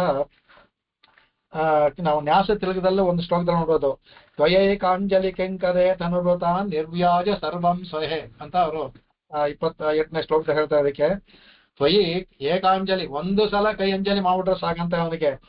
ತನುಭೃತಾಂ ಕಿಂಕರೇ ತನುತ, ನಮ್ಮ ಕಿಂಕರಾದ ಅವರ ಎಲ್ಲವನ್ನೂ ಸಹ ನಿರ್ಯಾಜ ಸರ್ವಂ ಸಹೆ, ಯಾವ ಒಂದು ಕಾರಣವೂ ಇಲ್ಲದೆ ಎಲ್ಲಾ ಪಾಪಗಳನ್ನು ಸಹಿಸ್ಕೊಂಡ್ತಾನೆ ಭಗವಂತ. ಮಾಡೇ ತಪ್ಪವನ್ನ ಒಂದು ಅಂಜಲಿ ಮಾಡೋದು ಸಾಕು ಅಂತ ಹೇಳ್ತಾರೆ. ಈ ಅಂಜಲಿ ವೈಭವದಲ್ಲಿ ಇದು ಅದರಲ್ಲೂ ಅನೇಕ ಉದಾಹರಣೆ ಕೊಡ್ತಾರೆ. ಅದಕ್ಕೆ ಇಲ್ಲಿ ಭಗವಂತ ಏನ್ ಕೇಳ್ತಾನೆ, ಇಲ್ಲಿ ಅವರಿಗೆ ಶರಣಾಗತಿ ಮಾಡಿಸ್ಬೇಕು. ಆ ಶರಣಾಗತಿ ಮಾಡೋಕ್ ಗೊತ್ತಿಲ್ಲ, ಅದರಿಂದ ಅಂಜಲಿಯನ್ನ ಮಾಡಿದ್ರೆ, ಅಂಜಲಿಯಲ್ಲಿ ಅಂದ್ರೆ ನಮಃ, ಅಂಜಲಿ ಅಂದ್ರೆ ನಮಃ. ಆ ನಮಃ ಪದ್ಯದಲ್ಲಿ ಈ ಅಂಜಲಿ ವೈಭವದಲ್ಲೂ ಆಗ್ಲೇ ರಹಸ್ಯತ್ರಸಾರದಲ್ಲೂ ಸಹ ನಮಃ ಒಂದ್ರಲ್ಲೇ ಅವರು 5 ಅಂಗಗಳನ್ನು ತೋರಿಸಿದ್ದಾರೆ. ಅಲ್ಲಿ ಆಕಿಂಚನ್ಯ, ಅನ್ಯನ್ಯ ಗತಿತ್ವ, ಮತ್ತೆ ಪ್ರತಿಯೊಂದು ಗೋಪ್ತೃತ ವರ್ಣ ಎಲ್ಲವನ್ನೂ ತೋರಿಸ್ಕೊಟ್ಟಿದ್ದಾರೆ ಸ್ವಾಮಿ ಆ ನಮಃ ಒಂದು ಪದದಲ್ಲೇ. ಅಂದ್ರೆ ಅಂಜಲಿ ಯಾತಕ್ಕಿಷ್ಟಲ್ಲ, ಅಂಜಲಿ ಶೀಘ್ರ ಫಲಪ್ರದಾಯಿನಿ ಅಂತಲೇ. ಅಂಜಲಿ ಬಹಳ ಶೀಘ್ರವಾಗಿ ಫಲವನ್ನು ಕೊಡುವಂತಹದ್ದು ಒಂದು ಅಸ್ತ್ರ, ಭಗವಂತನ ಎದುರು ಬಿಡುವಂತಹದ್ದು ನಾವು ಅಂತ. ಆ ತರ ಅದರಲ್ಲಿ ಎಲ್ಲ ನಮಃ ಅಂತ ಅಂಜಲಿ ಪರ್ಯಾಯ ನಮಃ ತಾನೆ, ಅದ್ರ ಎಲ್ಲವನ್ನೂ ತೋರಿಸ್ಕೊಟ್ಟಿದ್ದಾರೆ. ಅದು ಮಾಡಿದರೆ ಅವರಿಗೆ 5 ಅಂಗಗಳನ್ನು ಮಾಡಿದ್ದು ಬಂತು. ಹೇಗಿದ್ರು ಅವರು ತಮ್ಮ ಭಾವಚಿತ್ತವನ್ನು ಭಗವಂತನ ಇಟ್ಟಿದ್ದಾರೆ, ಆತ್ಮಸಮರ್ಪಣೆ ಮಾಡಿದ್ದಾರೆ. ಅದು ಈ ಎಲ್ಲ ಅಂಗಗಳನ್ನು ಕೂಡಿದ್ದಾಗ ಅಂಜಲಿ ಮಾಡ್ಬಿಟ್ಟ ಅಂದ್ರೆ ಭಗವಂತ ಅವರಿಗೆ ಅದಕ್ಕೆ ಮೋಕ್ಷವನ್ನ ಕೊಡುವುದು. ಅದೇ 4ನೇ ಅಧ್ಯಾಯದಂತಲ್ಲಿ ಬರುವಂತ ಭಗವದ್ ಅದಂತಾರೆ. ಆಮೇಲೆ ಫಲಮಪಿ ಪಥ್ಯೆ ಅಂತ ಒಂದು 3ನೇ ಅಧ್ಯಾಯದಲ್ಲಿ ಬರ್ತಾರೆ. ಫಲವನ್ನ ಕೊಡ್ತಾನಲ್ಲಪ್ಪ, ಇಲ್ಲಿ ಕೃಷ್ಣ ಹೇಳ್ತೀರಿ, ಇಲ್ಲಿ ಗೋಪಾಲ ಇವನು. ಫಲಮಪಿ ಪಥ್ಯೆ ಅಂತ, ಫಲಮಪಿ ಭಗವಂತ ಫಲವನ್ನ ಕೊಡ್ತಾನೆ ಅಂತ ಇದೆಯಲ್ಲ, ಅದು ಯಾತಕ್ಕೆ ಬ್ರಹ್ಮಸೂತ್ರದಲ್ಲಿ ಅದು ಬಂದಿದೆ ಅಂತ ಅಂದ್ರಲ್ಲಿ, ಈ ವೇದವನ್ನು ಒಪ್ಕೊಂಡಂತಹ ಈ ಇವರು ಮೀಮಾಂಸಕರು ಏನ್ ಮಾಡ್ತಾರೆ, ವೇದದಲ್ಲಿ ಆ ಮಂತ್ರಗಳೇ ಫಲ ಕೊಡುತ್ತೆ. ಮಂತ್ರಗಳೇ ಫಲ ಕೊಡಬೇಕಾದ್ರೆ ನಮಗೆ ಇದೇನ್ ಬೇಕು, ಏನೋ ಭಗವಂತ ಯಾತಕ್ ಬೇಕು ಅನ್ಬಿಟ್ಟು ಅಂತ ಈಗ ಹೇಳ್ತಾರೆ. ಸ್ವರ್ಗ ಕಾಮೋ ಜ್ಯೋತಿಷ್ಠೋಮೇನ ಯಜೇತ ಅಂತ. ಸ್ವರ್ಗ ಕಾಮನ ಜ್ಯೋತಿಷ್ಠೋಮ ಅಂದ್ರೆ ಸ್ವರ್ಗ ಕೊಡುತ್ತೆ. ಅದೇ ತರ ಪುತ್ರ ಕಾಮೇಷ್ಟು ಪುತ್ರ ಮಾಡಿದ್ರೆ ಪುತ್ರ ಸಿಗ್ತಾನೆ. ಹೀಗಾದ್ರೆ ಮಂತ್ರವೇ ಕೊಡಬೇಕಾದ್ರೆ ಭಗವಂತ ಕೊಡ್ತಾನೆ ಅಂತ ಹೇಳ್ತೀರಿ, ಭಗವಂತ ಯಾಕೆ ಬೇಕು, ಮಂತ್ರವೇ ಸಾವು ಕೊಡುತ್ತೆ ಅಂದ್ಬಿಟ್ಟು. ಆಗ ಇವ್ರು ಕೇಳ್ತಾರೆ, ಹಾಗಾದ್ರೆ ಮಂತ್ರ ನೀವು ಮಾಡ್ತೀರಪ್ಪ, ಜ್ಯೋತಿಷ್ಠೋಮ ಸ್ವರ್ಗ ಕೊಡೋದು, ಆಮೇಲೆ ಯಾವಾಗ್ಲೂ ಅವ್ರ ದೇಹವಸನ ಕೊಡುತ್ತೆ, ಅದೇ ಅಲ್ಲೇ ಹೇಗೆ ಕೊಡುತ್ತೆ. ಅವಾಗ ಅವ್ರು ಹೇಳ್ತಾರೆ, ಯಾಗ ಮಾಡಿದಾಗ ಅಪೂರ್ವ ಅಂತ ಒಂದು ಸ್ಥಿತಿ ಉಂಟಾಗುತ್ತೆ. ಅಪೂರ್ವ ಅಂತ ಒಂದು ಫಲ. ಅಪೂರ್ವ ಅನ್ನೋದು ಹಾಗೆ ಅವ್ರ ಜೊತೆಯಲ್ಲಿರುತ್ತೆ. ಯಾವ ಸಮಯದಲ್ಲಿ ಫಲ ಕೊಡ್ಬೇಕು ಆ ಸಮಯದಲ್ಲಿ ಫಲ ಕೊಡುತ್ತೆ ಅಂತ ಅವ್ರು ಹೇಳ್ತಾರೆ, ಅಪೂರ್ವ ಅಂತ. ಆಗ ಬರ್ತಾರೆ ಫಲಮಪಿ, ಅವಾಗ ಅದನ್ನ ಹೇಳ್ತಾರೆ, ಎಲ್ಲವೂ ಸಹ ಫಲವನ್ನು ಸಹ ಭಗವಂತನೇ ಕೊಡೋದು. ಹೇಳ್ತಿರಲ್ಲ, ಅದು ಯಾವ ಯಾಗವನ್ನು ಇಂದ್ರನ ಕುರಿತು ಯಾಗ ಮಾಡಿದ್ರು ಸಹ, ಯಾರನ್ನ ಕುರಿತು ಯಾಗ ಮಾಡಿದ್ರು ಸಹ ಫಲವನ್ನ ಅವರ ಅಂತರ್ಯಾಮಿಯಾಗಿತ್ತು ಫಲವನ್ನು ಕೊಡೋದು ಸಾಕ್ಷಾತ್ ಭಗವಂತನೇ. ಅಂದ್ರೆ ಗೀತೆಯಲ್ಲಿ ನೇರವಾಗಿ ಭಗವಂತನೇ ಅದೇ ಅವನೇ ಹೇಳ್ತಾನೆ. ಅದೇ ಇದರಲ್ಲಿ ಯೋ ಯೋ ಯಾಯಾಂ ತನುಂ ಭಕ್ತಃ ಶ್ರದ್ಧೆಯಾರ್ಚಿತುಮಿಚ್ಛಸಿ ಹೇಳ್ತಾನೆ, ತಸ್ಯ ಚಲಾಂ ಶ್ರದ್ಧಾಂ ತಾಮೇ ವಿದಧಾಮ್ಯಹಂ. ಯಾರ್ಯಾರು ಯಾವ ಒಂದು ದೇವತೆಯನ್ನಾದ್ರೂ ಆರಾಧಿಸ್ಬೋದು ಅವರಿಗೆ, ಇದರಲ್ಲಿ ಎದಿಲ್ಲ. ಯಾತಕ್ಕೆ ನಾವು ಭಗವಂತನ ಕೇಳ್ಬೇಕು ಅಂದ್ರೆ ಮೋಕ್ಷವನ್ನು ಕೊಡೋದು ಭಗವಂತ ಮಾತ್ರ. ಆದ್ರೆ ನೀವು ಬೇರೆ ಯಾವ್ದಾದ್ರು ಭಗವಂತ ಹೇಳ್ತಂತೆ, ಯಾವ್ಯಾಮ್ ತನು ಶ್ರದ್ಧೆಯಾರ್ಚುದು ಮಿಚ್ಛತಿ, ಅವನ ಶ್ರದ್ಧೆಯಿಂದ ಅರ್ಚನೆ ಮಾಡೋದಕ್ಕೆ ಅಂದ್ರೆ ಹೇಳೋದಕ್ಕೆ ತಸ್ಯ ಚಲಾ ಶ್ರದ್ಧಾ, ಅವರಿಗೆ ಆ ಶ್ರದ್ಧೆಯನ್ನೇ ಕೊಡ್ತೀನಿ. ಒಬ್ರೆ ನಾವು ಈಗ ನಾನು ಶಿವನನ್ನೇ ಪೂಜಿಸ್ತೀವಿ, ಇಂದ್ರನ್ನೇ ಪೂಜಿಸ್ತೀವಿ, ಇಲ್ಲ ಇನ್ಯಾವ ದೇವತೆಯನ್ನು ಪೂಜಿಸ್ತೀವಿ ಅಂದ್ರೆ ಪೂಜಿಸಿ ತಪ್ಪೇನಿಲ್ಲ. ಅವರಿಗೆ ಅದೇ ಮನೋಭಾವವನ್ನು ಭಕ್ತಿಯನ್ನು ಕೊಡ್ತಾನೆ ಭಗವಂತ. ಅವ್ರು ಏನು ಫಲವನ್ನು ಕೊಡ್ತಾರೋ, ಇವ್ರೇನು ಫಲವನ್ನು ಆಶಿಸ್ತಾರೋ, ಆ ಫಲವನ್ನ ಯಾವ ದೇವತೆ ಕೊಡ್ತಾರೋ ಆ ಫಲವನ್ನ ನಾನೇ ಅವ್ರ ಮೂಲಕ ಕೊಡ್ತೇನೆ ಅಂತ ಭಗವಂತ ಮುಂದಷ್ಟು ಹೋಗ್ತಾರೆ. ಸತಯಾ ಶ್ರದ್ಧೆಯಾ ಯುಕ್ತ ತಸ್ಯಾರಾಧನ ಮೀಹತೆ ಲಭತೆ ಚ ತತಃ ಕಾಮಾನೆ ಮಯೈವ ಹಿತಾನೆ. ಮಯೈವ, ಏನು ನೀವು ಕಾಮನ್ ಕೇಳ್ತಾರೋ ಅದನ್ನ ಯಾಕೆ ಕೊಡ್ತಾರಲ್ಲ, ಆ ದೇವತೆಗಳು ಕೊಡ್ತಾರೆ ಅಂತ ನೀವು ಅನ್ಕೊಂಡಿದ್ದೀರೋ. ಈಗ ಬ್ರಹ್ಮ ಕೊಟ್ಟ ವರವಾಗ್ಲಿ, ಈ ರುದ್ರ ಕೊಟ್ಟ ವರವಾಗ್ಲಿ, ಇಲ್ಲ ಇಂದ್ರ ಯಾಕೆ ಕೊಟ್ಟ ವರವಾಗ್ಲಿ, ಎಲ್ಲವೂ ಸಹ ಮಯೈವ ವಿಹಿತಾನೆ, ಅವರ ಅಂತರ್ಯಾಮಿ ಇದ್ಕೊಂಡು ನಾನೇ ಕೊಡೋದಪ್ಪ ಅಂತ ಅಲ್ಲಿ ಗೀತೆಯಲ್ಲಿ ಭಗವಂತ ಹೇಳ್ತಾನೆ. ಅದನ್ನ ಇಲ್ಲಿ ಹೇಳ್ತಾರೆ ಯಾರು ಅದರಲ್ಲಿ ಆ ಬ್ರಹ್ಮಸೂತ್ರಲ್ಲ ಅದನ್ನ ಇದನ್ನು ತಗೊಳ್ತಾರೆ. ಶ್ರುತಿ ತಗೊಂಡು ಸ್ಮೃತೇಶ್ಚ ಅಂತ ಇದನ್ನು ತಗೊಂಡು ಹೇಳ್ತಾರೆ. ಸ್ಮೃತಿಯಲ್ಲೂ ಹೇಳಿದೆ ಭಗವಂತನೇ ಫಲವನ್ನು ಕೊಡೋದು ಅನ್ಬಿಟ್ಟು ಅಂತ. ಹಾಗಾಗಿ ಇಲ್ಲಿ ಸಾಕ್ಷಾತ್ ನೇರವಾಗಿ ಗೋಪಾಲನ್ನೇ ಮಾಡಿದ್ದಾರೆ. ಗೋಪಾಲ ಅವನು ಅವತಾರದ ಪರರೂಪ ಅವನು. ಅದರಿಂದ ಫಲವನ್ನು ಕೊಡೋದು ಭೂಪತ್ತೆ, ಅವನೇ ಫಲವನ್ನು ಕೊಡಬೇಕು. ಅದರಿಂದ ಫಲವನ್ನು ಕೊಡುವನು ಅವನೇ. ಹಾಗಾಗಿ ಇವರು ಅಂಜಲಿನ್ ಮಾಡಿದ್ದು ಏನು ಅಂದ್ರೆ 4ನೇ ಅಧ್ಯಾಯದಲ್ಲಿ ನಚ ಪುನರಾವರ್ತತೆ ಎನ್ನುವ ಯಾವುದಿದೆ ಇದು ಈ ಗೋಪಸ್ತ್ರೀಯರಿಗೂ ಮತ್ತೆ ಅವನ ಜೊತೆ ಸಕರು ಎಲ್ಲರಿಗೂ ಸಹ ಭಗವಂತ ಕೊಡ್ತಾನೆ ಅನ್ನೋದಕ್ಕೆ ಅದನ್ನ ಇದರಲ್ಲಿ ತೋರಿಸ್ಕೊಡ್ತಾರೆ. ಇದನ್ನ ಅಂಜಲಿಂ ಯಾಚಮಾನಃ ಅಂತ ಹೇಳ್ಬೇಕಾದ್ರೆ ಇಲ್ಲಿ ಭಗವಂತ ಜೀವಾತ್ಮರನ್ನ ಬೇಡ್ತಾರಂತೆ. ಇಲ್ಲಿ ಇನ್ನೊಂದು ಪ್ರಶ್ನೆ ಬರುತ್ತೆ ಇಲ್ಲಿ. ಅಲ್ಲ ಅವಾಗ ಇದು ಪೂರ್ವ ಪಕ್ಷಿಗಳು ಹೇಳ್ತಾರೆ, ಅಲ್ಲ ರೀ ನೀವು ಭಗವಂತನೇ ಹೇಳ್ತೀರಾ, ಅವನು ಭಗವಂತ ಅವಾಪ್ತ ಸಮಸ್ತ ಕಾಮ ಅಂತ ಹೇಳ್ತೀರಾ, ಯಾಕ್ರಿ ಇಲ್ಲಿ ಬಂದು ಯಾಚಮಾನ ಅಂತ ಹೇಳ್ತಿರ್ಲ, ಬೇಡ್ತಾನೆ ಅಂದ್ರೆ ಅವನಿಗೊಂದು ಆಸೆ ಇದೆ ಅಂತ ಆಯ್ತಲ್ಲ ಅಂದ್ಬಿಟ್ಟು ಅವ ಹೇಳ್ತಾರೆ, ಹೌದು ಭಗವಂತ ಅಕಾಮ ತಮಃ, ಅವನು ಅಕಾಮ ಅಂದ್ರೆ ಯಾವ ಕಾಮವೂ ಇಲ್ಲ ಅವನಿಗೆ ಕಾಮ ಸಮಸ್ತ ಕಾಮ ಅಕಾಮ. ಯಾಕೆಂದ್ರೆ ಯಾಕೆ ಅಕಾಮ ಅಂದ್ರೆ ಸಮಸ್ತ ಕಾಮ ಅವಾಪ್ತ, ಎಲ್ಲಾ ಕಾಮಗಳನ್ನು ಪಡ್ಕೊಂಡಿರೋನು, ಅದರಿಂದ ಅವಾಪ್ತ ಸಮಸ್ತ ಕಾಮ ಅಂತ ಅವನು ಹೇಳ್ತಿದ್ದು. ಆದ್ರೂ ಯಾತಕ್ಕಿದೆ ನೀವು ಕೇಳ್ತೀರಾ, ಯಾಚಮಾನ ಅಂದ್ರೆ ಒಂದು ಆಸೆ ಇದೆ ಅಂತ ಆಯ್ತಲ್ಲ ಅನ್ನುವಾಗ ಅದು ಹೌದು, ಅವನು ಅವಾಪ್ತ ಸಮಸ್ತ ಕಾಮನೆ. ಶ್ರೋತ್ರಿಯಸ್ತ್ಯ ಚ ಅಕಾಮಃ ಶ್ರುತಿಯಲ್ಲಿ ಬರುತ್ತೆ, ಶ್ರೋತ್ರಿಯಸ್ತ್ಯ ಚ ಅಕಾಮಃ ತಸ್ಯತ ಅಂತ ಬರುತ್ತೆ. ಅಲ್ಲಿ ಈ ಆನಂದವನ್ನು ಹೇಳ್ಬೇಕಾದ್ರೆ ಒಂದೊಂದು ಮೆಟ್ಲು ಹೇಳ್ಬೇಕಾದ್ರೆ ಶ್ರೋತ್ರಿಯರು ಅಂದ್ರೆ ನಿತ್ಯರು, ಅಕಾಮತು ಅಂದ್ರೆ ಮುಕ್ತರು. ಈ ಶ್ರೋತ್ರಿಯರಿಗೂ ಅಕಾಮತ್ ಅಂದ್ರೆ ಇಲ್ಲಿಂದ ಹೋಗಿ ಎಲ್ಲ ಇದು ಮಾಡಿ ಇನ್ನು ಯಾವ ಕಾಮವೂ ಇಲ್ಲ ಭಗವಂತನೇ ಬಿಟ್ಟು ಅಂತ ಅಲ್ಲಿ ಅಕಾಮತರು ಅಂದ್ರೆ ಏನು ಅಂದ್ರೆ ಭಗವಂತನ ಬಿಟ್ಟು ಅಂತ ಅರ್ಥ. ಅವ್ರ ಅಕಾಮತರು ಅಂದ್ರೆ ಎಲ್ಲಾದ್ರಲ್ಲೂ ಆಸೆ ಇಲ್ಲ, ಆದ್ರೆ ಭಗವಂತನ ಮೇಲೆ ಒಂದು ಆಸೆ ಇದೆ, ಅದಿದ್ರೂ ಸಹ ಅಕಾಮಃ ತಸ್ಯ ಅಂತ ಹೇಳುತ್ತೆ, ಅವರು ಕಾಮ ಇಲ್ಲ ಅಂತ. ಇಲ್ಲಿ ಭಗವಂತನಿಗೆ ಯಾವ ಕಾಮವೂ ಇಲ್ಲ, ಆದ್ರೆ ಅವನಿಗಿರೋದು ಏನಪ್ಪಾ ಆಸೆ ಇಲ್ಲ ಅಂದ್ರೆ ಅವನಿಗೆ ಎಲ್ಲಾ ಜೀವಾತ್ಮರು ಸಹ ಅವನು ಬಂದು ಅವನ್ನ ಸೇರ್ಕೋಬೇಕು, ಅದೊಂದು ಆಸೆ ಅವನಿಗಿದೆ. ಅದರಿಂದ ಏನ್ ಮಾಡ್ತಾ ಅಂದ್ಬಿಟ್ಟು ಅಂಜಲಿಂ ಲೋಕವತ್ತು ಲೀಲಾ ಕೈವಲ್ಯಂ ಅಂತ ಹೇಳಿದ್ಮ ಮುಂದಿನ ಇದ್ರಲ್ಲಿ ಹೇಳಿದ್ವಲ್ಲ, ಈ ಲೋಕ ಅನ್ನೋದು ಲೀಲಾ ಕೈವಲ್ಯ ಭಗವಂತನಿಗೆ ಅಂತ. ಅವಾಗ ಇದೇ ಪ್ರಶ್ನೆ ಬರುತ್ತೆ, ಅವನಿಗೆಲ್ಲ ಅವಾಪ್ತ ಸಮಸ್ತ ಗಮನ ಆದಂಗೆ ಲೀಲಾ ಕೈವಲ್ಯ ಆಗಬೇಕು ಅನ್ಬೇಕಾಗ ಅವರು ಸೂತ್ರದಲ್ಲಿ ಅದ್ಭುತವಾಗಿ ಲೋಕವತ್ ತು ಅಂತ ಒಂದು ಪದ ಹಾಕ್ತಾರೆ. ಆ ತು ಅನ್ನೋದು ತೋರಿಸುತ್ತೆ, ತು ಅನ್ನೋ ಅದು ಅವಧಾರಣೆ ಏನ್ ತೋರಿಸೋದಂದ್ರೆ ಲೋಕಕ್ಕೋಸ್ಕರ ಆ ಲೀಲಾ ಕೈವಲ್ಯ ಅಂತ. ಯಾಕಂದ್ರೆ ಈ ಒಂದು ಜೀವಾತ್ಮ ಮುಕ್ತಿ ಪಡಿಬೇಕಾದ್ರೆ ಒಂದು ಅಚೇತನವಿಲ್ಲದೆ ನಮ್ಮ ಚೇತನಕ್ಕೆ ಯಾವಾಗಲೂ ಇಲ್ಲ. ಈ ಜೀವ ಸ್ವಂತವಾಗಿ ಏನು ಮಾಡೋಕೆ ಸಾಧ್ಯವಿಲ್ಲ ಜೀವಾತ್ಮ, ಅದಕ್ಕೆ ಅಚೇತನವಾದ ಶರೀರ ಇದ್ದೇನೆ ಈ ಭಕ್ತಿ ಇದು ಯೋಗಗಳು ಅದು ಎಲ್ಲವನ್ನೂ ಮಾಡ್ಬೋದು, ಮಾತಾಡೋದು ಎಲ್ಲವನ್ನೂ ಅಚೇತನ ಇರಲೇಬೇಕು. ಹಾಗಾಗಿ ಈ ಚೇತನಕ್ಕೆಲ್ಲ ಮುಕ್ತಿ ಬರಬೇಕಾದ್ರೆ ಈ ಅಚೇತನ ಬೇಕು, ಅಚೇತನಕ್ಕೆ ಲೋಕ ಸೃಷ್ಟಿ ಆಗ್ಬೇಕು. ಆಗ ಈ ಲೋಕವತ್ತು ಈ ಜನಗಳನ್ನ ಎಲ್ಲರನ್ನೂ ಮುಕ್ತಿಯ ಕರ್ಕೊಂಡು ಹೋಗಿ ಅವಕಾಶ ಕೊಡ್ತಾನೆ. ನಾವು ತಪ್ಪಾಗಿ ಅವ್ನು ಕೊಟ್ಟಿರುವ ಕೈ ಕಾಲು ಎಲ್ಲ ನಾವು ಕುಲಶೇಖರ ಹೇಳೋದು ಬಿಟ್ಟು ಬೇರೆ ಎಲ್ಲವನ್ನೂ ಮಾಡ್ತಾ ಇದ್ದಾರೆ. ಅದಕ್ಕೆ ಬೇರೆ ಎಲ್ಲವನ್ನೂ ಸಹ ಅವ್ರು ಯಾತಕ್ಕೆ ಭಗವಂತ ಕೊಟ್ಟಿದ ಅದನ್ನ ಬಿಟ್ಟು ಬೇರೆ ಎಲ್ಲದಕ್ಕೂ ಉಪಯೋಗಿಸ್ತಾ ಇದ್ವಿ ನಾವು. ಹಾಗಾಗಿ ಇಲ್ಲೇ ಸಂಸಾರದಲ್ಲಿ ಇಟ್ಕೊಂಡಿರ್ತೀವಿ. ಇಲ್ಲಿ ಯಾವಾಗ್ಲೂ ಎಷ್ಟೋ ಒಂದು ಲಕ್ಷಾಂತರ ಕೋಟ್ಯಾಂತರ ಒಂದು ಹೋದ್ರೆ ಇನ್ನೂ ಉಳ್ಕೊಂಡಿರ್ತವಲ್ಲ, ಆಗ ಇನ್ನೊಂದು ಲೋಕವನ್ನು ಸೃಷ್ಟಿ ಮಾಡ್ತಾನೆ. ಈ ಲೀಲಾ ಕೈವಲ್ಯಂ ಲೋಕವತ್ತು ತು ಅನ್ನೋದು ವಿಭಾಗ ಮಾಡುತ್ತೆ. ಅವನಿಗೋಸ್ಕರ ಅಲ್ಲಪ್ಪ, ನಮಗೋಸ್ಕರ. ಇಲ್ಲಿ ಭಗವಂತ ಯಾತಕ್ಕೆ ಯಾಚಮಾನ ಅನ್ನೋದು ತನಗೋಸ್ಕರ ಅಲ್ಲ, ಅವನಿಂದ ಈಗ ಅವಾಪ್ತ ಸಮಸ್ತ ಕಾಮನ್ ಏನ್ ಆಗ್ಬೇಕಾಗಿಲ್ಲ, ನಮ್ಮ ಉದ್ಧಾರಕ್ಕೆ ಅವನು ನಮ್ಮನ್ನ ನೋಡಿ ಹೇಗಿದೆ ಇದು, ನಮ್ಮ ಉದ್ಧಾರಕ್ಕೆ ನಮ್ಮನ್ನ ಬೇಡ್ಕೊಳ್ತಾನೆ ಅವನು. ಹೇಗೆ ತಾಯಿ ಮಕ್ಕಳನ್ನ ಊಟ ಅಂದ್ರೆ ಬಲವಂತ ಮಾಡಿ ಅವ್ರು ಇದು ಮಾಡ್ತಾರೋ, ಅವನು ಊಟ ಮಾಡದೆ ತಾಯಿಗೇನಿಲ್ಲ, ಆದ್ರೆ ಅಯ್ಯೋ ಊಟ ಮಾಡದೆ ಕೊರಗುತ್ತಲ್ಲ ಅಂತ ತಾಯಿ ಆತರ ಅಯ್ಯೋ ಇಲ್ಲೇ ಸಂಸಾರದಲ್ಲಿ ಇನ್ನು ಇದು ಈ ಜೀವ ಕೊರಗುತ್ತಲ್ಲ ಅಂತ ಭಗವಂತ ಆದಷ್ಟು ಬೇಗ ಮೇಲೆ ಬರ್ಲಿ ಅಂತಾನೆ. ಅದಕ್ಕೆ ಅಂಜಲಿಯನ್ನ ಮಾಡಿ ಅನ್ಬಿಟ್ಟು ಅಂತ ಒಂದು ಸಲ ಕೇನಾಪಿ ಕದಾಚಿತ್ ಯಾವ ತರವೋ ಯಾವ ಕಾಲದಲ್ಲೂ ಯಾವ್ದ್ರಲ್ಲಿ ಯಾವ ಭಾವನೆಯಿಂದಲೋ ಒಂದು ಸಲ ಅಂಜಲಿ ಮಾಡ್ಬಿಡಿ ಸಾಕು ಅನ್ಬಿಟ್ಟು ಅಂತ.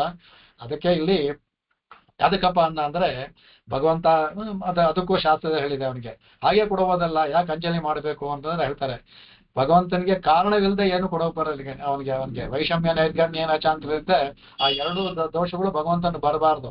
ಅದಕ್ಕೆ ಹೇಳ್ತಾ ಅದಕ್ಕೆ ಸರ್ವೇಶ್ವರ ಅವನು ಸರ್ವಜ್ಞೋಪಿ ಸದಾ ಕಾರಣಕೋಪಿ ಸನ್ ಸಂಸಾರ ತಂತ್ರವಾಹಿತ್ವಾತ್ ರಕ್ಷಾಪೇಕ್ಷಾಂ ಪ್ರತೀಕ್ಷತೆ ಅಂದ್ಬಿಟ್ಟು ಭಗವಂತ ಅವನು ಈಶ್ವರ, ಎಲ್ಲರನ್ನೂ ಇದು ಮಾಡಿದ್ದಾರೆ, ಸರ್ವಜ್ಞ ಎಲ್ಲವನ್ನೂ ತಿಳ್ಕೊಂಡಿದ್ದಾನೆ, ಸದಾ ಕಾರಣ ಎಲ್ಲವೂ ಕರುಣೆ ತುಂಬಿದೆ ಅವನಿಗೆ. ಹಾಗಿದ್ರೂ ಸಹ ಸಂಸಾರ ತಂತ್ರ ಸಂಸಾರದಲ್ಲಿ ವೈಷಮ್ಯ ನಿರ್ಗಣ್ಯ ಬರಬಾರ್ದು, ದೋಷ ಬರಬಾರ್ದು. ಆಗಿದ್ದ ಅಂದ್ರೆ ಒಬ್ರಿಗೆ ಏನ್ ಮಾಡಿದ್ರು ಅಂತಂದ್ರೆ ಒಂದು ವ್ಯಾಜ ಬೇಕು ಅವನಿಗೆ. ಅದಕ್ಕೆ ರಕ್ಷಾಪೇಕ್ಷ ರಕ್ಷೆದ ಅಪೇಕ್ಷೆ, ಏನಪ್ಪ ರಕ್ಷಾಪೇಕ್ಷೆ ಅಂದ್ರೆ ಅಂಜಲಿ. ಅಂಜಲಿ ಅಂದ್ರೆ ರಕ್ಷಾಪೇಕ್ಷೆ. ಆ ರಕ್ಷಾಪೇಕ್ಷೆಯನ್ನ ತೋರಿಸೋದಕ್ಕೋಸ್ಕರ ಅವ್ರಿಗೆ ಇದನ್ನ ಮಾಡಿ ತೋರಿಸ್ದ.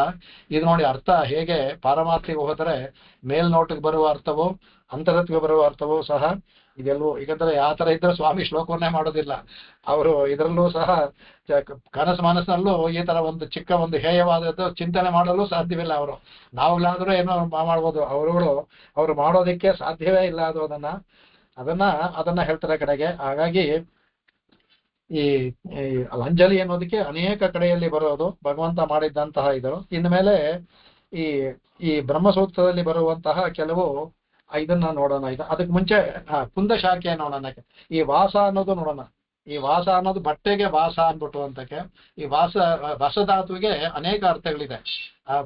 ವಸ ನಿವಾಸೆ ಅಂತ ಒಂದು ಅರ್ಥ. ಅಂದ್ರೆ ವಸ ನಿವಾಸೆ ಅಂತ ಇರುವಂತ ಜಾಗಕ್ಕೆ ವಾಸ ಮಾಡ್ತೀವಿ ಅಂತ ಹೇಳಿದ್ರೆ ವಾಸನಾಥ್ ವಾಸುದೇವತೆ ಅಲ್ಲ, ವಸ ನಿವಾಸೆ ಇರುವ ಜಾಗಕ್ಕೂ ಅದಕ್ಕೂ ವಾಸನೆ ಅಂತ. ಆಮೇಲೆ ವಾಸೆ ಅಂತ ಅದೇ ಅಂದ್ರೆ ವಾಸ ಮಾಡೋದ್ರಿಂದ ನಾವು ನಿವಾಸ ಅಂದ್ರೆ ಅಲ್ಲಿ ಹೋಗಿರೋದ್ರಿಂದ ಅದಕ್ಕೆ ಮನೆ ಅಂತ ಹೇಳ್ತೀವಿ.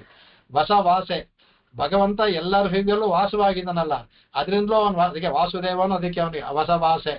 ಇನ್ನೊಂದು ಹೇಳ್ತಾ ಅದಕ್ಕೆ ಆಚ್ಛಾದನೆ ಮುಚ್ಚೋದು, ಅದು ಈಗ ತೊಳೋದು ಮುಚ್ಚೋದು ಅಂತ.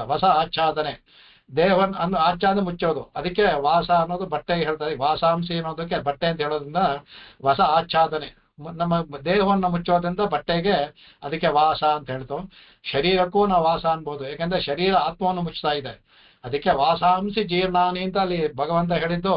ಅಲ್ಲಿ ಹೇಳಿರೋ ವಾಸಾಂಸಿ ಜೀರ್ಣ ಅಂದ್ರೆ ಮೇಲ್ ಹಾಕಿರೋ ಬಟ್ಟೆ ಇಲ್ಲ, ಈ ಶರೀರವನ್ನೇ ಬಟ್ಟೆ ಹೇಳಿದ್ದಲ್ಲಿ ಇದನ್ನೂ ಬಟ್ಟೆ ಅಂತ ಹೇಳ್ಬೋದು. ಆತ್ಮಕ್ಕೆ ಇದು ಬಟ್ಟೆ ಆಗಿದೆ, ಇದು ವಾಸಾಂಸಿ ಜೀರ್ಣ ನೆನ್ಬಿಟ್ಟು ಅಂತ. ಅದರಿಂದ ಆ ವಸ್ತ್ರಾಭರಣದ ವಸಾರದಲ್ಲಿ ಈ 3 ಅರ್ಥಗಳು ಬರುತ್ತೆ. ಈಗ ನಮಗ್ ಬೇಕಾಗಿರೋದು ಯಾವುದು? ವಸ ನಿವಾಸೆ. ಈ ವಸ ನಿವಾಸೆ ಇಲ್ಲ, ಪರಮಪದಲ್ಲಿರೋ ವಸ ನಿವಾಸೆ ನಮಗ್ ಬೇಕು. ಆ ವಾಸಾಂಸಿ ಆ ವಾಸಕ್ಕೆ ಹೋಗ್ಬೇಕಾದ್ರೆ ಈ ವಾಸ ಅಪರ್ಣ ಆಗ್ಬೇಕು. ಆ ವಾಸ ನಮಗೆ ಸಿಗ್ಬೇಕಾದ್ರೆ ಈ ವಾಸ ಅಪಹರಣ ಆಗಬೇಕು. ಅದರಿಂದ ಭಗವಂತ ಈ ಬಟ್ಟೆಗಳನ್ನ ಅಪಹರಣ ಮಾಡಿ ಅಲ್ಲಿರುವಂತ ನಿವಾಸ ಅದನ್ನ ತೋರಿಸೋದಕ್ಕೆ ಆ ವಾಸವನ್ನ ಈ ವಸ್ತ್ರಾಪಹರಣವನ್ನ ಇಲ್ಲಿ ಸ್ವಾಮಿ ಇದರಲ್ಲಿ ಈ ಶ್ಲೋಕದಲ್ಲಿ ತೋರಿಸ್ಕೊಟ್ಟಿದ್ದಾರೆ. ಈ ವಸ್ತ್ರ ಹೋದ್ರೆ ಅಲ್ಲಿರುವಂತಹ ನಿವಾಸ ನಮಗೆ ಸಿಗುತ್ತೆ ಅನ್ನೋದಕ್ಕೋಸ್ಕರ ಅದಾಯ್ತು. ಆಮೇಲೆ ಈ ಲಲಿತಾಂ ಕುಂದಶಾಖಾಮನ ಹೇಳಿದ್ನಲ್ಲ, ಇದಕ್ಕೆ ಯಾಕೋ ವ್ಯಾಖ್ಯಾನದಲ್ಲಿ ಇದು ವಾಸ ಇದು ಮತ್ತೆ ಈ 3 ಬಿಟ್ಬಿಟ್ಟಿದ್ದಾರೆ, ಅದು ಗೊತ್ತಿಲ್ಲ. ಅದನ್ನ ತಗೋಣ. ಈ ಕುಂದಶಾಖಾಮ್ ಅಂತ ಇಲ್ಲಿ ಯಾವ್ದಕ್ಕೆ ಕುಂದಶಾಖ ಎತ್ಕೊಂಡು ಬಂದ್ಬಿಟ್ಟು ಅಂತ. ಇದರಲ್ಲಿ ಲಲಿತಾಂ ಕುಂದಶಾಖಾಮ್ ಆಶ್ರಮ, ಇದರಲ್ಲಿ ಒಂದು ಆಧ್ಯಾತ್ಮಿಕ ಇದ್ರು ಹೇಳಿದ್ನಲ್ಲ, ಅವ್ರಿಗೆ ಒಂದು ಕಾಳಿದಾಸನ ಮೇಲೆ ಒಂದು ಚೂರು ಸ್ವಾಮಿಗೆ ಯಾವತ್ತೂ ಒಂದು ಅತಿ ಸ್ನೇಹ ಅವನ ಮೇಲೆ ಇದ್ದೇ ಇದೆ. ಅವನ್ ಯಾವ್ದೋ ಒಂದನ್ನ ತೆಗೆದು ಒಂದು ಕಡೆ ಅವರು ತೋರಿಸ್ತಾರೆ. ಅವರು ಅದರಲ್ಲಿ ಅದನ್ನು ತೋರಿಸ್ಬೋಣ ಇಲ್ಲಿ ಅಂತ ತುಂಬಾ ಸೂಕ್ಷ್ಮವಾಗಿ ತೋರಿಸಿದ್ದಾರೆ. ಮೇಲ್ ನೋಡೋ ಗೊತ್ತಾಗಲ್ಲ, ತೋರಿಸ್ಕೊಟ್ಟಿದ್ದಾರೆ. ಲಲಿತಾಂ ಕುಂದಶಾಖಾಂ ಆಸ್ಥಿತ ಅಂದ್ಬಿಟ್ಟು ಕುಂದ ಅಂತ. ಯಾಕೆ ಕುಂದ ಶಾಖೆ ಅಂದ್ರೆ ಅಲ್ಲಿ ಹೋದ ತಕ್ಷಣ ಕುಂದ ಹೂ ಇದೆಲ್ಲ, ಆ ಕದಂಬ ವೃಕ್ಷದ ಹೂವು ಬಹಳ ಬೆಳ್ಳಿಗಿರುತ್ತಂತೆ, ಅದು ತುಂಬಾ ಶುಭ್ರವಾಗಿರುತ್ತಂತೆ. ಇಲ್ಲಿ ಭಗವಂತ ಅಲ್ಲಿ ಕೂತ್ಕೊಂಡ ತಕ್ಷಣ ಅಚೇತನ ಆದರೂ ಅವಕ್ಕೆ ಎಲ್ಲಕ್ಕೂ ಕಳೆ ಬಂದ್ಬಿಡ್ತಂತೆ. ಅದಕ್ಕೆ ಹೂವು ಚೆನ್ನಾಗಿದಾಯ್ತು, ಕಳೆ ಬಂದ್ಬಿಡ್ತಂತೆ ಭಗವಂತನ ಸ್ಪರ್ಶದಿಂದ. ಅದೇನಪ್ಪಾ ಅಂದ್ರೆ ಕುಂದ ಪದಕ್ಕೆ ಅನೇಕ ಅರ್ಥಗಳಿದೆ. ಒಂದು ಕುಂ ಅಂದ್ರೆ ಭೂಮಿ ಅಂತ ಆಗುತ್ತೆ. ಕುಂ ದದಾತಿ ಕುಂದ, ಭೂಮಿಯನ್ನು ದಾನವನ್ನು ಮಾಡಿದವರು ಪರಶುರಾಮನಿಗೂ ಕುಂದ ಅಂತ ಹೇಳ್ಬೋದು. ಕುಂದರ ಕುಂದಹ ಅಂತ ಬರ್ತಲ್ಲ, ಅದರಲ್ಲಿ ಪರ್ಜನ್ಯ, ಅದರಲ್ಲಿ ಕುಮುದಹ ಕುಂದರಹ ಕುಂದಹ 3 ಒಂದೇ ಪದಗಳು ಅದರಲ್ಲಿ ಅದನ್ನ ಹೇಳ್ತಾರೆ. ಅದಕ್ಕೆ ಅವಾಗ ಕುಂದಹ ಪದನ್ನ ಹೇಳ್ಬೇಕಾದ್ರೆ ಇದನ್ನ ತೋರಿಸ್ಕೊಡ್ತಾರೆ. ಅದಕ್ಕೆ ಕುಂ ಅಂದ್ರೆ ಪಾಪ, ಕುಂ ಅಂದ್ರೆ ಪಾಪ, ದ ಅಂದ್ರೆ ದಹತಿ. ಪಾಪವನ್ನು ಯಾರು ಪಾಪವನ್ನು ದಹಿಸ್ತಾರೋ ಕುಂ ದಹತೀತಿ ಕುಂದಹ, ಪಾಪವನ್ನ ದಹಿಸುವವನು ಕುಂದ. ಇದನ್ನ ಯಾತಕ್ಕೆ ಅವರು ವ್ಯಾಖ್ಯಾನಗಳ ತಗೊಳ್ಳಿಲ್ಲ, ಇದನ್ನ ತಗೊಳ್ಬೇಕಾಗಿತ್ತು ಅವರು. ಅದನ್ನ ಹೇಳ್ತಾರೆ. ಅಂದ್ರೆ ಕು ಅಂದ್ರೆ ಕುತ್ಸಿತಂ ದುರ್ಗಂಧಾದಿ ಜನಿತ ಕ್ಲೇಶಂ ಜತಿ ನಾಶಯತಿ ಇತಿ ಕುಂದಹ ಅಂತ. ನಮಗೆ ಇಲ್ಲಿ ದುರ್ಗಂಧ ಅಂದ್ರೆ ಪಾಪ, ಅದರಿಂದ ಜನಿತವಾದ ಕ್ಲೇಶ. ನಾವು ಮಾಡಿರುವಂತ ಅನೇಕರಲ್ಲಿ ಪಾಪವನ್ನು ಮಾಡಿದ್ವಲ್ಲ, ಪಾಪದಿಂದ ನಮ್ಮ ಈ ದುರ್ಗಂಧವಾಗಿದೆ ಈ ಶರೀರ ಅನ್ನೋದು ಇದು. ಅದರಿಂದ ಜತಿ ನಾಶಯತಿ ಇತಿ ಕುಂದಹ. ಇದನ್ನ ಮಾಡೋನು, ಅದನ್ನ ತೋರ್ಸೋದಕ್ಕೆ ಕುಂದ ಶಾಖೆಯಲ್ಲಿ ಕೂತ್ಕೊಂಡಿದ್ದಾನೆ. ನಾನು ನಿಮ್ಮ ಪಾಪಗಳನ್ನ ನಾಶ ಮಾಡ್ತೇನೆ ಮಾಡುವವನು ಅಂತ ದ್ಯೋತಕ, ಅದರಿಂದ ಕುಂದ ಶಾಖೆಯಲ್ಲಿ ಕೂತ್ಕೊಂಡಿದ್ದಾನ ಅಂತ ಹೇಳ್ಬೋದು ಕಡೆಗೆ. ಆಮೇಲೆ ಇನ್ನು ಅದಕ್ಕೆ ಮೇಲೆ ಹೋದ್ರೆ ಕುಮ್ ಅಂದ್ರೆ ಮುಕ್ತಿ ಅಂತ ಆಗುತ್ತೆ. ಎಷ್ಟೊಂದು ಸಂಸ್ಕೃತ ಕುಮ್ ಅಂದ್ರೆ ಮುಕ್ತಿ ಕುಂದಹ. ಅದೇ ಮುಕುಂದ ಅಂತ ಇದೆಯಲ್ಲ, ಅಲ್ಲಿ ಕುಂದ ವೃಕ್ಷದಲ್ಲಿ ಕೂತಿರೋನು ಮುಕುಂದ. ಮುಂಚತೀತಿ ಕುಂದ ಇದೆ. ಆ ಮುಕುಂದ ಅಂದ್ರೆ ಮುಕ್ತಿಂ ಭುವಂ ದದಾತಿ. ಮುಕ್ತಿಂ ಭುವಂ ಅಂದ್ರೆ ಪರಮಪದ. ಮುಕ್ತಿಂ ಭುವಂ ದದಾತಿ ಮುಕುಂದಃ ಕುಂದಃ. ಅದರಿಂದ ಈ ಕುಂದ ಅನ್ನುವಾಗ ನಾನು ನಿಮ್ಮ ಪಾಪಗಳನ್ನು ಹೋಗಲಾಡಿಸ್ತೇನೆ, ನಿಮಗೆ ಮೋಕ್ಷವನ್ನು ಕೊಡ್ತೇನೆ ಅಂತ ತೋರಿಸೋದಕ್ಕೆ. ಅಲ್ಲಿರುವ ಹೂವು, ಬಿಳಿಯಾದ ಹೂವಿನ ಏನು ಅಂದ್ರೆ ನಿಮ್ಮ ಪಾಪಗಳೆಲ್ಲ ಹೋಗಿ ಆ ಹೂವಿನ ಹಾಗೆ ಸ್ವಚ್ಛವನ್ನ ಮಾಡಿ ನಾನು ಮೇಲೆ ಕರ್ಕೊಂಡು ಹೋಗ್ತಾನೆ. ದಿನಕರ ಸುತ, ದಿನಕರ ಅಂದ್ರೆ ಅರ್ಚರಾದಿ ಮಾರ್ಗವಾಗಿ ನಿಮ್ಮನ್ನ ಕರ್ಕೊಂಡು ಹೋಗ್ತೇನೆ ಅಂತ. ಎಲ್ಲವೂ ದ್ಯೋತಕ. ಈ ಒಂದು ಪದವನ್ನು ಸ್ವಾಮಿ ಹಾಕೋರದಲ್ಲಿ ಎಲ್ಲವೂ ದ್ಯೋತಕ. ದಿನಕರ ಅಂದ್ರೆ ಸೂರ್ಯನ ಕಿರಣ ಮೂಲಕ ಹೋಗುತ್ತೆ ಮೊದಲು ಅಂತ ಹೇಳ್ತೀವಿ. ಅಗ್ನಿ ಕರ್ಕೊಂಡು ಹೋಗ್ತಾನೆ ಅಂತ. ಅವಾಗ ಆ ಸೂರ್ಯ ಕಿರಣ ಮೂಲಕ ಹೋಗುತ್ತೆ ಅಂತ, ಅದಕ್ಕೆ ದಿನಕರ ಅಂತ ಹಾಕಿದ್ರು. ಬೇರೆ ಪದವನ್ನು ಹಾಕ್ಬೋದಾಯ್ತು. ದಿನಕರ ಅಂತ ಹಾಕಿದ್ರೆ ಬೆಳಗ್ಗೆ ಇರೋದ್ರಿಂದ ಕಿರಣಗಳಿರುತ್ತೆ, ತೋರ್ಸೋದಕ್ಕೆ ಮಾಡಿದ್ರು ಅಂತ ಹೇಳಿದ್ರು ಕಡೆಗೆ. ಆಮೇಲೆ ಅದನ್ನು ಹೇಳ್ತಾರಕ್ಕೆ ಇನ್ನು ಅಂತ ಹೇಳಿದ್ರೆ ಆ ಕುಮುದಹ ಅಂತ ಹೇಳ್ತಾರಕ್ಕೆ ಅದೇ ಹೇಳ್ತಾರ ಅವನಿಗೆ. ಅದಕ್ಕೆ ನಮ್ಮ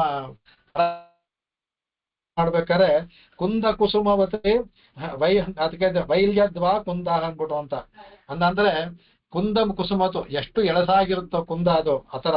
ಆಮೇಲೆ ಎಷ್ಟು ಬೆಳ್ಳಿಗಿರುತ್ತೋ ಅದು ಹೂವು.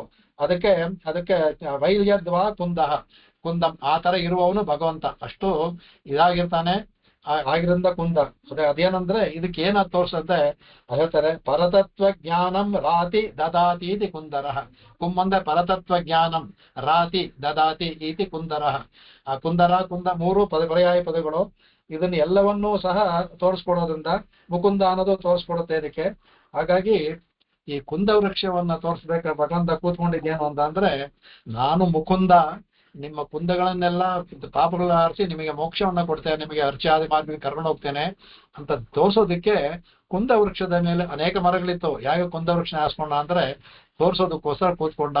ಅದಕ್ಕೆ ಇಲ್ಲಿ ಸ್ವಾಮಿ ಆ ಕುಂದ ವೃಕ್ಷವನ್ನ ಯಾಕೆ ಹಾಕಿದ್ರು, ಬೇರೆ ವೃಕ್ಷನ ಹಾಕ್ಬೋದಾಯ್ತು, ಈ ಒಂದು ಅರ್ಥಕ್ಕೆ ಹಾಕಿದ್ರು ಅಂತ ನಾವು ಮಾಡ್ಬೋದು. ಇದರ ವ್ಯಾಖ್ಯಾನಕಾರರೆಲ್ಲ ತಗೊಂಡಿಲ್ಲ, ಇದನ್ನ ತಗೊಂಡಿದ್ರೆ ಚೆನ್ನಾಗಿರೋದು ಇದನ್ನ. ಹಾಗಾದ್ರೆ ಮುಕುಂದ ಅವನು ಕೊಡ್ತಾನೆ ಅಂತ ಆಯ್ತು ಅದಕ್ಕೆ. ಈಗ ಇಷ್ಟೆಲ್ಲ ಆದ್ಮೇಲೆ ಇವಾಗ ಅವ್ರಿಗೆ ಬರುತ್ತೆ. ಅವಾಗ ಇನ್ನು ಬ್ರಹ್ಮಸೂತ್ರದಲ್ಲಿ ತಗೊಂಡಿದ್ದಾರಲ್ಲ, ಇದು ಹೇಗಪ್ಪ ಬ್ರಹ್ಮಸೂತ್ರದಲ್ಲಿ ಬರುತ್ತೆ ಅಂತ ಅಂದ್ರೆ ಮೊದಲು ಬರುತ್ತೆ ಅದಕ್ಕೆ ಮೊದಲನೇ ಸೂತ್ರ, ಮೊದಲನೇ ಸೂತ್ರ ಅದಕ್ಕೆ ಆವೃತ್ತಿ ಅಸಕೃತ್ ಉಪದೇಶ ಅಂತ ಅಂದ್ಬಿಟ್ಟು ಅಲ್ಲಿ ಹೇಳಿದ್ರು ಸಾಧನೆಗೆ. ಇಲ್ಲಿಯೂ ನಾವು ಹೇಳ್ತೀವಿ ಅಲ್ಲಿ ಸಾಧನ ಭಕ್ತಿ, ಇಲ್ಲಿ ಸಾಧ್ಯ ಭಕ್ತಿ. ಅದರಿಂದ ಆವೃತ್ತಿ ಅಸಕೃತ್ ಉಪದೇಶ ಅಂತ ಹೇಳುತ್ತೆ. ಅಂದ್ರೆ ಭಕ್ತಿಯೋಗ ಅನ್ನೋದು ಒಂದು ಸಲ ಅಲ್ಲ, ನಮ್ಮ ಪ್ರಪತ್ತಿ ತರ.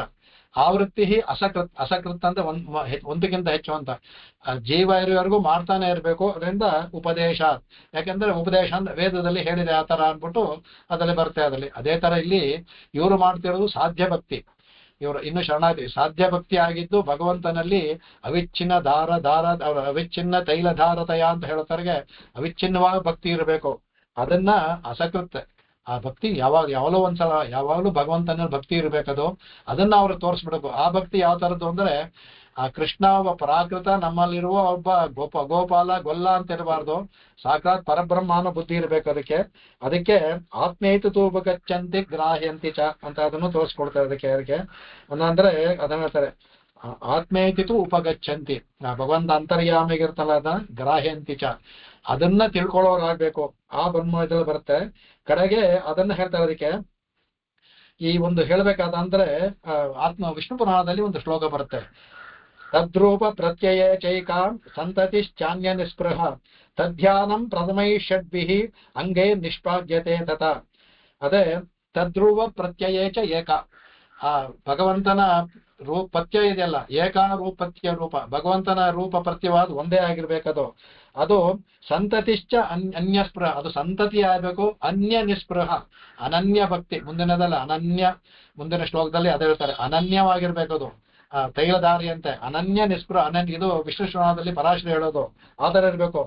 ತದ್ಧ್ಯಾನಂ, ಈ ತರ ಅಂತ ಧ್ಯಾನ ಇದೆಯಲ್ಲ, ಆ ಧ್ಯಾನ ಪ್ರಥಮೈ ಷಡ್ಭಿಃ ಅಂದ್ರೆ ಅಷ್ಟಾಂಗ ಯೋಗದಲ್ಲಿ ಮೊದಲು 6, ಆ ಸಿದ್ಧಿ ಸಮಾಧಿ ಕಡೆಗೆ ಧ್ಯಾನ, ಸಿದ್ಧಿ ಸಮಾಧಿ ಧ್ಯಾನದವರೆಗೆ ಈ 6. ಅದಕ್ಕೆ ಇದಿದ್ರೆ 6 ಪ್ರಥಮ ಷಡ್ಭಿ 6 ಅಂಗಗಳು ಅಲ್ಲಿ ಅಷ್ಟಾಂಗದಲ್ಲಿ 6 ಅಂಗಗಳು ಬಂದಂಗೆ. ಅದಕ್ಕೆ ಅಂಗೈಹಿ ನಿಷ್ಪಾದ್ಯತೆ 6 ಅಂಗಗಳು ನಿಷ್ಪಾದ್ಯವಾಗೋಯ್ತು. ಇಷ್ಟು ಬಂದ್ರೆ 6 ಅಂಗಗಳು ಆಯ್ತು. ಇನ್ನು ಸಿದ್ಧಿ ಸಮಾಧಿ ಮಾತ್ರ ಬಾಕಿ ಇದು. ಅದನ್ನ ಹೇಳ್ತಾರೆ ಅಲ್ಲಿ ಮಾಡ್ಬೇಕಾದ್ರೆ. ಹೇಳ್ತಾರೆ ಅಲ್ಲಿ ಬ್ರಹ್ಮಸೂತ್ರದಲ್ಲೂ ಮೊದಲನೇ ಹಂತದಲ್ಲಿ ಆತ್ಮನ ಗುರುತೆ ಮಾಡೋದು. ಅದರಲ್ಲಿ ಆತ್ಮನ ಕುರಿತು ಮಾಡಿದ್ರೆ ಹೇಗೆ ಅಂತ ಅದೆಲ್ಲ ಬರುತ್ತೆ. ಅವಾಗ ಹೇಳ್ತಾರೆ ಮೊದಲ ಹಂತದಲ್ಲಿ ಆತ್ಮನ ಕುರಿತೇ ಮಾಡಬೇಕು. ಆತ್ಮದರ್ಶನವಾದ ಮೇಲೆ ಅದಾದ್ಮೇಲೆ ಆತ್ಮನಲ್ಲಿ ಬ್ರಹ್ಮದೃಷ್ಟಿಯನ್ನ ಮಾಡಬೇಕು. ಅದಕ್ಕೆ ಹೇಳ್ತಾರೆ ಬ್ರಹ್ಮದೃಷ್ಟಿ ಉತ್ಕರ್ಷಾತ್ ಅಂತ ಬ್ರಹ್ಮಸೂತ್ರ ಮಾಡಿದ್ರು. ಆತ್ಮದರ್ಶನವಾದ ಮೇಲೆ ಆತ್ಮನಲ್ಲಿ ಬ್ರಹ್ಮದೃಷ್ಟಿಯನ್ನ ಇಟ್ಟು ಉಪಾಸನೆಯನ್ನು ಮುಂದುವರಿಸ್ಬೇಕು. ಅದಕ್ಕೆ ಬ್ರಹ್ಮದೃಷ್ಟಿ ಉತ್ಕರ್ಷಾತೆ. ಅದೇ ತರ ಇಲ್ಲಿ ಇವರಿಗೆ ಭಗವಂತ ಹೇಳ್ತಾ ಇದ್ದಾನೆ, ನೀವು ನನ್ನನ್ನ ಗೋಪಾಲ ಅಂತ ನೀವು ಸಂಸ್ಕರಣೆ ಮಾಡ್ತಿದ್ರಲ್ಲ, ಈ ಗೋಪಾಲನಲ್ಲಿ ಬ್ರಹ್ಮದೃಷ್ಟಿಯನ್ನ ಇಡುವರಾಗ್ಬೇಕು. ನೀವು ಬ್ರಹ್ಮದೃಷ್ಟಿ ಉತ್ಕರ್ಷಾತ್, ಬ್ರಹ್ಮದೃಷ್ಟಿ ನಿಮಗೆ ಬರಬೇಕು. ಆಗ್ಲೇ ನಾನು ನಿಮಗೆ ಮೋಕ್ಷವನ್ನು ಕೂಡ ಸಾಧ್ಯವಾಗೋದು. ನೀವು ನನ್ನ ಗೋಪಾಲ ಅಂತ ನೀವು ಸಂಶ್ಲೇಷ ಮಾಡಿದ್ರೆ ಅಷ್ಟು ಸಾಲದು. ಅದು ಅನನ್ಯ ಭಕ್ತಿ ಇದೆ ನಿಮಗೆ, ಎಲ್ಲವೂ ಇದೆ. ಅದಕ್ಕೆ ಬ್ರಹ್ಮದೃಷ್ಟಿ ಉತ್ಕರ್ಷ ಅದನ್ನ ತೋರ್ಸೋದಕ್ಕೆ ಭಗವಂತ ಇಲ್ಲಿ ವಸ್ತ್ರಾಪರಣ ಮಾಡಿದ್ದೆ ಅನ್ನೋದು ನನ್ನನ್ನ ನೀವು ಸಾದಾ ಇದು ನಿಮ್ಮಲ್ಲಿ ಅಂತರ್ಯಾಮಿಯಾಗಿರುವ ನಾನು, ಹಾಗಾಗಿ ನನ್ನ ಬಳಿ ನಿಮಗೆ ಇದೇನು ಅಂದ್ರೆ ಇನ್ನೊಂದು ಅದು ಇದು ನೋಡೋದು. ಪ್ರತಿನಿತ್ಯವೂ ಎಲ್ಲಾ ಜೀವಿಗಳು ಕೀಟಾದಿಗಳ ಸರಿ ಬ್ರಹ್ಮನಲ್ಲಿ ನಾವು ಹೋಗಿ ಆಲಿಂಗನ ಮಾಡ್ಕೊಂಡೇ ಇರ್ತೀವಿ. ಪ್ರತಿನಿತ್ಯವೂ ಪ್ರತಿ ಜೀವಿಗಳು ಸುಷುಪ್ತಿ ಕಾಲದಲ್ಲಿ ಬ್ರಹ್ಮನಲ್ಲಿ ಪ್ರತಿನಿತ್ಯವೂ ಇಲ್ಲಿ ಸಿಗುವಂತಹ ಮೋಕ್ಷ ಅದು. ನಮ್ಮ ಇದರಲ್ಲಿ ಅಲ್ಲಿ ಆತ್ಯಂತಿಕ ಮೋಕ್ಷ. ಇಲ್ಲಿ ಪ್ರತಿದಿನವೂ ಭಗವಂತ ನಮ್ಮ ಆಯಾಸವನ್ನು ಪರಿಹಾರ ಮಾಡೋದಕ್ಕೆ ನಮ್ಮನ್ನ ಪ್ರತಿನಿತ್ಯವೂ ನಾವು ಭಗವಂತನಲ್ಲಿ ಆಲಿಂಗನ ಮಾಡ್ಕೊಂಡೇ ಇರ್ತೀವಿ. ಅಲ್ಲೆಲ್ಲರೂ ನಾವು ಸ್ತ್ರೀ ಪರಾಯರಾಗಿರ್ತೀವಿ. ಭಗವಂತನ ಆಲಿಂಗನ ಮಾಡ್ಕೊಂಡು ನಮ್ಮ ಆಯಾಸ ಪರಿಹಾರ ಮಾಡ್ಕೊಂಡು ಬೆಳಗ್ಗೆ ಎಚ್ಚರ ಆದ್ರೆ ನಮಗೆ ಜ್ಞಾಪಕ ಇರೋದಿಲ್ಲ. ಅದರಿಂದ ಅಲ್ಲಿ ಇದೇ ತರ ಪ್ರತಿನಿತ್ಯವೂ ಆಲಿಂಗನ ಮಾಡ್ಕೊಂಡಿರ್ಬೇಕಾದ್ರೆ ಬಾಕಿಯಾಗಿ ಆಲಿಂಗನ ಇವ್ರು ಮಾಡ್ಕೊಂಡಿದ್ರಲ್ಲಿ ಯಾವ ದೋಷವೂ ಇಲ್ಲ. ಯಾತಕ್ಕೆ ಅವನ ಬ್ರಹ್ಮಚರ್ಯ ಹೋಗೋದಿಲ್ಲ ಅಂದ್ರೆ ಪ್ರತಿನಿತ್ಯವೂ ಎಲ್ಲಾ ಜೀವಿಗಳು ಬ್ರಹ್ಮನನ್ನ ಆಲಿಂಗನ ಮಾಡೇ ಮಾಡ್ಕೊಳ್ತಾರೆ. ಬಾಕಿಯಾಗಿ ಗೋಪಿಯರು ಆಲಿಂಗನ ಮಾಡ್ಕೊಂಡ್ರೆ ಅದ್ರಲ್ಲಿ ಯಾವ ಒಂದು ವ್ಯತ್ಯಾಸವೂ ಇಲ್ಲ ಅಂತ ಹೇಳೋದಕ್ಕೆ. ಅದಕ್ಕೆ ಅದನ್ನ ಮಾಡಿದ್ರೆ ಆಮೇಲೆ ಹಿಂದೆ ನಿಮ್ಗೆ ಹೇಳಿಗೆ ತದ್ಯದ ಗಮ ಉತ್ತರ ಪೂರ್ವ ಯೋಗೋ ಅಶ್ಲೇಷ ವಿಶಾಂತಿ. ಆ ಕುಂದ ವೃಕ್ಷದಲ್ಲಿ ಕುಸುಮ ಹೂವು ಹೇಳ್ತಾರಲ್ಲ, ಅವಾಗ ಆ ಪೂರ್ವ ಮತ್ತು ಉತ್ತರ ಭಾಗಗಳನ್ನೆಲ್ಲ ಭಗವಂತ ಕಳೆದು ಪಾಪವನ್ನು ಹೂ ಪುಷ್ಪದಂತೆ ಮಾಡಿ ನಮ್ಮನ್ನ ಕರ್ಕೊಂಡು ಹೋಗ್ತಾನೆ ಅನ್ಬಿಟ್ಟು ಒಂದ್ ಕಡೆಗೆ ಅದನ್ನ ಹೇಳ್ತಾರೆ. ಅವಿಭಾಗೇ ವಚನಾತ್ ಒಂದ್ ಬರುತ್ತೆ. ಈ ಸಂಶ್ಲೇಷ ಆದಾಗ ಅದ್ ಹೇಳ್ತಾರೆ ಅಲ್ಲಿ ಭಗವಂತನ ನಿತ್ಯವೂ ನಾವು ಸಂಶ್ಲೇಷ ಮಾಡ್ಕೊಳ್ತಿಲ್ವ, ಆಗ ವಿಭಾಗ ಮಾಡಲು ಸಾಧ್ಯವೇ ಇಲ್ಲ. ಅಂದ್ರೆ ಎರಡೇ ಅದರಲ್ಲಿ ಸಂದೇಹ, ಆದ್ರೆ ಅವಿಭಾಗ ಅದರಲ್ಲಿ. ಅದರಿಂದ ಯಾಕಂದ್ರೆ ವಚನ ಅತರ ಶ್ರುತಿನಲ್ಲಿದೆ ಅಂತ ತೋರಿಸ್ತಾರೆ. ಹಾಗೆ ಭಗವಂತನಲ್ಲಿ ಆಲಿಂಗನ ಮಾಡುವಾಗ ವಿಭಾಗ ಇರೋದಿಲ್ಲ. ಇಲ್ಲಿ ಇವರು ಬಾಕಿವಾಗಿ ಮಾಡ್ತಾ ಇದ್ರು, ಅದು ಗೋಪುರುದ್ರು ಅದು ಅಪಾರ್ಥ ಮಾಡ್ಕೊಂಡಿದ್ರೆ ಅಥವಾ ಅವಿಭಾಗವಾಗಿ ಶ್ರುತಿಲೇ ಹೇಳಿದೆ. ಅವನು ಪರಮಾತ್ಮನಿಂದ ಬೇರೆಯವ್ರ ಜೊತೆ ಕೂಡುದು ತಪ್ಪದು. ಪರಮಾತ್ಮನಾದ್ರಿಂದ ಅಲ್ಲಿ ಅವಿಭಾಗವೇ ಇರೋದ್ರಿಂದ ಯಾವ ಒಂದು ದೋಷವೂ ಇಲ್ಲ. ಅದಕ್ಕೆ ಮುಂದಕ್ಕೆ ಬರುತ್ತೆ ರಶ್ಮಿ ಅನುಸಾರಿ ಅಂತ ಬರುತ್ತೆ. ಅದಕ್ಕೆ ದಿನಕರ ಪದವನ್ನು ಹಾಕಿದ್ರು. ಶ್ಲೋಕ ಮುಚ್ಚೋಲ್ಲ, ಇನ್ನೂ ಶ್ಲೋಕ ಫಲಶ್ರುತಿ. ಅದರಿಂದ ರಶ್ಮ್ಯನುಸಾರಿ ಅನ್ನೋದ್ರಿಂದ ಅದರಲ್ಲಿ ಅರ್ಚಾದಿ ಮಾರ್ಗ ಹೋಗ್ಬೇಕಾದ್ರೆ ಹೇಳ್ತಾರೆ ರಶ್ಮ್ಯನುಸಾರ, ರಶ್ಮಿಯನ್ನು ಅನುಸಾರವಾಗಿ ಜೀವಾತ್ಮ ಹೋಗುತ್ತೆ ಅಂತ. ಅದಕ್ಕೆ ದಿನಕರ ಪದವನ್ನು ಹಾಕಿದ್ರು. ಆ ದಿನಕರ ಪದವನ್ನು ಹಾಕಿದ್ರಿಂದ ರಶ್ಮ್ಯನುಸಾರಿ ಅನ್ನೋದು ಸಹ ಅದರಲ್ಲಿ ಅವ್ರು ತೋರಿಸ್ಕೊಟ್ರು ಅದನ್ನ ಅಂದ್ಬಿಟ್ಟು ಅಂತ. ಯಾತಕ್ಕೆ ಅಂದ್ರೆ ಫಲಮತ ಉಪತ್ತೆ ಅಂತ ಹೇಳಿದೆ. ಫಲವನ್ನ ಕೊಡೋದು ಭಗವಂತನೇ, ಇನ್ಯಾರೂ ಅಲ್ಲ. ಅಂದ್ರೆ ಯಾಕೆಂದ್ರೆ ಶ್ರುತತ್ವಾಚ ಅಥವಾ ಶ್ರುತಿನಲ್ಲಿಯೂ ಅದೇ ಹೇಳಿದೆ, ಫಲವನ್ನ ಕೊಡುವನು ಭಗವಂತನೇ ಅಂತ ಹೇಳೋದ್ರಿಂದ ಇದೆಲ್ಲದಿಂದಲೂ ಆಗಿ ಅಂತಹ ಇದು ಭಗವಂತ ಜಯತಿ ಉತ್ಕೃಷ್ಟನಾಗಿದ್ದಾನೆ ಅಂದ್ಬಿಟ್ಟು ಈ ಶ್ಲೋಕದಲ್ಲಿ ಆ 4ನೇ ಅಧ್ಯಾಯದ ಸಾರವನ್ನ ಹೇಳಿದ್ರು. ಇನ್ನು ಕಡೆಗೆ ಫಲಶ್ರುತಿಯನ್ನು ಹೇಳ್ತಾರೆ. ಆ ಫಲಶ್ರುತಿಯನ್ನು ಹೇಳಿ ಈ ಶ್ಲೋಕವನ್ನ ಮುಗಿಸ್ಬಿಡೋಣ. ಇದು ಫಲಶ್ರುತಿಯ ಕಡೆ ಯಾವಾಗ್ಲೂ ಯಾವ ಶ್ಲೋಕವನ್ನು ಹೇಳಿದ್ರು ಸಹ ಒಂದು ಫಲಶ್ರುತಿಯನ್ನ ನಾವು ಹೇಳಲೇಬೇಕದನ್ನ.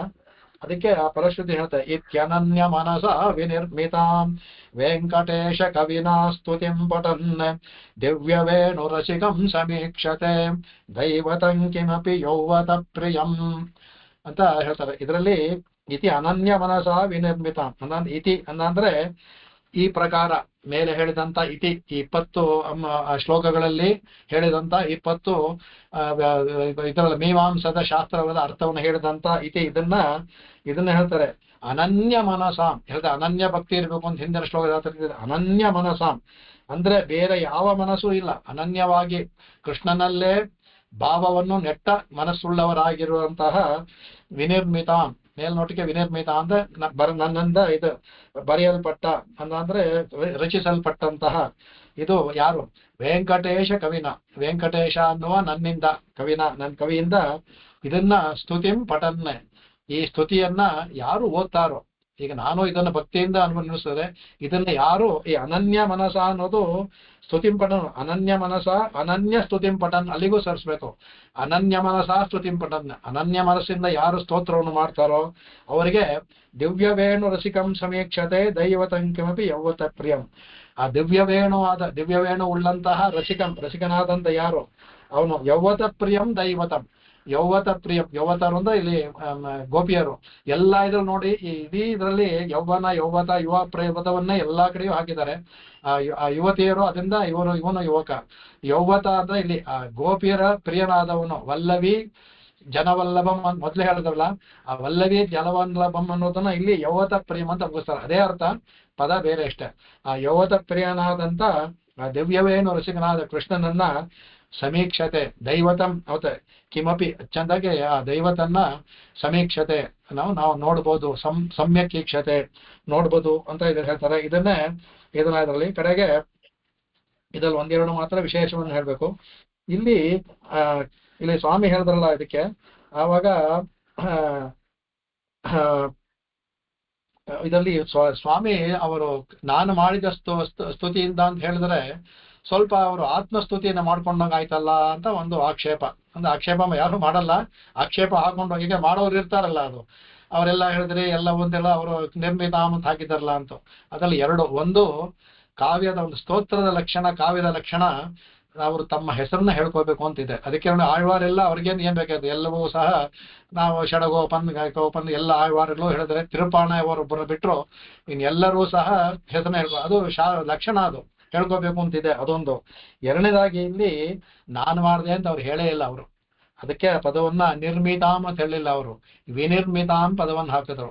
ಅಂದ್ರೆ ವಿಶೇಷೇಣ ನಿರ್ಮಿತಾಂ, ಅಂದ್ರೆ ವಿಶೇಷೇಣ ಕಟಾಕ್ಷೇಣ ನಿರ್ಮಿತಾಂ.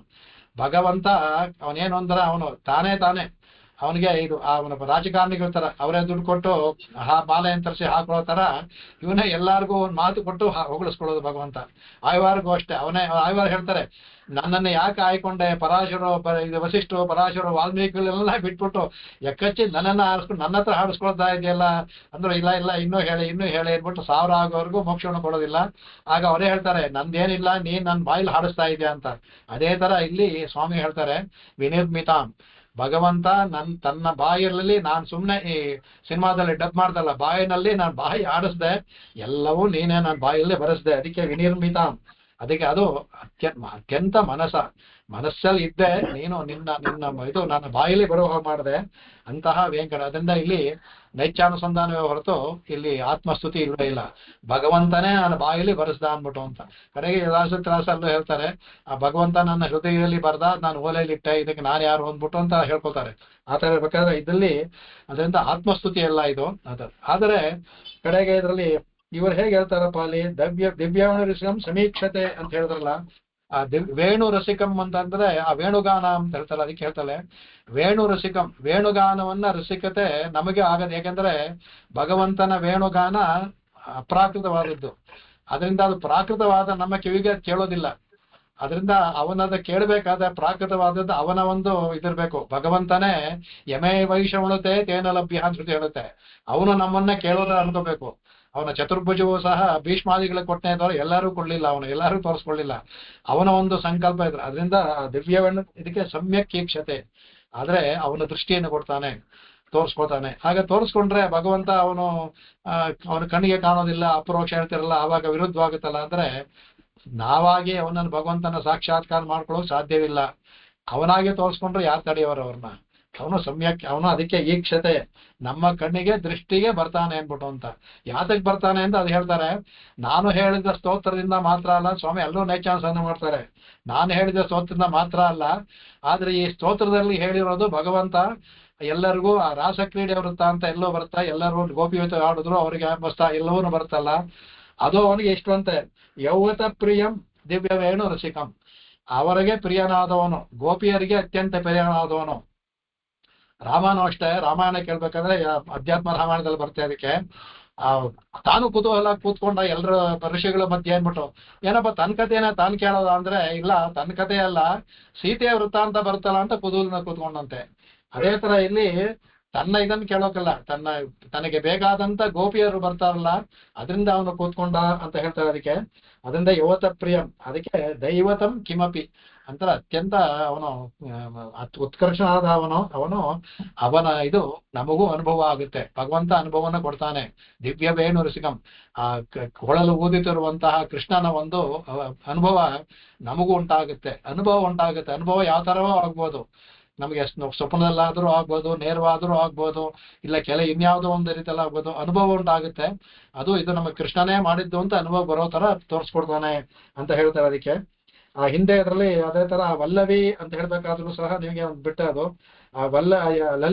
ಲಲಿತಾ ಅಂತ ಪದವನ್ನು ಹಾಕಿದ್ರಲ್ಲ, ಆ ಲಲಿತಾ ಅಂತ ಹಾಕಿದ ಪದ ಯಾಕಂದ್ರೆ ಲಲಿತಾ ಅಂತ ಹಿಂದಿನ ಶ್ಲೋಕದ ಲಲಿತಾ ವೃತ್ತಿಂ ಅಂತ ಹೇಳುವಾಗಲೇ ಅಲ್ಲಿ ಲಕ್ಷ್ಮಿ ಅಂತ ಹೇಳಿದ್ವಿ.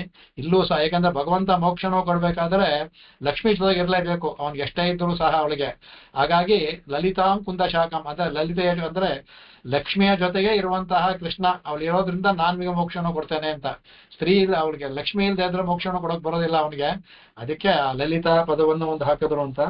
ಆಮೇಲೆ ನಿಮ್ಗೆ ಹೇಳಿದೆ ಅಲ್ಲಿ ಕಾಳಿದಾಸನ ಒಂದು ಲಲಿತಾ ಅಂತ ಪದವನ್ನು ಹಾಕಿದ್ರು ಅನ್ನೋದಕ್ಕೆ. ಅದಕ್ಕೆ ಮಾಳವಿಕಾಗ್ನಿ ನಿಮಿತ್ತದಲ್ಲಿ ಒಂದು ಇದು ಬರುತ್ತೆ. ಅಲ್ಲಿ ಮಾಳವಿಕೆ ನೃತ್ಯ ಮಾಡ್ತಾಳೆ. ಅಗ್ನಿಮಿತ್ರ ರಾಜ ಅವನು. ಅಗ್ನಿಮಿತ್ರ ಏನ್ ಮಾಡ್ತಾನೆ, ಅವಳಿಗೆ ಬಹಳ ಮೋಹಗೊಂಡು ಅವಳನ್ನ ಹೊಗಳ್ತಾನೆ. ಹೊಗಳ್ಬೇಕಾದ್ರೆ ಏನ್ ಮಾಡ್ತಾನೆ, ಅಲ್ಲಿ ಈ ಕುಂದ ಶಾಖಕ್ಕೆ ಬರುತ್ತೆ ಇದು.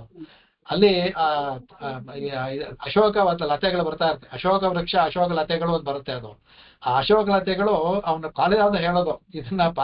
ಇನ್ನ ಯಾರು ಪರೀಕ್ಷೆ ಮಾಡಿದ್ರು ಗೊತ್ತಿಲ್ಲ. ಆ ಕಾಳಿದಾಸ ಹೇಳ್ತಾನೆ, ಅವು ಹೂ ಬಿಡದೆ ಇದ್ದ ಅಂದ್ರೆ ಈ ಅಶೋಕ ವೃಕ್ಷ ಅಗಲತೆಗಳು ಸುಂದರವಾದ ಮೃದುವಾದ ಅವರ ಕಾಲಿನಿಂದ ಬಳ್ಳಿಯ ಬೇರು ಇದೆಯಲ್ಲ ಅದನ್ನ ಅವರು ಒದ್ದದ ಅಂದ್ರೆ ಅವಕ್ಕೆ ಚೈತನ್ಯ ಬಂದು ಹೂ ಬಿಡುತ್ತಂತೆ. ಇದು ಕಾಳಿದಾಸ ಹೇಳುವಂತ ಮಾತು. ಅದಕ್ಕೆ ಅದನ್ನ ಹೇಳ್ತಾರೆ, ಅನೇನ ತನು ಮಧ್ಯಯ ಬುಕರ ನೂಪುರ ರಾವಿಣ ನವಾಂಪುರುಹ ಕೋಮಲೇನ ಚರಣೇನ ಸಂಭಾವಿತ.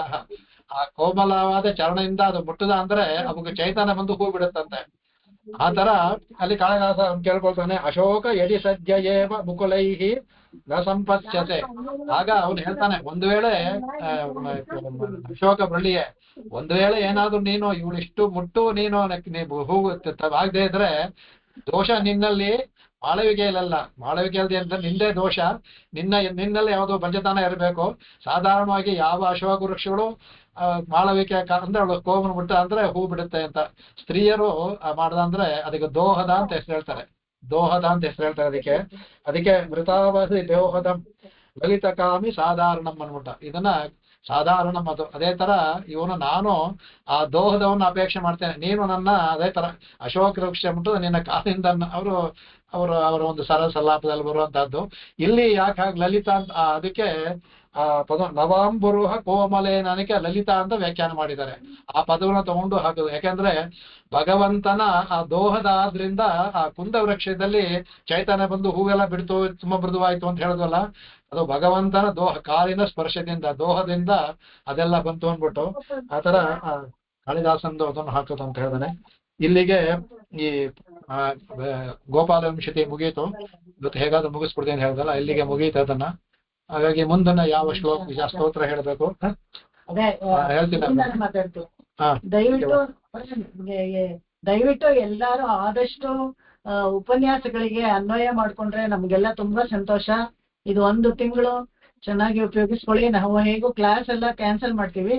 ನಾಳೆ ನಾಡಿದ್ದು ಸ್ವಲ್ಪ ಕೆಲಸ ಇರೋದ್ರಿಂದ ಕ್ಲಾಸ್ ತಗೊಳಕ್ ಆಗ್ತಾ ಇಲ್ಲ. ದ್ವಯಮಂತರ ಚುರುಕು ಶುರು ಮಾಡಿದ್ರೆ ಮುಗಿಯೋದಿಲ್ಲ. ಅದಕ್ಕೆ ಇವತ್ತೇ ಕ್ಲಾಸಸ್ ವೈಂಡ್ ಅಪ್ ಮಾಡ್ತೀವಿ. ಇವತ್ತಿಂದ 1 ತಿಂಗಳು 14th ಜಾನ್ವರಿವರೆಗೂ ರಜಾ. ಬಟ್ 15th ಇಂದ ನಿಮ್ಗೆ ಯಾರಿಗೂ ರಜಾ ಇಲ್ಲ. ಉಪನ್ಯಾಸ ಇದೆ 2 ಕಡೆ. ಎಲ್ಲಿ ನಿಮ್ಗೆ ಅನುಕೂಲ ಆಗುತ್ತೋ ಅಲ್ಲಿ ದಯವಿಟ್ಟು ಬನ್ನಿ. 17th 18th 19th ಮಾತ್ರ ತಪ್ಪಿಸ್ಕೊಳ್ಳೇಬೇಡಿ. ಅದರಲ್ಲೂ 18ನೇ ತಾರೀಕು ತುಂಬಾ ಒಳ್ಳೆ ಉಪನ್ಯಾಸ ಇದೆ. ಬಹಳ ದೊಡ್ಡ ವಿದ್ವಾಂಸರು ಬರ್ತಾ ಇದ್ದಾರೆ. ಅವ್ರಿಗಂತೂ ಈ ಸತಿ ಅದನಿ ಅವರು ಲೈಫ್ ಟೈಮ್ ಸನಾತನ ಧರ್ಮದಲ್ಲಿ ಅವ್ರಿಗೆ ಕಾಂಟ್ರಿಬ್ಯೂಷನ್ಗೆ ಅವಾರ್ಡ್ ಎಲ್ಲ ಬಂದಿದೆ. ಟಾಪಿಕ್ ಅವರು ತುಂಬಾ ಚೆನ್ನಾಗಿ ಚೂಸ್ ಮಾಡಿದ್ದಾರೆ. ನೀವೆಲ್ಲ ಬಿಟ್ಟು ಆದಷ್ಟು ಅನುಕೂಲ ಮಾಡಿಕೊಂಡು ಪರ್ಸನಲಿ ಬನ್ನಿ. ಆಮೇಲೆ ರೆಕಾರ್ಡಿಂಗ್ ಕೇಳೋದೆಲ್ಲ ಬೇರೆ, ಬಟ್ ವೈಯಕ್ತಿಕವಾಗಿ ಬಂದು ಅಲ್ಲಿದ್ರೆ ನಮಗೂ ಒಂಥರ ಹೇಳೋರ್ಗೂ ಹುರುಪಾಗಿರುತ್ತೆ. ಎಲ್ಲಾರು ಅನುಕೂಲ ಮಾಡ್ಕೊಂಡು ಬರ್ಬೇಕು ಅಂತ ಕಳಕಳಿಯಿಂದ ಕೇಳ್ಕೊಳ್ತಾ ಇದ್ದೀನಿ. ಎಲ್ಲರಿಗೂ ನಮಸ್ಕಾರ. ಸೊ ಮುಂದೆ ಆಮೇಲೆ ನೋಡೋಣ ಏನ್ ಮಾಡ್ಬೇಕು ಏನ್ ತಗೋಬೇಕು ಅಂತ, ಮುಂದೆ ಯಾವ ಸ್ತೋತ್ರನ ಹೇಳ್ಬೇಕು ನೋಡೋಣ. ಆಮೇಲೆ ಭಗವಂತ ಯಾವ್ದನ್ನ ಹೇಳ್ಬೇಕು ಅಂತ ಅದನ್ನ ಹೇಳ್ಕೊಂಡು ಹೋಗೋಣ. ಇಲ್ಲಿಗೆ ಮುಗಿಯುತ್ತೆ. ಅದಕ್ಕೆ ಒಳ್ಳೆಯದಾಗಿ ಇನ್ನೊಂದು ತಿಂಗಳು ಕ್ಲಾಸ್ ಇರೋದಿಲ್ಲ, ಆಮೇಲೆ ನೋಡ್ಕೊಂಡ. ಎಲ್ಲರಿಗೂ ನಮಸ್ಕಾರ. ನಮಸ್ಕಾರ ಸರ್. ನಮಸ್ಕಾರ. ನಮಸ್ಕಾರ ಸರ್. Prayer sir, prayer. ಹಾ ನಮಸ್ಕಾರ. ನಮಸ್ಕಾರ. ಕವಿತಾ ಪ್ರೇಯರ್ ಹೇಳಿದ್ವಾ? ಶ್ರೀಮತೆ ವೆಂಕಟೇಶಾಯ ವೇದಾಂತ ಗುರವೇ ನಮಃ. ವಾದಿದ್ವಿಪಶಿರೋ ಭಂಗ ಪಂಚಾನ ಪರಾಕ್ರಮಃ ಶ್ರೀಮಾನ್ ವೆಂಕಟನಾಥಾರ್ಯ ಚಿರಂ ವಿಜಯತಾಂ ಭುವಿ. ಆಕಾಶಾತ್ ಪತಿತಂ ತೋಯಂ ಯದಾ ಗಚ್ಚತಿ ಸಾಗರಂ ಸರ್ವದೇವ ನಮಸ್ಕಾರಃ. ಕೇಶವಂ ಪ್ರತಿ ಗಚ್ಚತಿ, ಕೇಶವಂ ಪ್ರತಿ ಗಚ್ಚತಿ, ಕೇಶವಂ ಪ್ರತಿ ಗಚ್ಚತಿ. ಓಂ ಶಾಂತಿ ಶಾಂತಿ ಶಾಂತಿ. ಕಾಯೇನ ವಾಚಾ ಮನಸೇಂದ್ರಿಯೈರ್ವಾ ಬುದ್ಧ್ಯಾತ್ಮನಾ ವಾ ಪ್ರಕೃತೆ ಸ್ವಭಾವಾತ್ ಕರೋಮಿ ಯದ್ಯತ್ ಸಕಲಂ ಪರಸ್ಮೈ ನಾರಾಯಣಾಯೇತಿ ಸಮರ್ಪಯಾಮಿ. ನಾರಾಯಣ. ಎಲ್ಲರೂ ನೋಡೋಣ ಕ್ಲಾಸ್ ಅಲ್ಲಿ. ಇನ್ನು ಒಂದು ತಿಂಗಳಾದ್ಮೇಲೆ ಕ್ಲಾಸು ಬೇರೆ ಇದೆ, ಯಾವ್ದೋ ಇದ್ರಲ್ಲಿ ನೋಡೋಣ. ನಮಸ್ಕಾರ ಸರ್. ತುಂಬಾ ಚೆನ್ನಾಗಿತ್ತು, ತುಂಬಾ ಚೆನ್ನಾಗಿತ್ತು ಸರ್. ನಮಸ್ಕಾರ. ಈಗ ನೀವು ನಾನು ಮೊದಲನೇ ರೆಕಾರ್ಡಿಂಗ್ ಇದ್ರೆ ಮೊದಲನೇ ಕ್ಲಾಸ್ ಶುರು ಮಾಡಿದ್ನಲ್ಲ ಅದನ್ನ ಕೇಳಿ. ಆಗ ಈಗ ನಿಮಗೆ ನಾ ಯಾವಾಗ ಏನ್ ಹೇಳಿದ್ದೆ ಅದು ನಿಮ್ಗೆ ಅರ್ಥ ಆಗುತ್ತೆ. ಇವಾಗ ಮೊದಲನೇ ಇದ್ರಲ್ಲಿ ಹೇಳಿದ್ನಲ್ಲ ಈ ಸ್ತೋತ್ರಕ್ಕೆ ವ್ಯಾಖ್ಯಾನ ತುಂಬಾ ಇದಾಗಿದೆ, ವಿಶೇಷವಾಗಿದೆ ಅಂತ ಹೇಳಿದ್ ನಿಮಗೆ ಈಗ ಅರ್ಥವಾಗುತ್ತೆ. ಮೊದಲನೇ ಕ್ಲಾಸ್ನ ರೆಕಾರ್ಡಿಂಗ್ ಇದ್ರೆ ಕೇಳಿ. ಇವಾಗ ಅದು ಪೊಲ್ಯೂಷನ್ ಫುಲ್ ಚೆನ್ನಾಗೇ ಹೇಳಿದೀರಾ, ತುಂಬಾ ಚೆನ್ನಾಗಿ ಅನ್ಸುತ್ತೆ ನಮ್ಗೆ. ಹೌದು. ತುಂಬಾ